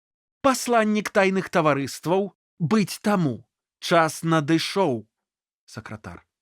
Ён, пэўна, служыць у кадэтах. Сенатор. Кадэт? Чужыя ў войску насаджаць імпэты? Сакратар. Ён з Вільні выехаў дзіцём. Сенатор. О, сатонсондьер, паплечнікаў ён мае тут. Соне патон афер. Ці ясна? Гэй, дзяжурны, вам за суткі кібітку выправіць, сабраць паперы хутка. Баяцца бацька нас не будзе мець прычыны, калі сынок прызнае сам свае правіны. Доктар. Уласна, як казаць меў гонар ясна пану, у змове людзі веку рознага і стану. У гэтым бачны небяспечныя сімптомы. Спружына, што ўсё рухае, нам невядома. Яна... Сенатор крыўдна. Зноў невядома? Доктар. Не, была схавана і выкрыта абачлівасцю ясна пана. Сенатор адварочваецца да сябе. Не чалавек, шатан шалёны, от напасць. Я столькі рэчаў маю выказаць, не дасць. Палікан да сенатара. Што з рэлісонам загадае пан рабіць? Сенатор. З якім? Палікан. На следстве яго мусілі пабіць. Сенатор. Эб'ен? Палікан. Ён захварэў. Сенатор. Шмат палак атрымаў? Палікан. Я не лічыў, і сам я рапарт не прымаў, бо пан Бацвінка ім займаўся. Байкоў. Той? Ха-ха, не хутка скончыць, раз кіём пачаў махаць. Ручаюся, ён спрацаваў, ого, дабротна. Парён, што прапісаў не меней, чым 300. Сенатор здзіўлены. 300 coups et vivant? 300 coups le coquin? 300 coups sans mourir? Quel dudo jacobin? Я думаў, што ў Расіі la vertu cutanée. Surpasse tout, ён мае un peu mutané. Je n'y con soit rien. Ха-ха-ха-ха, mon ami. Да гульца ў віст, які чакае свайго партнёра. Палякі пераб'юць нам гандаль скурамі. Анонет солда, ансоремол дифуа. Кель ребель. Падыходзіць да століка. Для пана маю аном де буа. Хлапец драўляны. Сам Батвінка ўспорваў швы. 300 палак. Фігуреву. Яшчэ жывы. Да Палікана. Нічога не сказаў? Палікан. Амаль што не. Сцяў зубы, крычыць сяброў нявінных не аддам на згубу, але ў тых словах можна ўбачыць многа сэнсу. Відаць, яму сябрамі тыя навучэнцы. Сенатор. C'est just. Во ўпарты ён? Доктар. Дакладваў я нямала. Падлеткаў, ясны пане, зараджаюць шалам.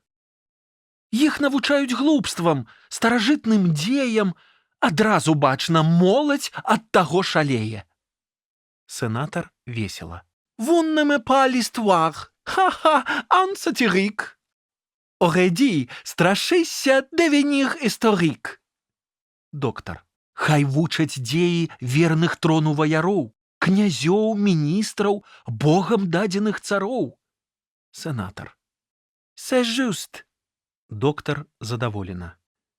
Пан, пэўна, бачыць, пане дабрадзею, ёсць спосаб выкладаць студэнтам тыя дзеі, але казаць навошта пра рэспубліканцаў, успамінаць афінцаў, рымлян і спартанцаў. Палікан да аднаго са сваіх таварышаў, паказваючы на доктара. Глядзі, За ім пляцецца нібы кот ліслівы. У ласку яму ўлазіць выкрунтасам хцівым. Падыходзіць да доктара. Казаць пра тыя рэчы не пара, павер. Як можна турбаваць сенатара цяпер? Лёкай да сенатара. Дазвольце прапусціць? Да вас прыйшлі кабеты, якіх заўжды прывозіць, знае пан, карэта. Адна сляпая. Сенатар. Хто яны? Што за персоны? Лёкай. Там пані Ралісон. Палікан. Так, маці Ралісона. Лёкай. Штодня прыходзіць. Сенатар. Вывесці іх трэба. Доктар. З Богам. Лёкай. Выводзілі. Стае. Рыпіць каля парога.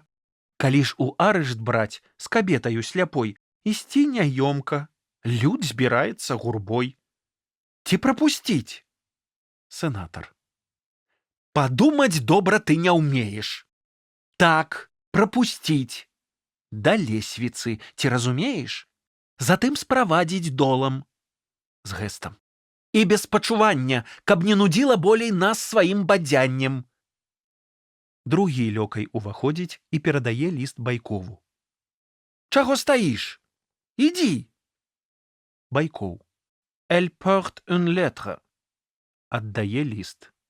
Сенатар. Хто ж за яе пісаў? Байкоў. La princesse, peut-être. Сенатар чытае. Старую мне на карак хоча пасадзіць. Avec elle chaleur. От д'ябал. Прапусціць. Уваходзяць дзве пані і ксёндз Пётр. Палікан да Байкова. Старая варажбітка. Мэр де Сефрипон. Сенатар лагодна. Вітаю шчыра.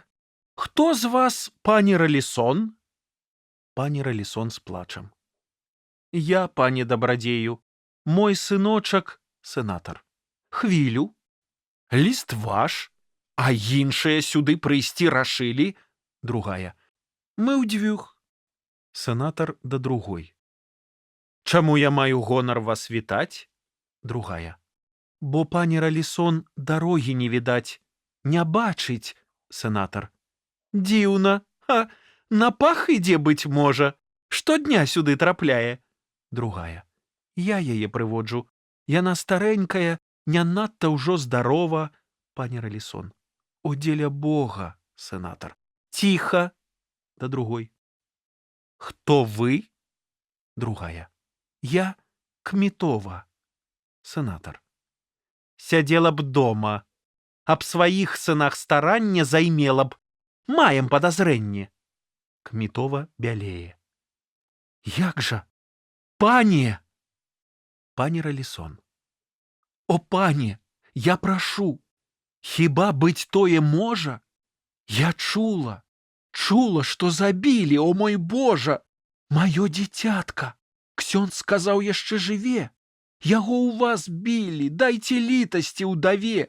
Хто ж так збівае і катуе нашых дзетак? Сенатар. Каго? Калі? Па-людску нам кажы, кабета.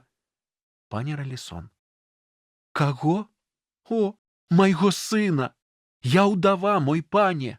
Гадоў шмат пройдзе, як дзіцё на ногі ўстане. Ясь мой, ужо другіх вучыў, пан знае гэта заўсёды добраму. Я бедная кабета. Мяне жывіў са сціплага даходу, верце, мне быў вачмі ён. Я памру галоднай смерцю. Сенатар. Знайду я пляткароў. Адкуль жа чутак тых набрала пані? Хто сказаў? Пані Ралісон. Мой матчын слых. Сляпая я. Слых для мяне цяпер стаў зрокам. Учора ў ратушу яго вялі. Здалёку я чула. Сенатар. Вас пусцілі? Пані Ралісон. Выпхнулі з парога. І з брамы, са двара. Я выйшла на дарогу, пад мурам села, да сцяны прыклаўшы вуха. Сядзела там, пакуль не стала ціха, глуха. А поўначы, самой сабе хлусіць не трэба, пачула сына ясна, як Бог чуе з неба. Мне ў вушы стоны яся ціхія ішлі, як з-пад зямлі, з-пад нетраў самае зямлі. Мой слых пранік у мур далёка і глыбока. Далей прайшоў ён за імклівейшае вока. Я чула, мучылі яго. Сенатор. Што за трызненне? Але ж там, пані, многа іншых у замкненні. Пані Ралісон. Няўжо так? Голас той не быў майго дзіцятка? Авечка распазнае крык свайго ягнятка сярод шматлікай чарады. Быў гэткі голас. Пачуў бы добры пан аднойчы гэткі голас, напэўна, у жыцці ніколі б не заснуў. Сенатор. Дык сын здаровы! Разгалосна зацягнуў. Пані Ралісон падае на калені. Калі ў вас сэрца ёсць. Адкрываюцца дзверы ў залю, чуецца музыка, забягае панна, апранутая для балю. Панна. Monsieur le sénateur, oh, je vous interroge. On va chanter l'accord de Don Juan. Et puis le concerto de Herz. Ах. Сенатор. Herz. Кор. У нас якраз пыталіся пра сэрца. Vous venez à propos. Vous belle comme un corps. Момент сентименталь. Il pleut ici de corps. Да Байкова. Каб ограндюк Мішель той калямбур аддаць, я мог бы ў дзяржаўнай радзе засядаць. Да панны. Je suis dans un moment. Пані Ралісон. Не кідай, пані, нас у роспачы. Я не пушчу. Хапае яго за адзенне. Панна. Faites-lui don grâce. Сенатор. Д'яблом эмпорт. Што яна хоча без канца? Пані Ралісон. Пусці да сына. Сенатор з націскам у голасе. Цар не пусціць. Ксёндз Пётр. А ксяндза? Пані Ралісон. Хаця б ксяндза пусцеце. Сын прасіў ксяндза. Мо пры смерці. Калі вас матчын плач не ўзрушыў, над вамі Бог, губеце целы, а не душы. Сенатор. C'est drôle. І хто ж у месце тыя чуткі носіць? Хто, пані, расказаў, што ўжо ксяндза сын просіць? Пані Ралісон паказвае на ксяндза Пятра. Вось, ксёндз пачцівы траціў свае час і сілу. Хадзіў, прасіў, не прапусцілі і на хвілю. Спытай ксяндза. Сенатор, зірнуўшы на ксяндза. Вось хто ўсё ведае. Пачцівы. Ну, згода, згода. Добры цар наш, справядлівы.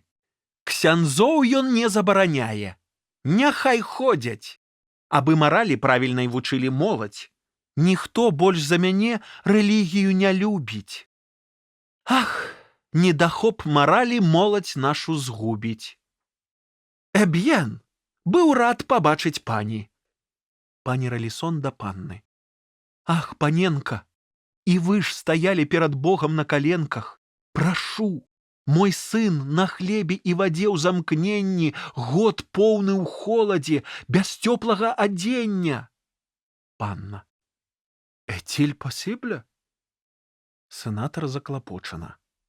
Хіба? Ён год сядзіць, дрыжыць? Imaginez-vous, ніхто не можа далажыць. Да Палікана. Паслухай, тую справу праглядзець я мушу. Ледь што, то камісарам нацягаем вушы. Да пані Ралісон. Свае транкіль, прыйдзі сюды о 7 гадзіне. Пані Кмітова. Не плач. Сенатор сам не знаў аб тваім сыне. Даведаецца, будзе сын твой на свабодзе. Пані Ралісон узрадавана. Ён хоча знаць? Хай Бог яго узнагародзіць. Я ўсім казала, што такім ён быць не можа, жахлівым, жорсткім. Ён тваё стварэнне, Божа. Ён чалавек. І маці малаком карміла, усе смяяліся, але ж я не хлусіла. Да сенатара. А ты не ведаў проста. Слух нягодных зграя, цябе ашуквае і праўду ўсю хавае. Ты нас, не іх пытайся, скажам мы паўней, вер мне. Сенатар смяецца. Ну добра, мы сустрэнемся пазней. Ад'ю, не маю сёння часу. Вы, княгіні, скажэце, я турбуюся аб вашым сыне. Ад'ю, мадам Кміт. Мы зрабіць усё гатовы. Да ксяндза Пятра. А вас, мой ксёндз, прашу застацца на 2 словы. Да панны. Je suis dans un moment. Усе адыходзяць, апрача тых, хто быў раней. Сенатар пасля паўзы далёкаяў. А шэльмы, лайдакі! Каля дзвярэй у вас парадак гэтакі? Нягоднікі, я службу несці навучу. Да аднаго лёкая. Ідзі за бабай. Да Палікана. Лепей пану даручу. Як выйдзе ад княгіні, дай ёй дазваленне пабачыць сына, правядзі да сутарэння, замкні ў каморы на 4 аж ключы. Сонетроў! Вас трэба службе навучыць. Падае на крэсла. Лёкай з трымценнем. Пан сам казаў пусціць. Сенатар ускоквае. Мне смееш нагадаць? Як з панам размаўляць, вучыўся тут, відаць. Чакай, я адвучу. У пастарунак злыдня спачатку 100 кіёў, пасля 4 тыдні на хлеб і на ваду. Палікан. Ёсць тэма для размовы. Нягледзячы на тайну следства і ахову, праз права ў ход непажаданыя персоны разносяць весткі, могуць і шляхі да трона знайсці. А там нас ачарніць перад царом, калі аб тым не паклапоцімся дабром. Доктар. Уласна, я пра тое думаў, ясны пане. Які ўжо дзень у Ралісона памяшанне. Пайсці на волю праз акно займеў ахвоту. Акно ж замкнёнае? Палікан. І церпіць ён сухоты. Без свежага паветра грэх яго марыць. Загад аддайце, вокны ў хворага адкрыць. Паверх 4, вось паветра і глыне. Сенатар рассеяна. Калі п'ю каву, баб саджаць на карак мне. Хвіліны не даюць. Доктар. Кажу вам, ясны пане, заўсёды неабходна пра здароўе дбанне. Разгледзець варта справы ўсе пасля абеду. Каміны ласанте і прывядзе да бедаў. Сенатар спакойна. Мон доктор, спачатку служба і парадак. Пасля слабы мой страўнік нават будзе рады прытоку свежай жоўці.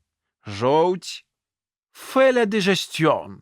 А па абедзе я магу «Вардоне la question». Што зробіш? Служба. En prenant son café. Мне ўласна прыйдзецца глядзець «Autodafé». Палікан адштурхоўвае доктара. Як справу Ралісонаву ўпарадкаваць? Бо раптам сёння ён памрэ. Сенатар. Дык пахаваць? А як захочаш, дам дазвол бальзамаваць. Апропо, і Байкова нашмаруй бальзамам, ён мае твар нябожчыка таксама, а ўсё жаніцца ўдумаў. Вунь і нарачоная. Дзверы з левага краю адкрываюцца, уваходзіць лёкай. Сенатар паказвае на залю. Паненка белая, ах, ах, чырвоная. Фі, а жаніх, аве кантансі де лабре. Бярэш ты шлюб нібы ты берый, а капрэ. Якім неверагоднейшым з усіх прымусаў схітрыўся слова «так» сарваць з пунцовых вуснаў. Байкоў. Прымусам? Не, паглон, праз год, ха-ха, развод. Я маладую жонку буду браць штогод. Зірнеш? Бяры любую, іх вакол нямала. Сэбу шляхцянцы юнай быць за генералам. Спытай ксяндза, як возьме шлюб, яна пакорна. Сенатар. Апропо, дзе мой ксёндз? Да ксяндза. Мой херувім у чорным. Глядзеце, кель фігюр, мае лярдан поэт. Хтось бачив з вас «un regard à Сібет»? Морому з намі вип'єш, а живіш погляд? Ксьондз Пётр. Не п'ю. Сенатор. Дозволь сабе, айцец. Ксьондз Пётр. Я толькі брат. Сенатор. Ці брат, ці, можа, дядька? Ну, адкуль ваше ці вядома, што ў турме чужыя робяць дзеці? Ты весткаў назбіраў і маці расказаў? Ксьондз Пётр. Так, я. Сенатор да сакратара. Пішы хутчэй, мы сведкі, сам прызнаў. Да ксяндза. Адкуль дазнаўся? Змоўк, спалохалася птушка. Убачыў пратакол і затрымцела душка. З якога кляштара ты, браце? Ксёндз Пётр. Бернардынаў. Сенатор. Але ў дамініканцаў мае брат кузінаў. Бо Ралісон той у дамініканцаў быў. Мы слухаем далей. Хто далажыў? Ці чуеш? Не маўчы, распавядай паціху. Я ад цара прашу, не давадзі да ліха. Ты з рускім батагом знаёмы хоць нямнога? Сакратару. Пішы. Маўчаў. Ксяндзу. Калі ты служыш праўдай Богу, прытрымлівайся запаветаў веры строга. Ты знаеш, нам цары даны наказам Божым. Калі цар хоча слухаць, мы маўчаць не можам. Ксёндз маўчыць. А ведаеш, манах, што я магу павесіць? Хай паспрабуе твой прыёр цябе ўваскрэсіць. Ксёндз Пётр. Цярпець уладу не кажу. Прыняць свядома. Бог часам можа даць яе і духу злому. Сенатор. Аджа, павешу я цябе. А цар празнаў бы, што пакараны без суда. Мо ён сказаў бы, няўжо сенатар бесамі апанаваны? А ты вісіш, як бы ўвісеўшы, бездыханы. Ну, ксёндз, апошні раз я задаю пытанне. Хто, чуеш, нашаптаў табе пра катаванні? Маўчыш. Сам усявышні, можа, знак падаў? Дык хто? Анёл, Бог, альбо д'ябал? Ксёндз Пётр. Ты сказаў. Сенатор абурана. Ты? Мніх наважыўся мне ты сказаць? Доктор. Мужлан, запомні, гэта ясна асвячоны пан. Да палікана. Эй, навучы яго. Не бачыш, мніх той з хлева. Дай так! Паказвае рукой. Палікан дае ксяндзу па шчацэ. Асёл! Сенатар ускіпеў ад гневу. Ксёндз Пётр да доктара. Гасподзь, яму даруй. Не ведаў, што рабіў, а ты сябе, брат, злой парадай пагубіў. І сёння станеш перад Богам. Сенатар. Што? Байкоў. Сурочыць! Ах, блазан, дай яму яшчэ, хай не прарочыць. Дае яму пстрычку. Ксёндз Пётр. І ты ўзяў, браце, дрэнны прыклад ад нябогі. Так і пры смерці вашы сыдуцца дарогі. Сенатар. Гэй, дзе бацьвінка? Што мы робім з вешчунамі? Трымайце мніха, зараз суд наладзім самі. Пабачым, ці маўчаць яшчэ ён будзе ўпарта. Хтось падвучыў яго. Доктар. Заўважыць пану варта, існуе сувязь. Ксёндз да змоўшчыкаў тых блізкі, а ўсім, відаць, кіруе сам князь Чартарыскі. Comme dites-vous là, mon cher? Князь? Што? Дзе? Impossible. Да сябе. Не менш дзесяцігоддзя пройдзе, пакуль адмыецца наш князь ад плямы гэткай. Да доктара. Адкуль дазнаўся? Доктар. Справу рухаюць даведкі. Сенатар. І ты нам не паведамляў? Доктар. Пан і не слухаў. Я ўжо казаў, што той пажар хтосьці раздзьмухаў. Сенатор. Хіба то князь? Доктор. Так, след вядзе, няма сумнення. Сабраныя лісты і скаргі, данясенні. Сенатор. Лісты належаць князю? Доктор. Там аб ім размова. Пра дзеянні яго, пра думкі і пра словы, пра нашу прафесуру. Ёсць там завадатар, сам Лелявель, вось хто арганізатар. Сенатор да сябе. Ах, каб якісьці доказ, хоць бы падазрэнне, след доказу, цень следу, хоць бы цень ад ценю. Не раз мне вушы праціналі шэпт ці віскат. Узвысіў на Васільцава князь Чартарыскі. Пабачым, хто хваліцца будзе праз гадзіну. Той, хто узвысіў, альбо той, хто ўмее скінуць. Да доктара. Эх, que je vous embrasse. Наш пан усё прыкмеціць. Я здагадаўся ўраз, што тут не толькі дзеці. Я здагадаўся сам, што гэта князя штучкі. Доктар фамільярдна. Сам д'ябал перад вамі ў следстве недавучка. Сенатор паважна. Хоць я пра ўсё ўжо ведаў, пан дарацца. Вы доказ прывялі? Лягчэй за следства брацца.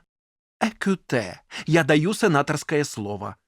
Вам гадавы аклад падымем напалову. За гэту справу службы 10 год налічым. Дадзім маёнтак згодна з правам кананічным. І ордэн. Цар на ўзнагароды справядлівы. Мой доўг за верных слуг прасіць яго рупліва. Доктар. Цярпеў ад справы гэта я нямала стратаў. З кішэні ўласнай шпегам раздаваў аплату. Мае старанні для дзяржавы і цара. Сенатор бярэ яго пад руку. Моншэр, ідзеце да майго сакратара. Пастаўце з ім на дакументы ўсе пячатку. Пад вечар разам праглядзім іх па парадку. Да сябе. Я следства вёў, амаль дакончыў справу, а ён прыдбае гонар і хвалу і славу. Задумваецца. Сакратару на вуха. Пад арышт доктара. Забраць яго паперы. Да Байкова, які ўваходзіць. Тут важная праблема. Трэба нам праверыць. Наш мілы доктар слоўка выпусціў міжвольна. Пытаемся, яшчэ што расказаць ён здольны. Палікан, бачачы погляд сенатара, праводзіць доктара і нізка яму кланяецца. Доктар да сябе. Надась, адпіхваў ты мяне, га, палікане? Цяпер я штурхану, ды і так, што больш не ўстанеш. Да сенатара. Я хутка. Сенатар няўважліва. Мне а 8 з места выпраўляцца. Доктар. Што гэта? На гадзінніку маім 12. Сенатар. Не, блізка 5. Доктар. Што? Не веру я вачам. Дакладна, поўдзень. Мусіць, пан пабачыць сам. Паказвае 12 стрэлкі тонкі носік. Хоць на секунду зрушыў бы, хоць на валосік. Ксёндз Пётр. Гадзіннік стаў твой да наступнага палудня. Падумай, браце, пра душу, пра час твой судны. Доктар. Чаго ты хочаш? Палікан. Нам пра родстве ён мармоча. Бы яшчурка глядзіць, як прамянеюць вочы. Ксёндз Пётр. Бог знакі падае і тым засцерагае. Палікан. Брат гэты штось на шпега вельмі выглядае. Адкрываюцца дзверы з левага краю. Уваходзіць мноства дам, ураднікаў, гасцей. Чуецца музыка. Пані губернатарава. Ці можна? Пані Саветнікава. Сетондін. Пані генералава. А, моншер сенатор. Чакалі, пасылалі. Пані Саветнікава. Vraiment, c'est un malheur. Усе жанчыны разам. Нарэшце адшукалі. Сенатар. Што за ўрачыстасць? Дама. Давайте ў зале гэтай танчыць, светлай, чыстай. Становяцца ў пары, рыхтуюцца да танца. Сенатор. Pardon, mille pardon, j'étais très occupé. Quand vois-je un menuet parfaitement groupé? Cela m'a rappelé les jours de ma jeunesse. Княгиня. Ce n'est qu'une surprise. Сенатор. Est-ce vous, ma déesse, que j'aime cette danse en surprise? Adieu. Княгиня. Vous danserez, j'espère. Сенатор. Certes, et de mon mieux. Музыка грае мэнуэт з Дон Жуана. Злева стаяць ураднікі з жонкамі і дачкамі, з правай моладзь, колькі маладых рускіх афіцэраў, колькі старых, апранутых па-польску і колькі маладых дам. На сярэдзіне танцуюць мэнуэт. Сенатар танцуе з нарачонай Байкова, а Байкоў з княгіняй. Баль. Спеўная сцэна. Дама з правага краю. Глядзі, стары сапіць і вые, а каб скруціў ён сваю шыю. Да сенатара. Як пекна, лёгка танчыш, пан. Убок. Il crèvera dans l'instant. Малады чалавек. Пабач, як лашчыцца да дамы. Учора мучыў, танчыць сёння. Туды-сюды стрыжэ вачамі і скача, рысь нібы ў загоне. Дама. Учора біў і катаваў, кроў праліваў без шкадавання, а сёння кіпцюры схаваў, у паней просіць мілавання. З левага краю. Калескі рэгістратар да саветніка. Сенатар сам пусціўся ў скокі. Патанчым, што стаяць спакойна. Саветнік. Здаецца мне, што нашы крокі прымацца будуць непрыстойна. Але мы знойдзем столькі дам? Не, рэч не ў гэтым, дзеля Бога. Я патанцую лепей сам. Адзін, без вашай дапамогі. Чаму? Саветнік я, шаноўны. Аднак я афіцэрскі сын. Усім даю адказ адмоўны, хто мае гэткі нізкі чын. Палкоўнік, пойдзем з вамі ў танец. Вядзе фігуры сам сенатар. Палкоўнік. Які быў з вамі ашуканец? Паказвае на рэгістратара. Саветнік. Усяго калескі рэгістратар. Палкоўнік. Во бузацёраць якабінцы. Дама да сенатара. Як пекна, лёгка танчыш, пан. Саветнік з гневам. Змяшана ўсё, баль разначынцаў. Дама. Il crèvera dans l'instant. Левы край хорам. Дамы. Ah, quelle beauté, quelle grâce. Мужчыны. Ах, шык які, ах, бляск які. Правы край хорам. Мужчыны. Ах, шельмы, грэйсы, лайдакі, няхай пярун накрые вас.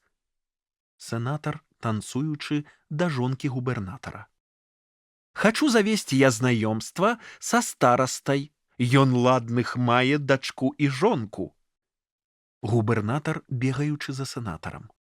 Гэта проста, няхай пан трошкі пачакае. Падыходзіць да старасты. Дачка, дзе ж ваша? Стараста. Яна дома. Губернатар. А жонка ёсць? Стараста. Так, я не ўдовы. Губернатарава.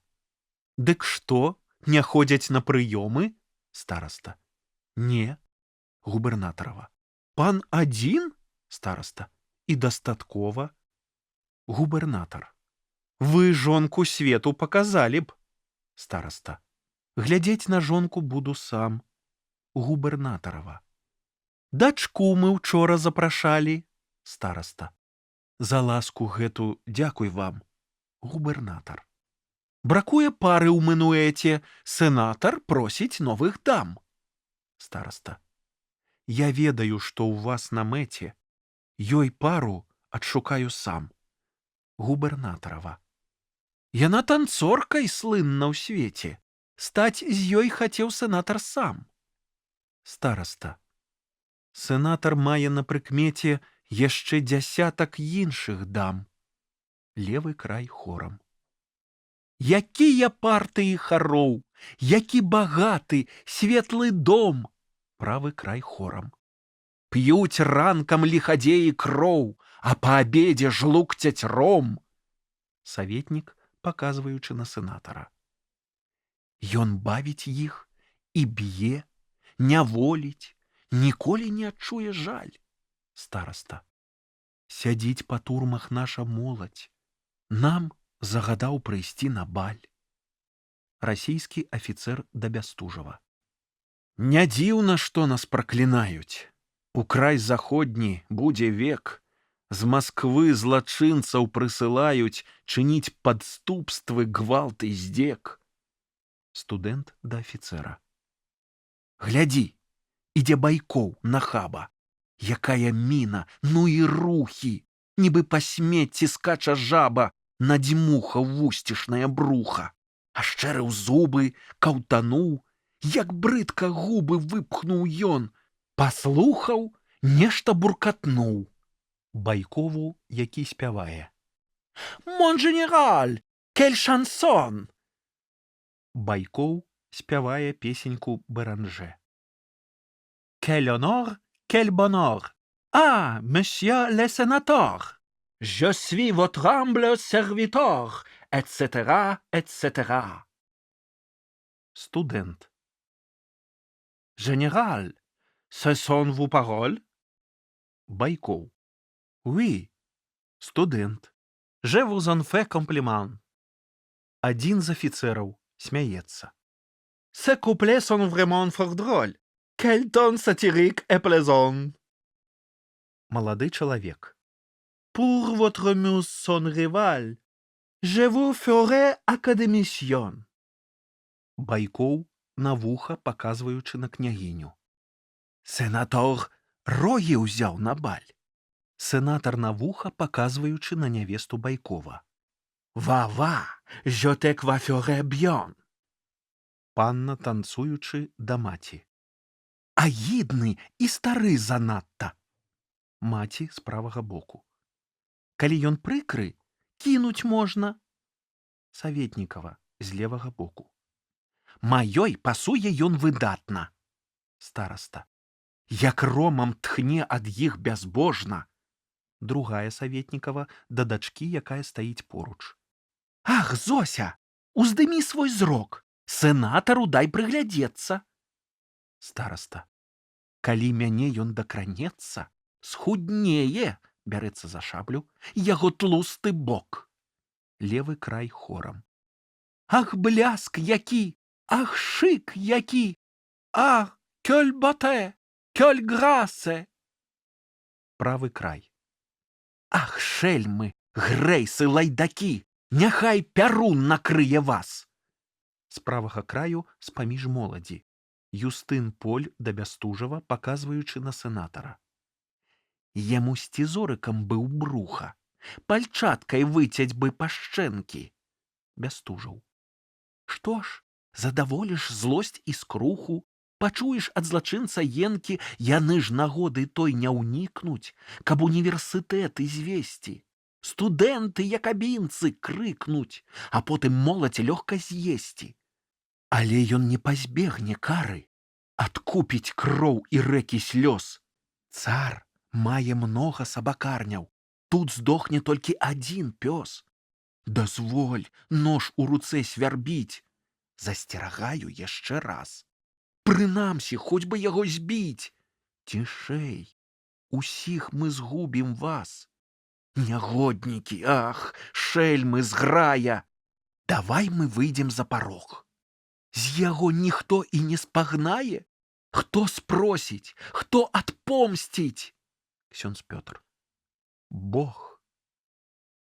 Раптам музыка змяняецца, іграюць арыю камандора. Танцуючыя. «Што сталася? Што?» «Музыка панурая». Адзін глядзіць у акно. «Хмарына чорная ідзе, як перад бураю». Закрывае акно, удалечыні чуюцца грымоты. Сенатар. Чаму не граюць? Дырэктар музыкі. Памыліліся мы. Сенатар. Палкі! Дырэктар. Якраз мы бралі з новай оперы кавалкі. Не зразумелі ўсе, адтуль і замяшанне. Сенатар. Ну, аранже дон. Ну, панове, пані. За дзвярыма чуецца моцны крык. Пані Ралісон з-за дзвярэй жахлівым голасам. Пусці мяне! Пусці! Сакратар. Сляпая! Лёкай устрывожаны. Яна бачыць! Бяжыць па сходах! Затрымайце! Іншыя лёкаі. Вось задача, пані Ралісон.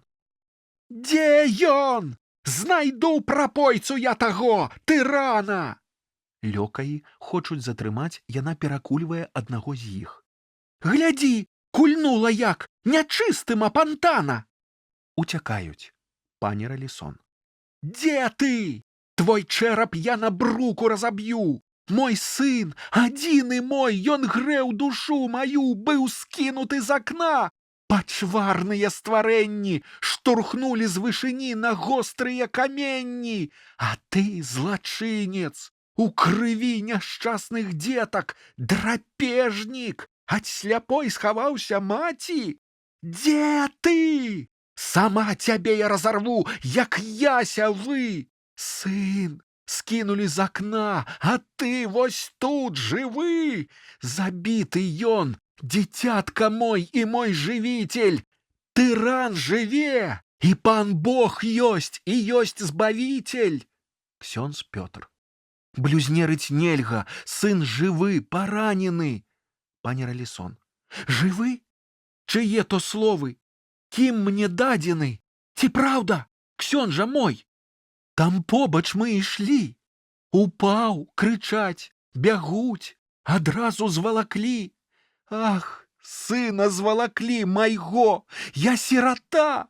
Не бачыла, бо не праходзіць слепата, але кроў родную адчула я на бруку. І тут між вас, з-паміж банкетавання гукаў, ёсць кат скрываўлены, сынам ён чыніць муку. Ідзе проста на сенатара, сенатар адбягае. Пані Ралісон павольна падае на зямлю. Ксёндз Пётр падыходзіць да яе разам са старастам. Чуецца удар грому.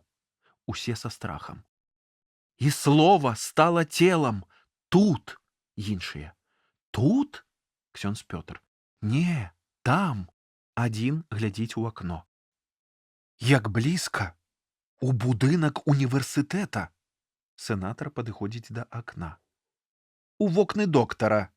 Хтось з гледачоў. Жаночы лямант з дому. Хтось на вуліцы смяецца. Ха-ха! Забралі д'яблы! Прыбягае палікан збянтэжаны. Сенатар. Што там? Палікан. Доктар громам забіты. З'ява патрабуе з нас даводаў. Вакол будынку 10 пік грамаатводаў. Пярун яго ў далёкай кельні пахапіў. Нічога не крануў, а срэбра растапіў. Рублі ляжалі на стале, ён пералік ім вёў.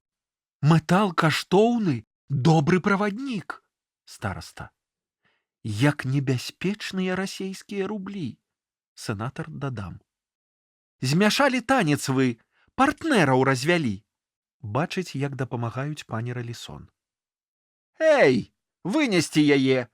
Кабеце дапамогу, нясеце прэч з вачэй. Ксёндз Пётр. Да сына? Сенатар. Хоць да Бога. Ксёндз Пётр.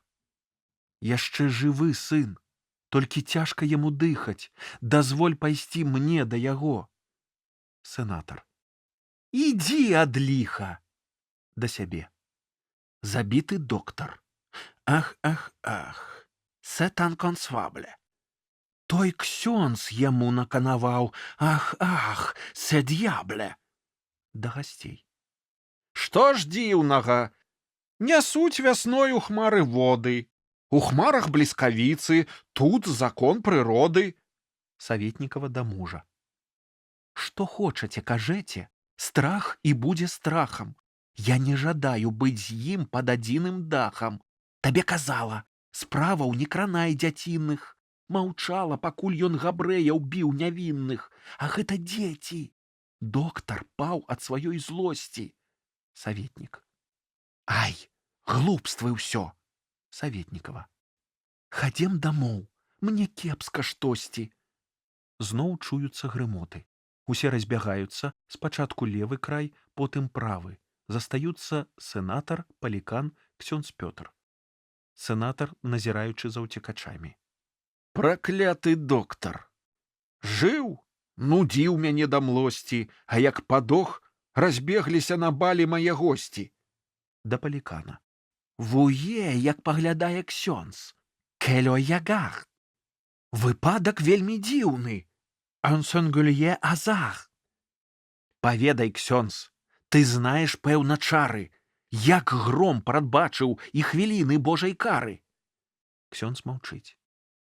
Так, шчыра кажучы, меў доктар наш правіны. З падданых спаганяў без усякае прычыны. Honoré форадір, хто дасць перасцярогу? Мой Бог, чаму прамою не ісці дарогай?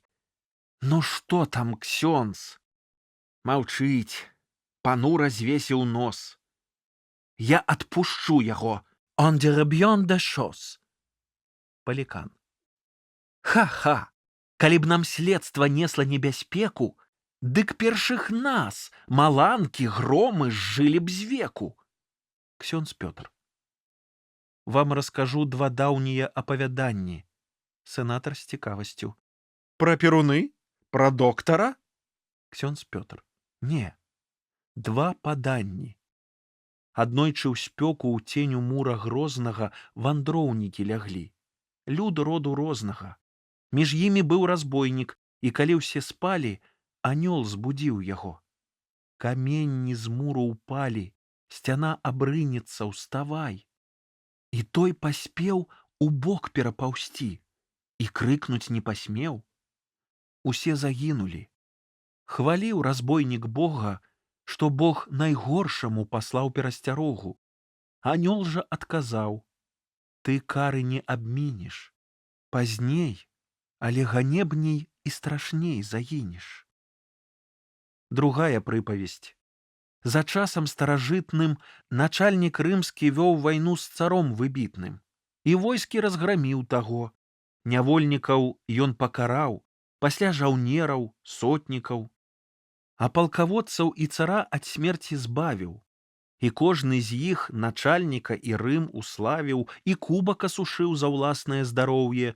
Шануецца паўсюль вышэйшае саслоўе.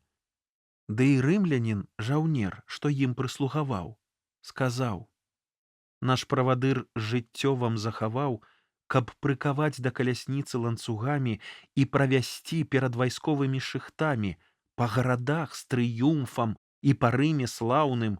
Люд будзе ведаць, што начальнік іх дзяржаўны герой вялікі. Бачыце, што ён зрабіў? Хітрэйшых палкаводцаў і цара разбіў. А потым у кайданах залатых вас кіне ў падзямелле, дзе святло любое гіне. Там будзе вечны плач, зубоўны скрогат, там палкаводцаў і цароў не стала многа. Так рымлянін казаў, а цар амаль не слухаў. Прамовіў толькі: глупствамі не сей нам скруху. Хіба гуляў з правадыром ты на бяседах? Дарадцам яму быў і думкі яго ведаў. Палонны цар смяяўся, піў, было як моцы. Банкетавалі з ім таксама палкаводцы.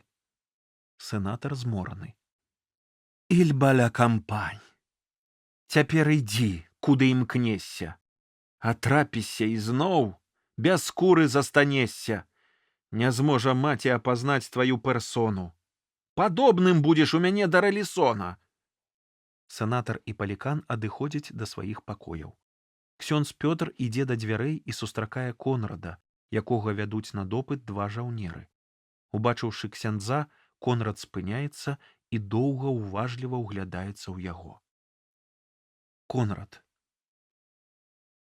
Рэч дзіўная, Яго не бачыў я ніколі, а ведаю як свайго брата. Мо на волі мы сустракаліся, ці ў сне? Так, гэта ён, той самы твар і вочы, так, той помню сон. У ім, здалося, вырваў ён мяне з бяздоння. Да ксяндза. Хоць не спаткаліся мы на зямным улонні, прынамсі, ты мяне не ведаў, ксёнджа мілы. Я дзякую табе, наколькі маю сілаў, з'яўляюцца і ў снах адданыя сябры. Наяве мала іх. А знаеш, ксёндз, бяры пярсцёнак мой, прадай, дай бедным грош, прашу. І спраў за душы ўсе чысцовыя імшу. Іх разумею, чысцец тое ж затачэнне. Імшу паслухаць мне, ці будзе дазваленне. Ксёндз Пётр. Табе я за пярсцёнак дам перасцярогу. Далей ты пойдзеш незнаёмаю дарогай і будзеш між людзей багатых, знакамітых. Там будзе той, хто мае ключ ад ведаў скрытых. Знайдзі яго, ён прывітае імем Божым. Што скажа, выслухай. Конрад. Хіба ты? Быць не можа. Стой, хвілю, дзеля Бога. Ксёндз Пётр. Не магу, бывай. Конрад. Адно мне слова. Жаўнер. Разышліся. Ну, давай. Сцэна 9. Ноч дзядоў. Наводдаль відаць капліцу, могілкі. Гусляр і кабета ў жалобе. Гусляр. Глядзі, у царкву ідуць грамады. Вось-вось пачнуць дзядоў абрады. І нам пара. Ужо цёмна, глуха. Кабета. Я застануся на пагосце.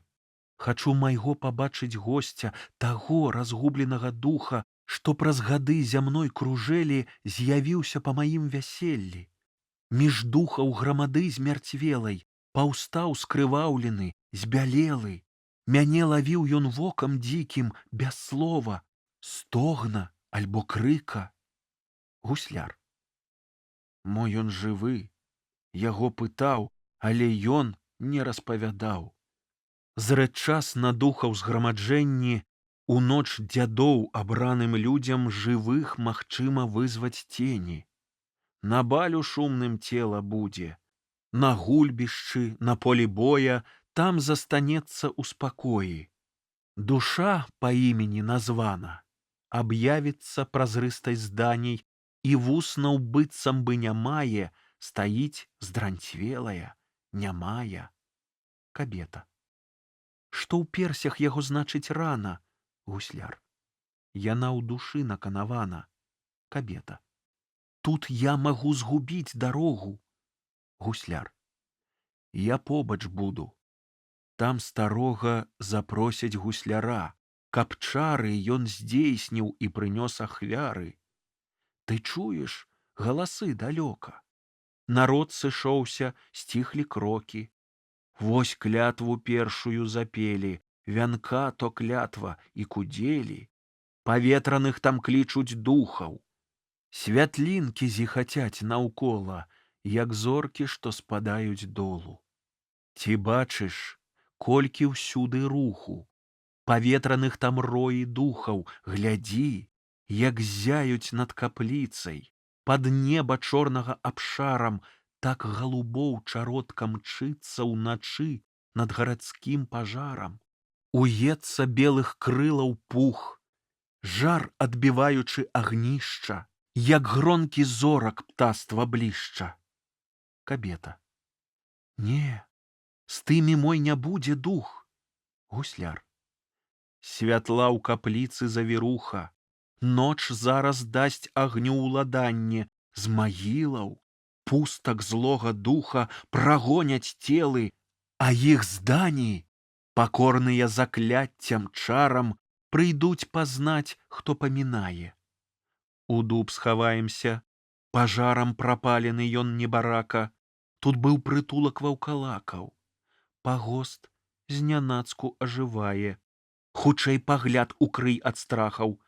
Спалох нябёс, як зрэнка кошкі, варушацца на гурбах дошкі, праклятых рукі ўверх цягнуцца, галовы бледныя трасуцца, вунь апраметнай жыхары пякуць вачамі упыры.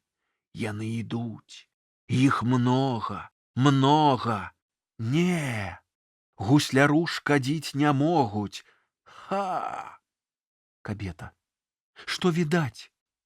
Гусляр. Нябожчык свежы, не пачалі яшчэ гніць адзежы. Дым серны валіць з рукава, як вугаль чорны галава. Не вока, цёмная вачніца, але ў ёй бляшка залаціцца. І ў цэнтры зыркае манеты, нячысцік скача быў зяніцы. Шпурляе кпіны д'яблік гэты, і хвост матляе бліскавіцы. Мярцвяк бяжыць, ратом раскрытым паветра хапае струмені, але ў руках ён сіта ў сіта перасыпае срэбра жмені. Прывід. Касцёл дзе? Скажы мне, дзе Бога люд хваліць. Там хтосьці мяне абароніць. Дукат. Ах, чало маё вусцішна напаліць, і срэбра цячэ па далоні. Ах, вылі для беднага, для сіраты, для вязня альбо для ўдавы. Ах, вылі жар срэбны і жар залаты, з маёй вынь дукат галавы. Расплавы металаў сабе я нашу, пакуль не памрэ людажэрца, што дзецьмі бяздонную сыціць душу, пакуль не залью яму сэрца. Праз вочы, праз вушы, праз рот лихадзея ізноўку метал будзе зліты. Я трупам тым буду варочаць, як сітам. Налью, працаджу і прасею. Калі ж праз яго той метал працаджу я? Ах, доўга чакаць, ах, гару я, гару я! Уцякае. Гусляр. Ха! Кабета. Што відаць? Гусляр. Ха! Блізка як! Другі паўстаў, бяжыць да нас. Які агідны, злы мярцвяк! Ляжаў зусім нядоўгі час. Багаты строй на тлустым целе, апрануты, як на вяселле. І гад нядаўна яго точыць, ледзь напалову выгрыз вочы. Труп ад капліцы ў бок адскочыў. Чорт звёў яго, чорт замарочыў і не пускае да капліцы. Чорт постаць пераняў дзявіцы, пяшчотнай ручкаю махае, вачамі вабіць, заклікае. За ёй труп скача запалёны. Па-над магіллях, як шалёны, паветра чэпае рукамі, нібы вятрак стары крыламі, да любай падае ў абдоймы. З-пад ног адразу выпаўзаюць зубастых доўгіх мысаў плоймы. Псы чорныя зямлю ўзгрызаюць, труп з рыкам цягнуць ад дзяўчыны, на шкумаццё рвуць мертвячыну. Пачвары на падліну ласы, па цвінтары разносяць мяса. Псы згінулі. От небыліца. А грыз там кожны варушыцца.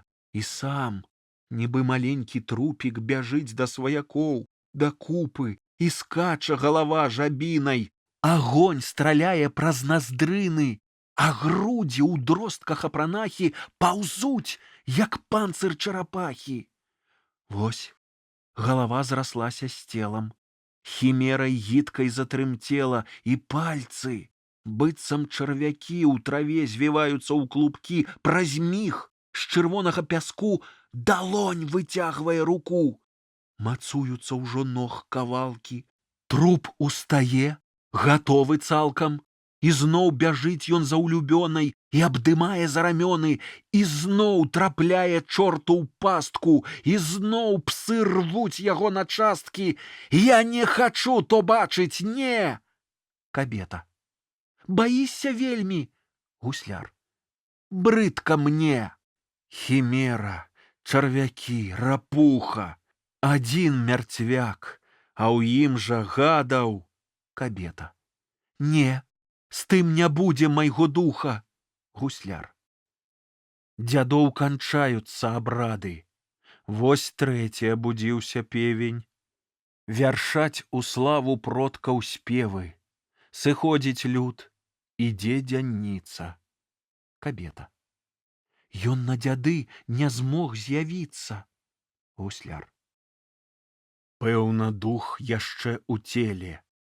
Прамаўляй яго імя. Чарадзейнай моцы зелле заклінаю рымам я. Пакідай, дух, сваё цела. Перад намі ўставай смела. Кабета. Я прамаўляю. Гусляр. Не паслухаў маіх закляццяў. Кабета. Няма духа. Гусляр. Мая жанчынка, твой каханак ці веру памяняў бацькову, ці сам змяніў імя нанова. Глядзі, на даляглядзе ранак. Няма ўжо ў маіх гуслях сілы. Не пакажацца твой мілы. Выходзяць з дрэва. Што гэта? Бачыш над лагчынай, ад самай вежы Гедыміна, змятаючы з дарог туман, вазоў грукоча караван. На поўнач, быццам ад пагоні, у бурай пене мчацца коні. Наперадзе, у строі чорным, глядзі, вязуць. Кабета. Ён! Гусляр. Непакорны. Кабета. Сюды зірнуў, які пагляд, і ўжо адвёў яго назад. Ах, толькі раз убачыць вочы. Гусляр.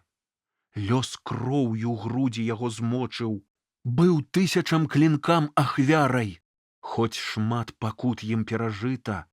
На персях запякліся шнары, але ў душы яны адкрыты. Па смерці загаяцца толькі. Кабета. Хто ж устраміў клінкі? І столькі. Гусляр. Той, хто народу чыніць кару. Кабета. І на чале ён мае рану, маленькую, нібы радзімка, здаецца чорнаю расінкай. Гусляр. Баліць мацней, бесперастанна.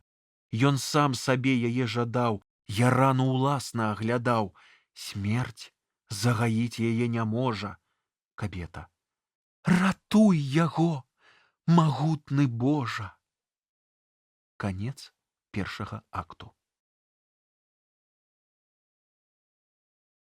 Дзяды. Частка 3. Урывак. Дарога да рассеі. Па снезе, па ўсё болей дзікай краіне, кібітка ляціць, як вятрыска ў пустыні. І вочы мае, як саколы ў віхоры, па-над акіянскай бязмежнасцю кружаць, сарваныя бурай, вярнуцца не здужаць. І бачаць на доле чужыя прасторы. Няма адпачынку. Ім крылаў не скласці. Яны адчуваюць. Тут мусяць прапасці. Не стрэнуцца воку ні ўцёс, ні пагорак, ні кіткі відок, ні сялянскі падворак. Зямля тут бязлюдная цалкам пустэча, як быццам бы створана учора пад вечар. А мамант устае тут з прамерзлае глебы, закінуты плыняй патопа вандроўца і мовай чужою тлумачыць маскоўцам, што край той даўно ўзнік між морам і небам. Па часе блукання каўчэга праз хвалі ўжо гандляваў з азіяцкаю далей, а кніга, што з захаду ў потайкі ўзята ці гвалтам здабыта ў вайсковых паходах, ім кажа: абшар той бязлюдны, пляскаты, калыскаю быў для шматлікіх народаў. Але вір патопу прайшоў праз раўніну, зусім не пакінуўшы рыцвень струменяў, і орды плямён, што пайшлі з той айчыны, зусім не пакінулі следу агменяў. А дзесь, на далёкай альпійскай вяршыні, пакінулі знак адсюль прышлыя плыні. І нават далей у краіне рамеяў гавораць пра зышлых адсюль ліхадзеяў. Разлогі пустыя, без межаў, без меры, як белы для зацемак аркуш паперы. Ці Бог сам рукою пісаць на ім будзе, не літары выйдуць, а чулыя людзі. Ён дасць запаветы ім веры праўдзівай, што правіць любоў чалавецтвам і светам. Ахвярнасць, набытак ёсць іх найшчаслівы. Ці богавы здрайца падступны і хцівы, у кнізе той выдрапіць гострым стылетам, павінен быць скуты народ ланцугамі. Набытак людзей ёсць турма з батагамі. Па белых палях злосны вецер шалее, і глыбы бурунаў узводзіць варожа. Надзьмутае мора снягоў не чарнее, бурліць, выгінаецца над сваім ложам, і зноў скамянелае, раптам спадае наўсцяж аднастайнае з краю да краю. А там ураган велічэзны, няспынны, ад полюса мчыць поўны сцюжай палярнай. Заснежыць ён аж да Эўксіну раўніны, дарогі завеяй ахутае хмарнай. Кібіткі схавае ў сумёт па дах самы, як пры канопе качэўнікаў самум. Дзе-недзе зубцамі сцяна прарывала паверхню напятае снежнай прасціны. Так, быццам бы выспы ці пенныя скалы стаялі паўночныя сосны, яліны. А дзесь тыя дрэвы звалілі сякерай, затым узвялі там лаўжы бервянамі, то дзіўнага выгляду сцены і дзверы, што дахам пакрылі, назвалі дамамі. Хацін тых за 1000 параскідана на полі вялікім, адна як другая, быкі-веры шапак, дым з іх уцякае, акенцы палыскаюць цэшкай мядзянай. Вунь, частка дамоў шыхт парадны стварае. Там парамі сталі, там цугам, там клінам. І горадам клічуць палкі тых дамінаў. Спаткаліся людзі са спінай трохкутнай, з грудзямі шырокімі, шыяй магутнай, як зверы ці каржакаватыя дрэвы, што выдзюжаць буры паўночнай завевы, падобныя тварам да іхнай краіны, адкрытай, пустыннай і дзікай раўніны.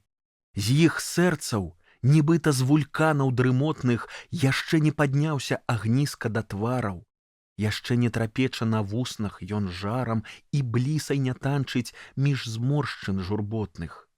Не гэтак, як захаду людзі ці ўсходу, у тварах якіх бачна столькі падзеяў былога, сучаснага, жальбы, надзеі. Твар кожнага — летапіс лёсу народа. Тут вочы людзей, як той горад зімовы. Вялікія, чыстыя, ды ў сполах душаў ні разу іх зрэнкаў раптоўна не зрушыў. Ніколі не сціснулі смутку аковы.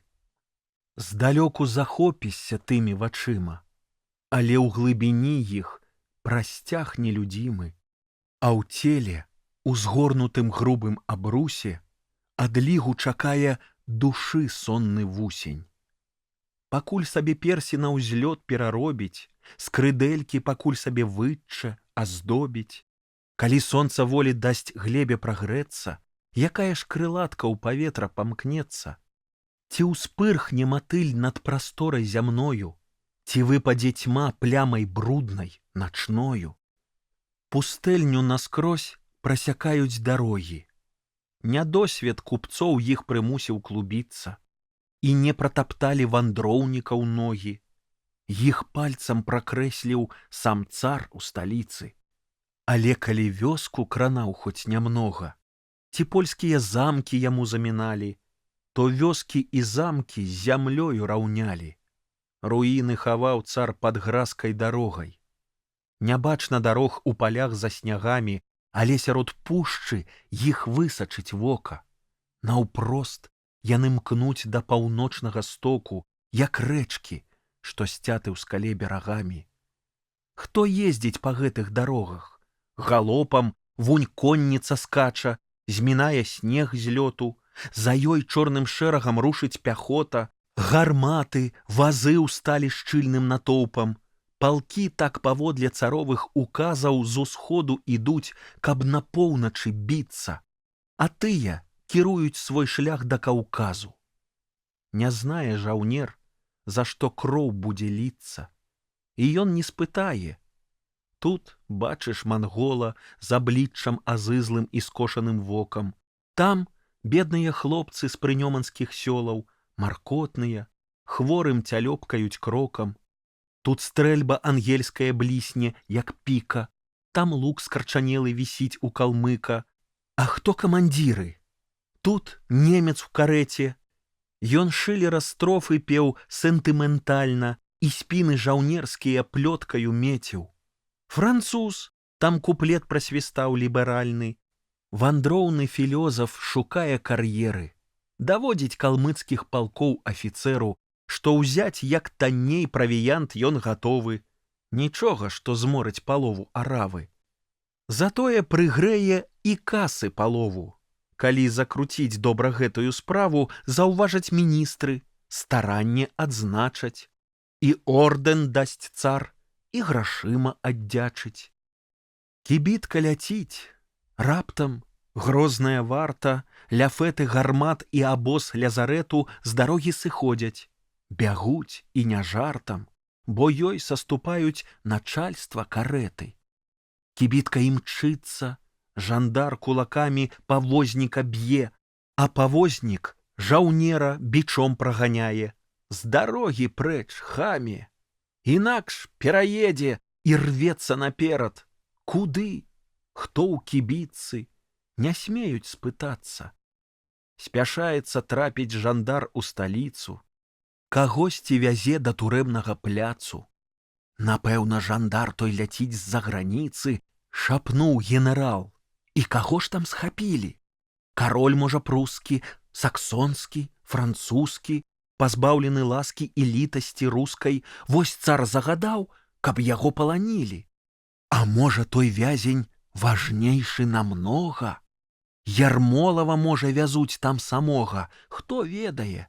Хоць пад нагамі салома, як дзіка глядзіць, бунтар не з кароны. Грукоча вазоў за ім чорных калёна, відаць, правадыр ён вялікі, нязломны, і вочы астатніх рашучасцю свецяць. Я думаю, вязні, героі айчыны, князі, палкаводцы іхнай краіны. Але ж, божа мой, усе яны дзеці. Што гэта? Куды ўвесь канвой той імкнецца? Якогось яны караля спадкаемцы? Шапталася ціха начальства, нясмела. Кібітка далей да сталіцы ляцела. Прадмесце сталіцы. Здалечы, здалі відаць, што сталіца. Тракт стаў шырокі, ідзе паўз каменны шэраг палацаў. Тут, пэўна, капліца, з купалам, крыжам. Там копамі сена спяць пад саломай і снегам скульптуры. З-за калёнаў карынскай культуры дах плоскі бачна, палац італьянскі, побач кіёскі, японскі, сіямскі. Гэтак з клясычных часоў Катарыны свежаклясычныя ўсталі руіны. Стыль самы розны ў палаца ці дома, быццам жывёліны з розных краінаў чэшуць аб краты жалезныя спіну ў клетках асобных. Адзін невядомы помнік мясцовае архітэктуры, думкі палёт і дзіця іх натуры. Але ж дзівосная ў гмахаў работа, столькі каменняў на купах балота. Цырк, каб у Рыме для Цэзара ўзвесці, золата рэкі пралілі і поту. Слугі ж цара, калі ў гэтым прадмесці хорам і збэшчы сабе будавалі, нашай крыві акіян пралівалі. Каб тут блішчэла няшмат абыліскаў, колькі прыдумалі гвалту і ўціску, колькі нявінных сагналі, забілі, земляў спустошылі колькі, зглумілі. Кроўю ліцвіна, слязой украінкі, скарбамі Польшчы сплацілі да рэшты ўзору ангельскага паркі, будынкі ці да Парыжу падобнае нешта, каб мыць шампанскім падлогі буфетаў, мерыць масніцы пад гук мэнуэтаў. Пуста тут. Двор у сталіцы зімуе. Мухі прыдворныя з тлумам і віскам з граяй лятуць за царовым агрызкам. Вецер адзін у палацы танцуе. Цар і вяльможы ў сталіцы, у сталіцу мкнецца кібітка, іскрыцца снег свежы. Але ўжо сонца на захад хіліцца, хоць толькі поўдзень прабіла на вежы. Купал нябесны раскрыты шырока, ані хмурынкі, бязгучны і чысты, ані зрушэння, сцюдзёны, празрысты, быццам вандроўніка змерзлага вока. Бачны ўжо горад, а ўверсе застылі, як замкі дзіўныя на небасхоне, сцены, слупы, вежы, дахі і шпілі, як сад падвесны ў старым Бабілёне. Дым з сотняў комінаў, хмаркі, хмарыны вольна плывуць уздоўж краягляду. Вунь там, карарскай зіхцяць калянадай, тут палымнеюць агнямі рубінаў. Лучацца, долу схінаюць вяршыні, кружаць, спускаюцца задалячыні, твораць выявы дамоў у прасторы, як быццам горад, што раптам паўстане з люстра міжземнага чыстага мора. Ці ўспыхне ў Лібіі з-за смугой ранняй, ён падарожных зайсці заклікае, вечна стаіць, але вечна ўцякае. Брама адкрылася, штось высвятляюць, рэчы пратрэслі і шлях дазваляюць. Петерсбург. За рымскім ці за элінскім часамі люд будаваўся пад аховай Бога, ці над крыніцай німфы, за лясамі, альбо ў гарах, каб вытрываць аблогу. Паўсталі гэтак Рым, Атэны, Спарта. У веку гоцкім каля сцен барона аколіцы трымалі абарону. Было завалам хаты ставіць варта, ці сплаў, пільнуючы па рэчцы плыннай, раслі дамы за поступам гадзінаў. Узнесла гарады якоесь боства, ці абаронца слаўны, ці рамёства. Які ж зачын расейскае сталіцы? Якая прагнасць змусіла славянаў у змрочны кут сваіх дзяржаў забіцца, што ў мора і чухонца быў забраны? Зямля тут не дае пладоў і хлеба, вятры нясуць слату і снежны рой. Мароз ці спёка працінаюць неба, што зменнае, як дэспата настрой. На багне не хацеў люд пасяліцца. Цар захапіўся, ставіць загадаў не места людзям, а сабе сталіцу. Тут цар усім уладае і уладаў.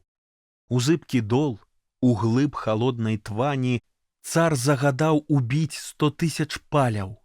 Пад імі гінулі рабы-сяляне. Іх целамі, што ў брудзе затапталі, паклалі грунт. Другія ж пакаленні запрэглі ў тачкі, нішчылі ў галерах.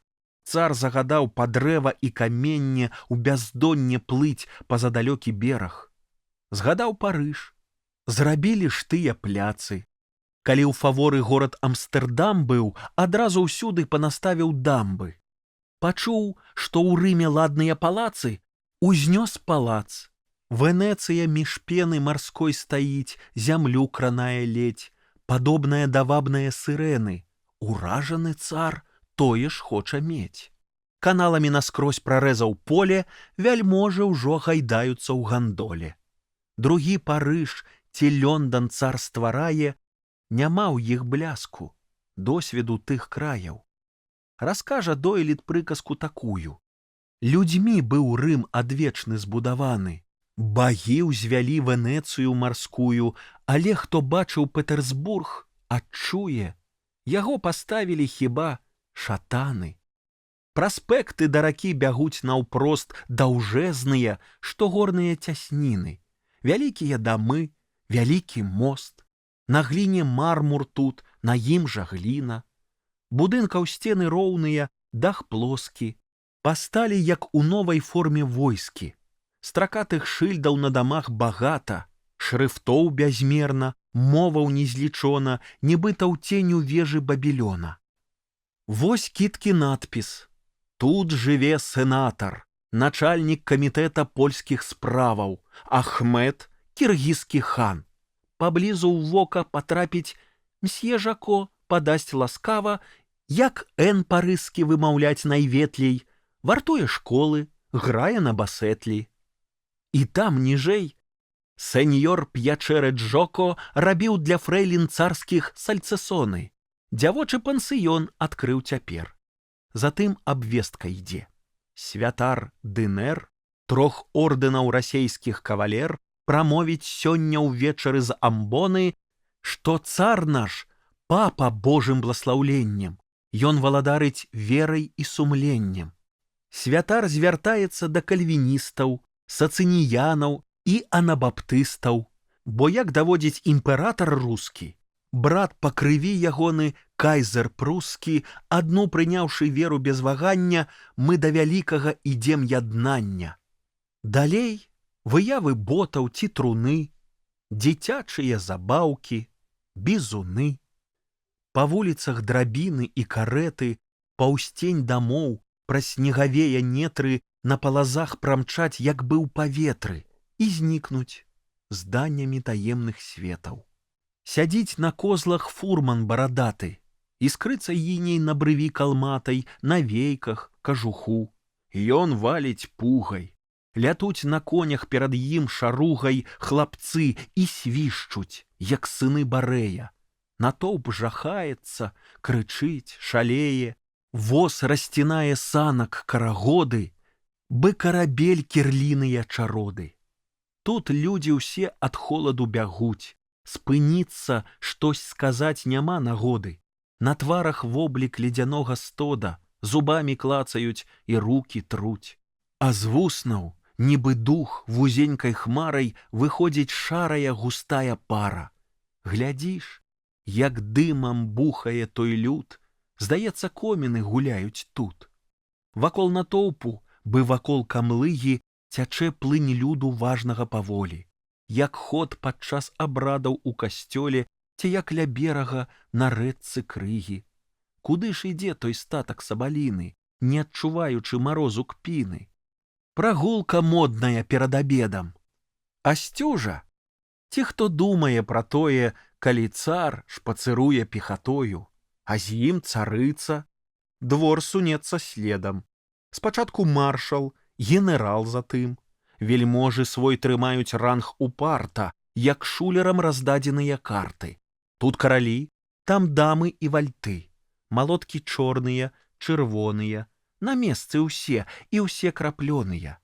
А злева, справа ў 2 калёнкі, па ходніку бліскучаму з граніту ідуць ураднікі, а поруч жонкі. Той футра апрануў, але ж раскрыты. Хоць захварэе, потым зляжа, але крыжы 4 ўсім пакажа. Ён роўных выглядае ўзнёслым вокам. Як жук паўзе, куляе тоўстым бокам. За ім гвардэйскія малакасосы. Як дзіды ўсе цыбатыя, худыя і рэмнем сціснуты, нібыта восы. Далей чыноўнікі з пахілай шыяй. Высочваюць, каму тут пакланіцца і ад каго паспешна адхіліцца. І кожны гнуткі, скурчаны ўдвая, бы скарпіён ці гідкая змяя. А панны, нібы матылькі стракаткі, каўнеры, капялюшыкі, пальчаткі, парыскі строй з-пад футра бачны трошкі, мігнуць у цёплых чаравічках ножкі, як снег твар белы ці як рак румяны. І вось цару ўжо экіпаж паданы. Пабеглі ў той жа міг карэтаў статкі, як да тапельцаў лодкі і плыты, адзін залез, другі, вішчаць хлысты. Там пешшу ідуць працэсіі астаткі, гамоняць, як сухотнікі праз кашаль. Была выдатная прагулка наша. Пабачылі цара і генералу далі паклон, паш кінуў слоў нямала. І тузін быў людзей у тым патоку, ад розных і абліччам, і адзеннем. На шпацыр той глядзелі крайкам вока, на горад спазіралі ў задуменні. Па цэгле і падмурках, і па плітах, па тых жалеззях, шпілях і гранітах блукалі позіркі, бы спрабавалі трываласць гмахаў і мастоў літых. І зразумелі ў роспачы, што іх не зваляць людзі, як бы не жадалі. І 11 з думай у паглядзе пайшлі. Застаўся пілігрым, зласліва ён засмяяўся, глыбу ударыў умсціва, нібы гразіўшы гораду грамадзін. Пасля на персях рукі склаў, рамёны ён апусціў і ў царскую карэту устраміў з пазор, як 2 стылеты. Ён быў падобны ў міг той да Самсона, які палонены, звязаны здрадай, між філістынаў стаў пад калянадай. На горды твар выяваю маны цень ападаў, як покрыва труны, як быццам вечар вызваліў свой морак, які, пакінуўшы аблок сіло, прысеў спярша Самсону на чало, каб ахапіць адтуль зямлі прасторы. На вуліцы, дзе снежны вір кружыцца, спыніўся чалавек. Было відаць, што ён не прышлы, а жыхар сталіцы. Да бедных падыходзіў грош падаць. Па імені з усімі ён вітаўся, пра жонак альбо пра дзяцей пытаўся. Пасля ён прытуліўся да граніту панад каналам, ахінаў вачыма будынкаў шпілі і палацаў пліты. Ды і вочы не былі, што ў пілігрыма. Пагляд ён апускаў, калі здалечы ішоў бядак-жаўнер, жабрак галеча.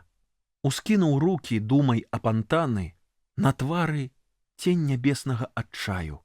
Глядзеў, нібы анёл з нябёс пасланы па душы, што стаяць ля брамы раю. І бачыць ён пакутныя народы і адчувае, ім цярпець стагоддзі. А колькі новых пакаленняў пройдзе, пакуль збавенне прыйдзе і свабода. Так ён стаяў на беразе канала, у снег гарачая сляза спадала. Ніводнай слёзцы Бог не дасць прапасці, збярэ і зробіць акіянам шчасця. Цямнела. Засталіся толькі двое на супрацьлеглых вуліцы краях, між імі быў заснежаны прасцяг, хоць позіркі страчаліся парою. І першым падышоў жыхар сталічны, сказаў: «Відаць, брат, горад непрывычны. Далёкаю сюды ты ішоў дарогай. Мо трэба штось? Скажы мне ў імя Бога. Бо я сам хрысціянін і паляк. Святы крыж і пагоня — вось мой знак». У роздуме сваім быў пілігрым. Пайшоў ён без адказу па ўзбярэжжы. Калі на раніцу адчуў уздым пачуццяў новых, подых думкі свежай. Свайго не раз узгадваў напатканца, хаця яго не помніў ён вачыма, сустрэць хацеў ізноў, пазнаць меў шанцы, бо ў голасе таго і ў прывітанні было, што знала сэрца пілігрыма. Ці, можа, то быў сон альбо насланне. Помнік Пятру Вялікаму. Ліў дождж, а двое пад адным плашчом стаялі, тулячы плячо плячом. Адзін — той самы пілігрым, з ахвяр царовых, тут не знаны анікому. Другі — народа рускага пясняр. На поўначы ўсё і верш яго вядомы. Жылі не блізка, ды адчулі самі пастрэчы, што былі даўно сябрамі. І душы іх вышэй, чым перашкоды людзей, што пікі Альпаў над цяснінай, хаця навечна іх расцялі воды, яны амаль не чуюць рэчкі плыні, імкнуць адзін да аднаго вяршыняй. Штось думаў пілігрым і на Пятровы калёс глядзеў і слухаў сябра словы. У гонар першаму з цароў другая царыца гэты помнік збудавала. У постаці гіганта цар сядае на спіну бронзавага буцефала. Чакае месца, куды ўехаць конна. У горадзе Пятру не стаць на глебу, і не стае айчыны для разгону. Паслалі па граніт, дзе мора і неба з фінляндскаю сыходзяцца скалою. і глыба ўжо скрозь шторм і навальніцы плыве, бяжыць, пыліць па-над зямлёю, кладзецца ў горадзе ля ног царыцы.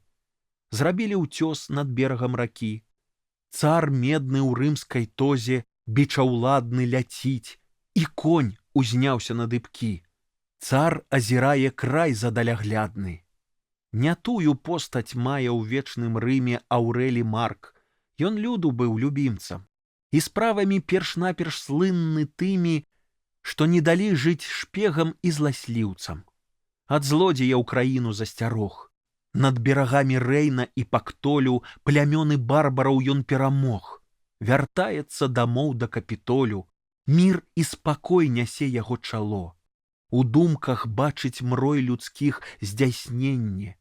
Падняў руку, брасцінае зло. Дае свайму народу бласлаўленне. На павадзе ляжыць рука другая. Трымае ён свайго коня парывы. Здаецца, люд стаіць вакол, вітае. Вяртаецца наш Цэзар літасцівы. Коня пускае Цэзар ціхім крокам. Людзей абводзіць ён зычлівым вокам, а конь шалее з рэнкай агнявою. Ён ведае, што праз жывое мора вязе для ўсіх любімага героя. Сам суцяшае свой гарачы нораў. І дзеці могуць падысці без страху. Ступае роўна конь па роўным шляху. Мо выйдзе так да вечнасці прастораў. Цар Пётр выпусціў коня па воды, ляцеў, збіваў з дарогі пешаходаў і вомігам наўцёс узнёсся стромкі, але ж коня свайго цар не трымае. Конь уздымаецца на самым краі, вось-вось саскочыць, пырсне на абломкі. Стагоддзя ўжо стаіць ён нерухома, як вадаспад са скальнага пралома марозам сцяты над ракой звісае. Калі свабоды сонца ўсё ж зазяе, і прыйдзе з захаду ўкраіны тыя цяпло, што будзе з глыбай дэспатыі? Агляд войска. Ёсць пляц вялікі, слынны, як цкавальня.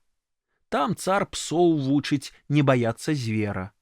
Другія клічуць пляц твой прыбіральня, бо цар убранняў робіць там прымеры. Удзіды і гарматы разадзеты, прымае ад манархаў піруэты. Какетка, што на баль ідзе ў палацы, не траціць пры люстэрку столькі часу, не робіць столькі мігаў і грымасаў, як цар штодзённа на ўлюбёным пляцы. Хтось бачыць саранчатню ў пляцы гэтым. Насенне цар гадуе да пары, з якога выйдзе хмара жамяры, зямлю пакрые, заўладае светам. Ці кажуць, што той пляц варштат хірурга, там скальпелі цар безупынна точыць, сваю руку працягне з Петерсбургу, ткне так, што ўся Еўропа кроваточыць. Пакуль яна агледзець сваю рану і плястар вынайдзе, адновіць страты, цар пульс аслабіць шаху ці султану і кроў з-пад сэрца выпусціць сармату. Найменняў шмат, але на мове ўраду ён званы пляц вайсковага агляду. Час 10. Блізіцца агляд вайсковы. Люд пляц той атачыў маўклівай зграяй, нібыта возера лясоў падкова. Наперад кожны іншага штурхае, і як над хваляй крачкі рыбаловы лятуць казак па пляцы і драгун. Б'юць дрэўкам дзіды цікуноў галовы, альбо па карку працягнуць бізун. Хто высунуўся, той адразу прагна ў натоўп нырае, быццам жаба ў багну. Слыхаць аднекуль грукат аднастайны, як малацьба ці праца кавалёў. Так бубнары вядуць палкі звычайна, і бачна, войска цягнецца з палёў. Здалёку на заснежанай раўніне здаецца чорным, хаця ўбор зялёны. На пляц цякуць калёна за калёнай, нібыта ў возера рачныя плыні. Тут, муза, дай мне вусны 100 гамераў і языкі парыскіх 100 паэтаў, і пер'і ўсіх бухгалтараў з паперай, каб апісаць зіхценне эпалетаў усіх начальнікаў і афіцэраў і шараговых волатаў жаўнераў. Але ж ці волаты? Усе як адзіны. Стаіць сялянін поплеч селяніна, што коня ў рад пры яслях з канюшынай, што каласы ў снапе альбо трысціна, як над разорай канаплі сцябліны, як вершы ў кнізе, што ідуць пасам вузкім, як гутаркі ў салёне петэрсбургскім. Прыгледзішся, між іншымі былі вышэйшыя на локаць маскалі, і цэшкі ў шапках большага памеру, як лысінкі блішчаць, то грэнадэры. Па пляцы іх калёны 3 ішлі. Ля іх ніжэйшыя ў сваіх парадках, як агуркі пад лісцямі на градках. Каб вызначыць кшталт войска ў той пяхоце, пагляд патрэбна мець на турафіла, што чарвякоў, здабытых у балоце, раскладвае па назвах без памылак. Зайгралі трубы. Конныя палкі лятуць, без ліку уланаў і гусараў. На іх кірасы, шапкі, каўпакі. Нібыта капялюшнік тут, які узор паказвае сваіх тавараў. Вунь полк яшчэ. Сяляне, быглякі закуты ў медь, як шэраг самавараў, а коні быцца ў кранаў гаплюкі. Між рознай зброі, формы, позірк тоне.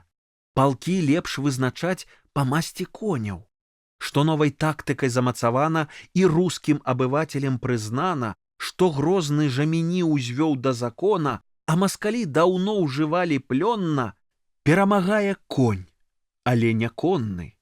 За добрага гвардэйскага коня прыдбаеш тут жаўнераў здатных 3. Ну, афіцэрскаму кошт 4. Да і за такога выменяеш бойка музыку, пісара, ці акрабата, ці кухара ў час нечае растраты. Скарбовыя ж кабылы, што стамлённа цягаюць ледзьве-ледзьве лязарэты, на кон паставяцца гульцамі ў фараона ў разліку 1 кляча, 2 кабеты. Палкі агледзім. Першы ўехаў кары, другі такі ж, але англізаваны. Гняды едва прайшлі, затым буланы. І 7 быў гняды, а 8 шары. 10 рослы, бы сышоў з карцінкі, пасля без хвосты, але кары зноў. 12 меў на чале лысінкі, апошні быццам зграя груганоў. 500 панаехала гармат, і скрыняў 200-300 каля іх, як падаецца на адзін пагляд.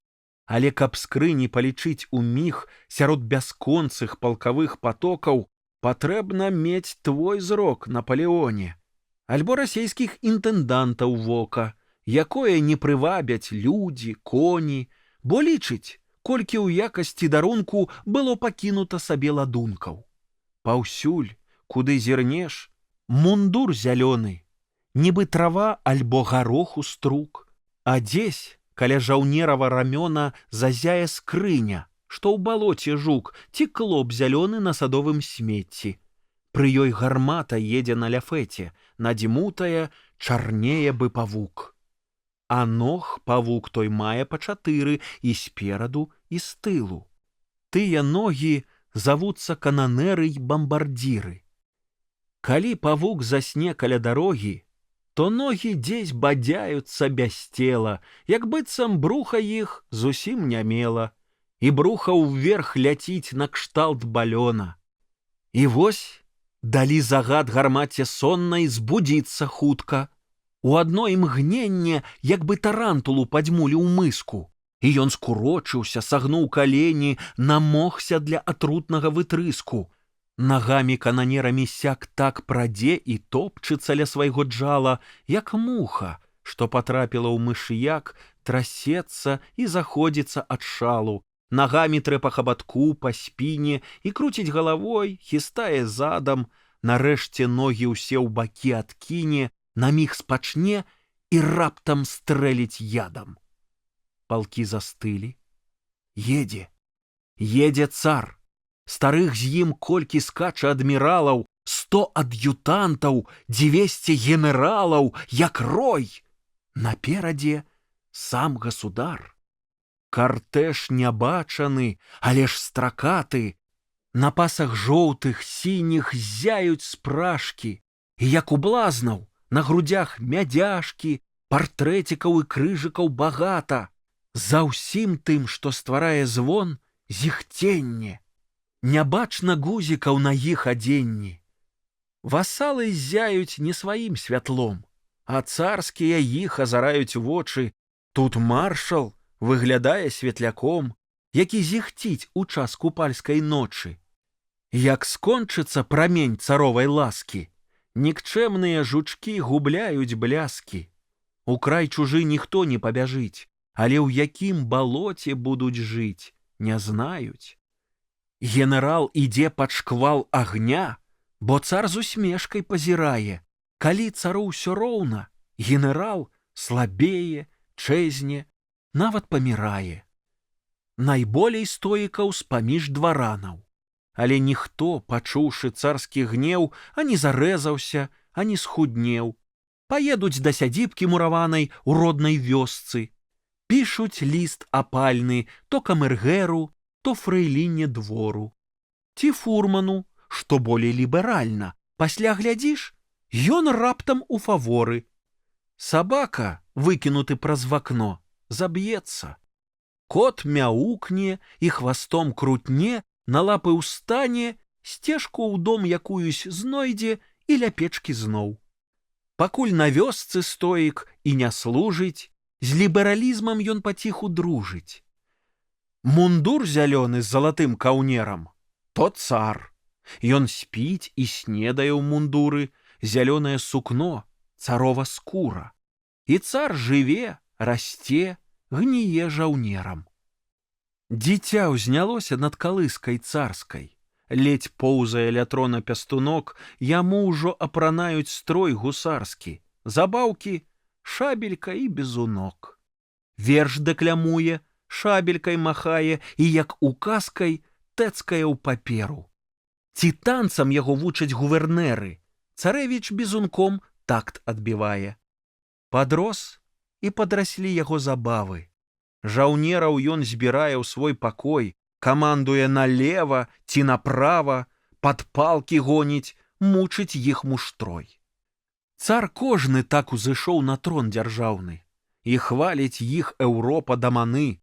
Баіцца, як пісаў Красіцкі слаўны, прыхваліць мудры, а паб'е дурны. Цару Пятру тут прысвячалі вершы. Ён царапэдыю прыдумаў першы. Ён паказаў, як моц улады спее, і, гледзячы на мудрыя народы, Пётр заявіў: «Расею узеўрапею, абрэжу сукні і згалю бароды». Сказаў, і ўжо каптаны у баяраў абрэзаныя, бы кустоў прасады. Сказаў, і ўраз бароды з хмурых твараў зляцелі, як з галін лісты ад граду. Пры ім трымалі трон штыхі і манеты. Ён турмы ўзвёў, зафундаваў кадэтаў. Прыдворных змусіў танчыць мінуэты. На асамблеі прыганяў кабетаў. Мяжу ахоўваць выдаў ён загад. Скаваў надзейна ланцугамі порты, увёў гарэлкі водкуп і сенат, і шпегаў, і саноўнікаў кагорту. Ён вымыў, пагаліў, адзеў халопа, даў зброю і рубель ахвяраваў. Пабачыла, здзівілася Еўропа. Цар Пётр Расею цывілізаваў. Засталася нашчадкам яго трона забрудзіць канцылярыю падманам і войскамі дапамагчы тыранам, дый ушчыніць разню і гвалт прыгона, разрабаваць суседнія дзяржавы, перакупіць і звабіць іншаземцаў, каб захапленні чуць французаў, немцаў, што цар вялікі, мудры і ласкавы. Французы, немцы, колькі вам чакаць? Калі вам давядуць указ царовы, калі ваш родны дом абложыць раць, бичы, не ветер будуць рассякаць. І хоць ад горычы вам зойме мову, цар загадае выхваляць і славіць Сібір, бізун і кованыя боты. Ці будзеце цара вы песняй бавіць, спяваючы цяперашнія ноты? Што коч у кігельбан, цар у шыхты улятае, прывячае ваяроў. Здароўя зычым, шэпчуць іх раты. Той шэпт, як быццам 100 мядзведзяў роў. Аддаў загад. Ён вырваўся праз зубы і прыкаціўся ў вусны каменданта. І гнаны, як шпурляк, ад губ у губы, на крайняга нарэшце ўпаў сержанта. Прабег па войску грукат вадаспадны, і ўсіх, нібы вятры ў гурму змялі. Хто бачыў на лінейным караблі, як вараць кашу ў чане грамадным? Вада ліецца з помпы, як з ракі, зараз крупы кідаюць 3 барылы, і каб не прыгарэла, маракі мяшаюць кашу вёсламі штосілы. Паседжанні французскіх дэпутатаў у 100 разоў верлівей кашаварства. Калі закон праекта гаспадарства унясуць і распачнецца час дэбатаў. Уся Еўропа, як жабрак галодны, на гэтай кухні чуе дух свабодны.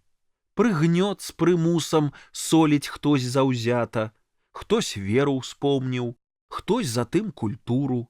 Шуміць, бурліць, не слухае палата, свабодзе не стае тэмпературы. Хтось караля пакрытыкуе пляны, успомняць беднякоў, цароў, тыранаў. Гэй, да парадку! Хтось крычыць панура. Галоўны скарбнік, як музыка дудкі, кладзе перад сабой папераў скруткі. Прамовай нудзіць пра бюджэт, працэнты, пра мыту, запазычанасць і рэнту. Палата варыцца, кіпіць, ліецца, і гоман безупынна ў неба б'ецца. Дрыжыць урад, чакаюць грамадзяне. Але сышлі надзеі і здагадкі, бо мова ішла там толькі пра падаткі. Хто назіраў, як вараць кашу ў чане, ці як віруе спрэчкамі парламент, уявіць сам, які ўшчыніўся лямант над войскамі, калі цар даў загад.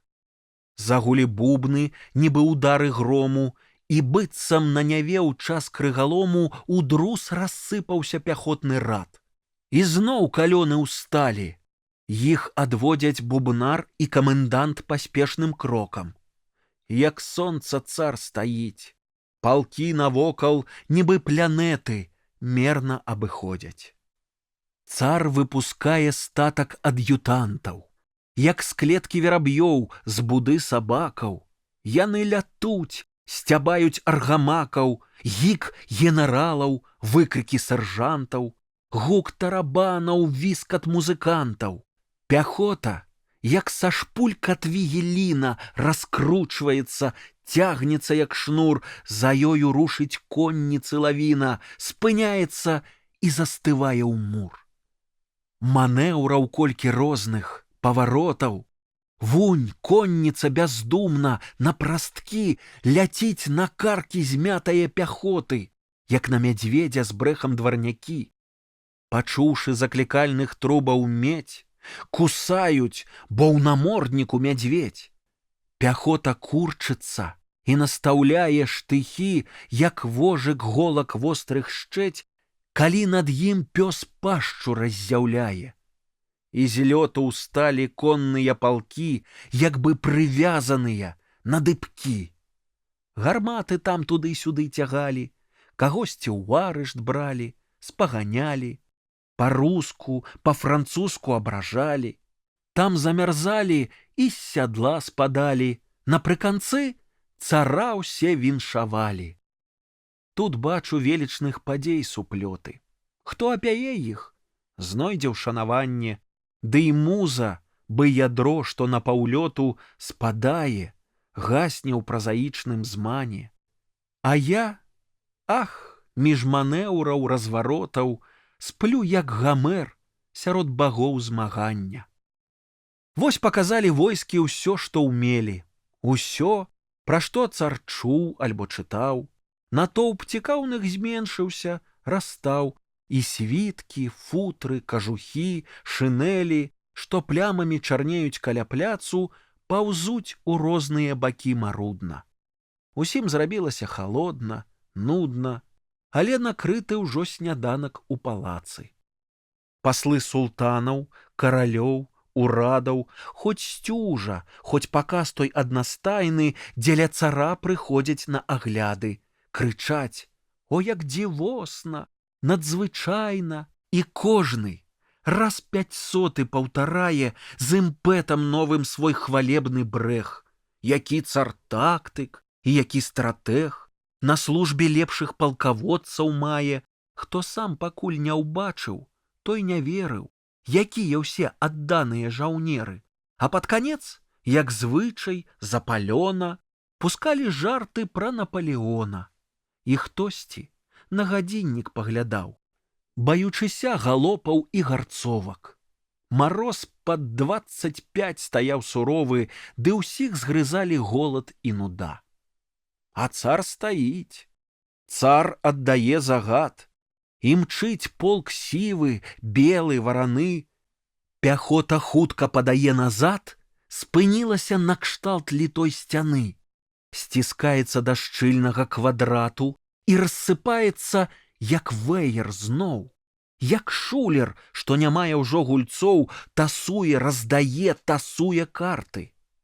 Хоць заля для гульні даўно пустая, ён сам сябе майстэрствам забаўляе. Вось надакучыла цару. Ён рынуў свайго каня ў гушчу генералаў, і войска, калі цар яго пакінуў, застыла і стаяла, як стаяла. Аж бубны, трубы зараўлі шалёна, і пешых, конных пацяклі калёны, знікаючы дзесь на прадмесці ў ценю. Як не падобны тыя ваяры да хуткага альпійскага струменя, што каламутны падае з гары ў далонь азёрнае вады празрыстай, адпачывае, плыні свае чысціць, а потым, новае знайшоўшы выйсце, бяжыць далей смарагдавы і скрысты. Сюды ішло войска, чысцінёю ззяла, выходзіла змакрэлая ад поту. Зрабілася чарней за снег падталы, брудней за лёд, затоптаны ў балота. Пайшлі ўжо гледачы, пайшлі акторы. На пляцы засталіся толькі целы забітых. Вунь там, на адным строй белы, улан. Другога нават і паўборы не распазнаць.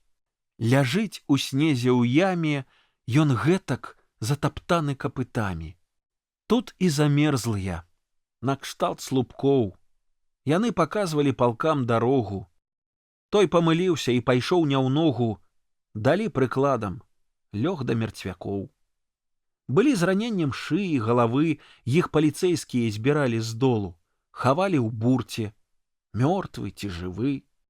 Жаўнер быў трапіў пад ляфета колы, вантробы выпалі, ён лямантуе, але маёр перапыняе крык: «А ну маўчаць, бо цар пачуе!» Загад выконваць то жаўнер прывык, сцяў зубы, на яго маёр плашч кінуў. Калі цар сведкам стане нечакана выпадка жорсткага з самога рана, крывавую заўважыць мешаніну, у ім вяльможы адчуваюць змены. Ідзе ў палац збялелы, задуменны, і хоць цара чакае стол накрыты, да мяса ён не мае апетыту. Усіх апошні ранены збянтэжыў. І білі, пагражалі марна. Ён стагнаў, парушыў паслухмянства межы, слаў генералу і цару праклён. Натоўп пачуў і абступіў адразу пакутніка вайсковага паказу. «Наперад!» — крыкнуў камандзір што сілы, а конь жаўнераў стаў, нібы ўкапаны. І наляцеў швадрон лавінай з тылу. Каня змялі. Жаўнер той распластаны ляжаў пад конніцаю стрымгаловай. За чалавека добрыя больш коні. Скакалі бок у бок яны ў швадроне, адзін з іх толькі зачапіў падковай. Ключыца хруснула сухой галінай, Мундур прорваўшы, вастрыем тырчэла, панад сукном скрываўленым блішчэла, і быццам косць збялеў твар за хвіліну. Жаўнер праз дзікі боль другой рукою нябёсам падаваў якісьці знак, пакуль не страціў моцы, трапяткою прамовай заклікаў натоўп зявак. Ніхто не перакажа тыя словы. Баючыся агентаў, пакідаў люд страшны пляц. Адно распавядаў. Паранены той кепскай рускай мовай штось гаварыў, ледзь словы падбіраў, а зразумелі: цар, цару, цара. Шапталіся, жаўнер той затаптаны быў рэкрут, хлопец малады, ліцвін шляхетны, графа альбо князя сын. Са школы ў рэкруты быў ён забраны. І камандзір, не любячы паляка, упартага яму даў аргамака. Маўляў, хай шыю зломіць лях сабака. А кім ён быў, люд не прыдаў значэння. Імя не ўведалі па тым здарэнні. І ўсё ж настане час яго, о цар, знайсці захочуць у тваім сумленні, а укажа д'ябал між імён ахвяр, якіх у рудніках ты загубіў, канём стаптаў і, думаеш, забыў. Назаўтра чулі там выццё сабакі. У снезе штось чарнела каля пляца, і людзі ўбачылі труп небаракі. У полі ён рашыў на ноч застацца. Замерзлы, ці вайсковы, ці халоп, падстрыжаны, ды і з барадой даўгою. Мундур жаўнерскі, а схаваны лоб пад шапкай. Афіцэрскім быў слугою. Сядзеў на футры пана і сумленна далейшага загаду ён чакаў. Сумёт пакрыў яго вышэй калена. Сабака верны ранкам адшукаў. Слуга змярзаў, а футра не накінуў. Адно пад снегам вока пахавана, але другім глядзіць на пляц пустынны і ўсё чакае і чакае пана. Калі слузе сядзець пан загадаў, той свае месца і ў мароз не кіне, не ўстане аж да страшнага суда, дагэтуль верны, толькі мёртвы, сіні. Рука на футры бы арла кіпцюр, ляжыць, вартуе ад ліхіх людзей. Хацеў сагрэць другую ля грудзей, распухлая не ўлезла пад мундур. Пан пра слугу не ўспомніў, не спытаў. Нядбайны быў ці вельмі асцярожны. Казалі, афіцэр ён падарожны, 2 дні таму ў сталіцу завітаў. Не пад прымусам ён быў на парадзе, а новыя паказваў эпалеты. Мо званы на абед быў па аглядзе, і падміргнулі там яму кабеты. А можа, у карты, як гуляць пачаў, забыўся пра свайго барадача. Ці выракся і футра, і слугі, бо напалохаўся сталічных кпінаў, што сцюжу не трываў, як хтось другі, калі цар сам адным плашчом крыў спіну. Каб толькі публіка не прашаптала: у футры на парад знак ліберала. Бядак, слуга, твой подзвіг, смерць, не іначай заслуга псу, а чалавеку грэх. Табе пашанай будзе панскі смех, што верны быў даскону па сабачы.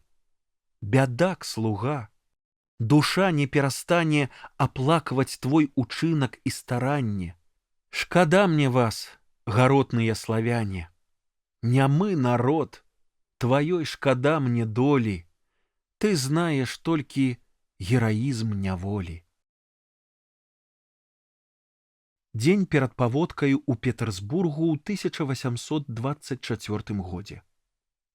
Аляшкевіч.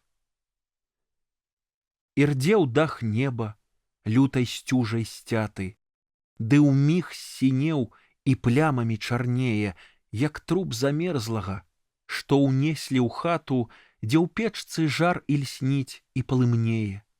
Не смерць, а холад сыдзе з яго твару. Замест дыхання будзе тленне пара. Дзьме цёплы вецер, і дымоў заторы, што ўсталі ў небе, як гіганцкі горад, нібыта прывіды чароўных даляў рассыпаліся ў друз, надол упалі.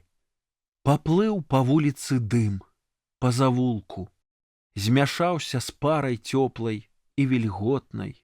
Снег курчыўся, шарэў, пабег рачулкай, і ходнік апусціўся ў стык з балотны.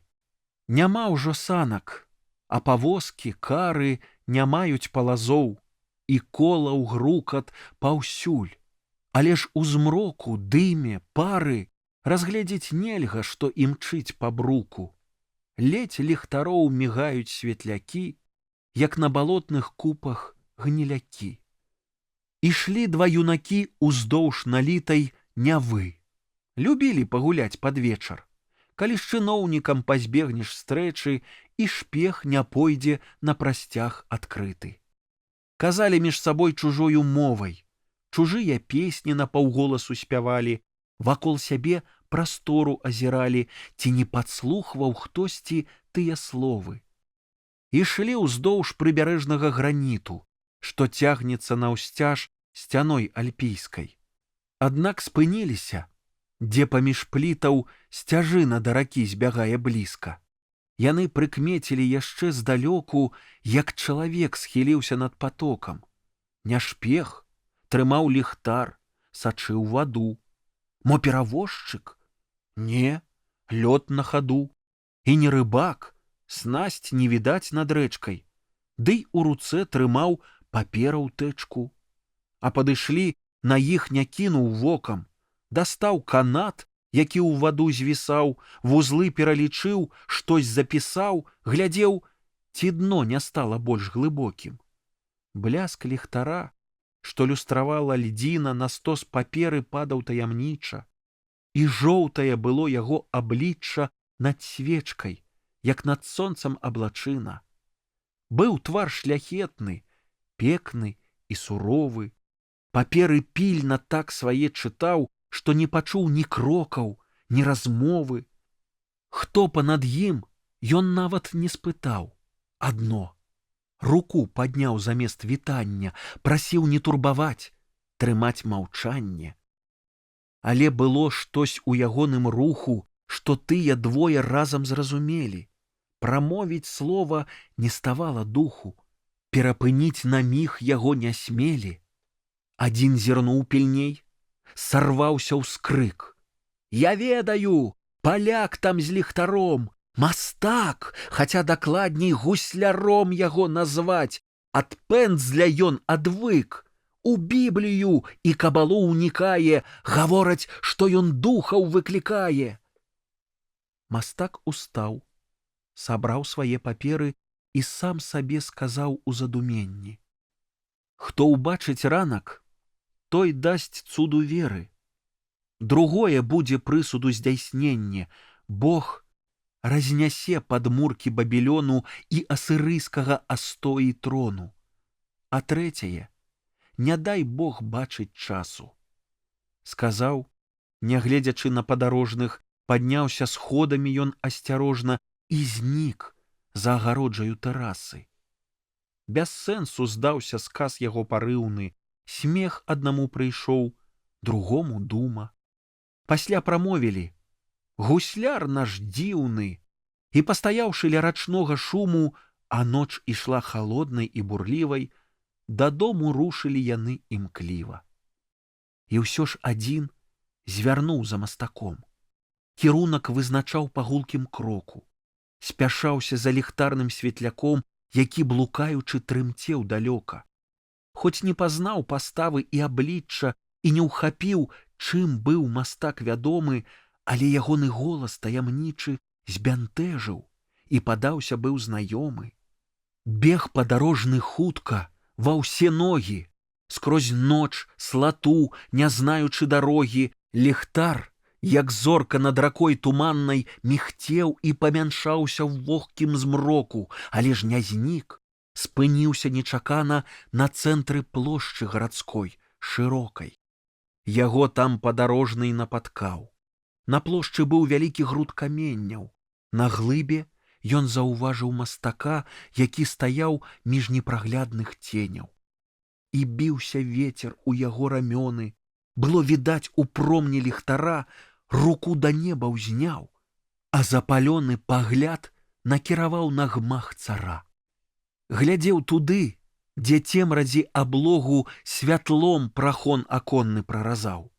Шаптаў ён штосьці, як маліўся Богу, затым гучней бы сам сабе сказаў: «Цар, ты не спіш, глухая ноч наўкола, спяць слугі, а цябе гняце знямога. Ласкавы Бог паслаў табе анёла, які нясе ў пачуццях засцярогу і напамін пра кару.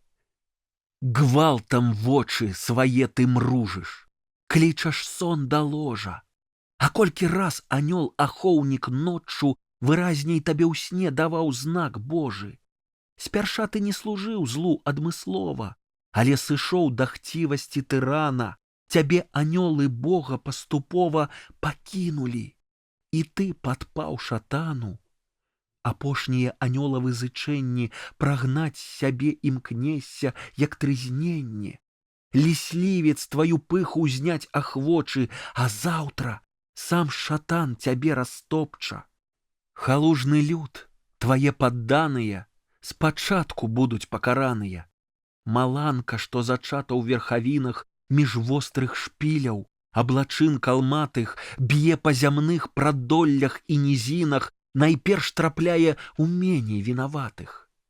І вы, пасля распусты і пустой хвальбы ці сваркі п'янай, сціхлі ў сне, як глупыя звяркі, бо дасягне вас Божы гнеў, як паляўнічы той, што б'е любога звера ў пушчы дзікай, пакуль не ўбачыць логавішча дзіка.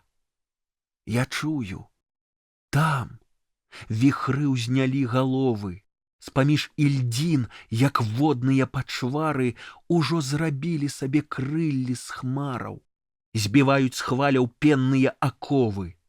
Бяздонне, чую, пашчу раззявае, згрызае цуглі крыгаў мысай шарай, да неба шыю слізкую ўздымае, адзін яшчэ ланцуг яе трымае, але ўжо молату я чую ляскат.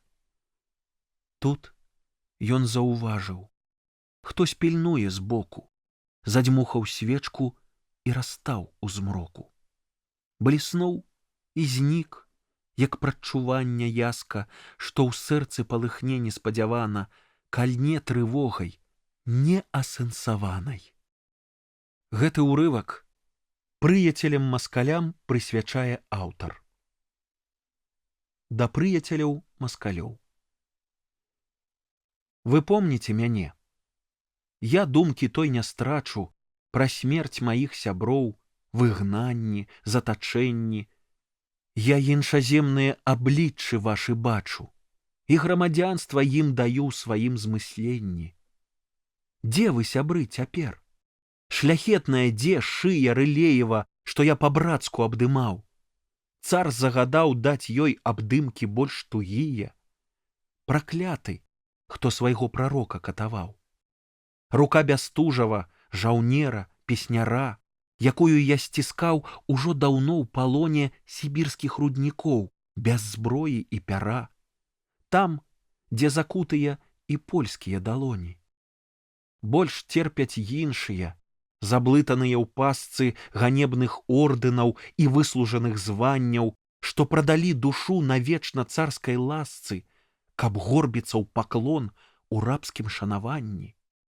Хтось платным языком трыумф царовы славіць і цешыцца пры ім з былых сяброў адчаю. Сябе ў маім краі маёй крывёй крывавіць, з праклёнаў у двары заслугі гонар мае. Калі з далёкае і вольнае краіны на поўнач прылятуць вось гэтай песні словы, хай будуць яны вам з-паміж снягоў і льдзінаў свабоды весткаю, нібы жураў вясновы. Пазнаеце мяне. Пакуль быў у няволі, перад царом як вуш выкручваўся, маніў. Але сябры, для вас у нашым шчыльным коле у сэрцы не згарнуў я крыла ў чысціні. Цяпер лью з келіха свайго на свет атруту. Яна — пякучы гнеў і горыч маёй мовы. Яна — з крыві бацькоў, са слёзаў іх пакуты. Хай паліць, ды не вас, а вашыя аковы. Хто з вас мне кіне ў твар няспелай крыўды слоўка, то будзе яно мне, як пса, ашчэр і рык, які да прывязі сваёй даўно прывык і хоча рваць руку, што рве з яго вяроўку.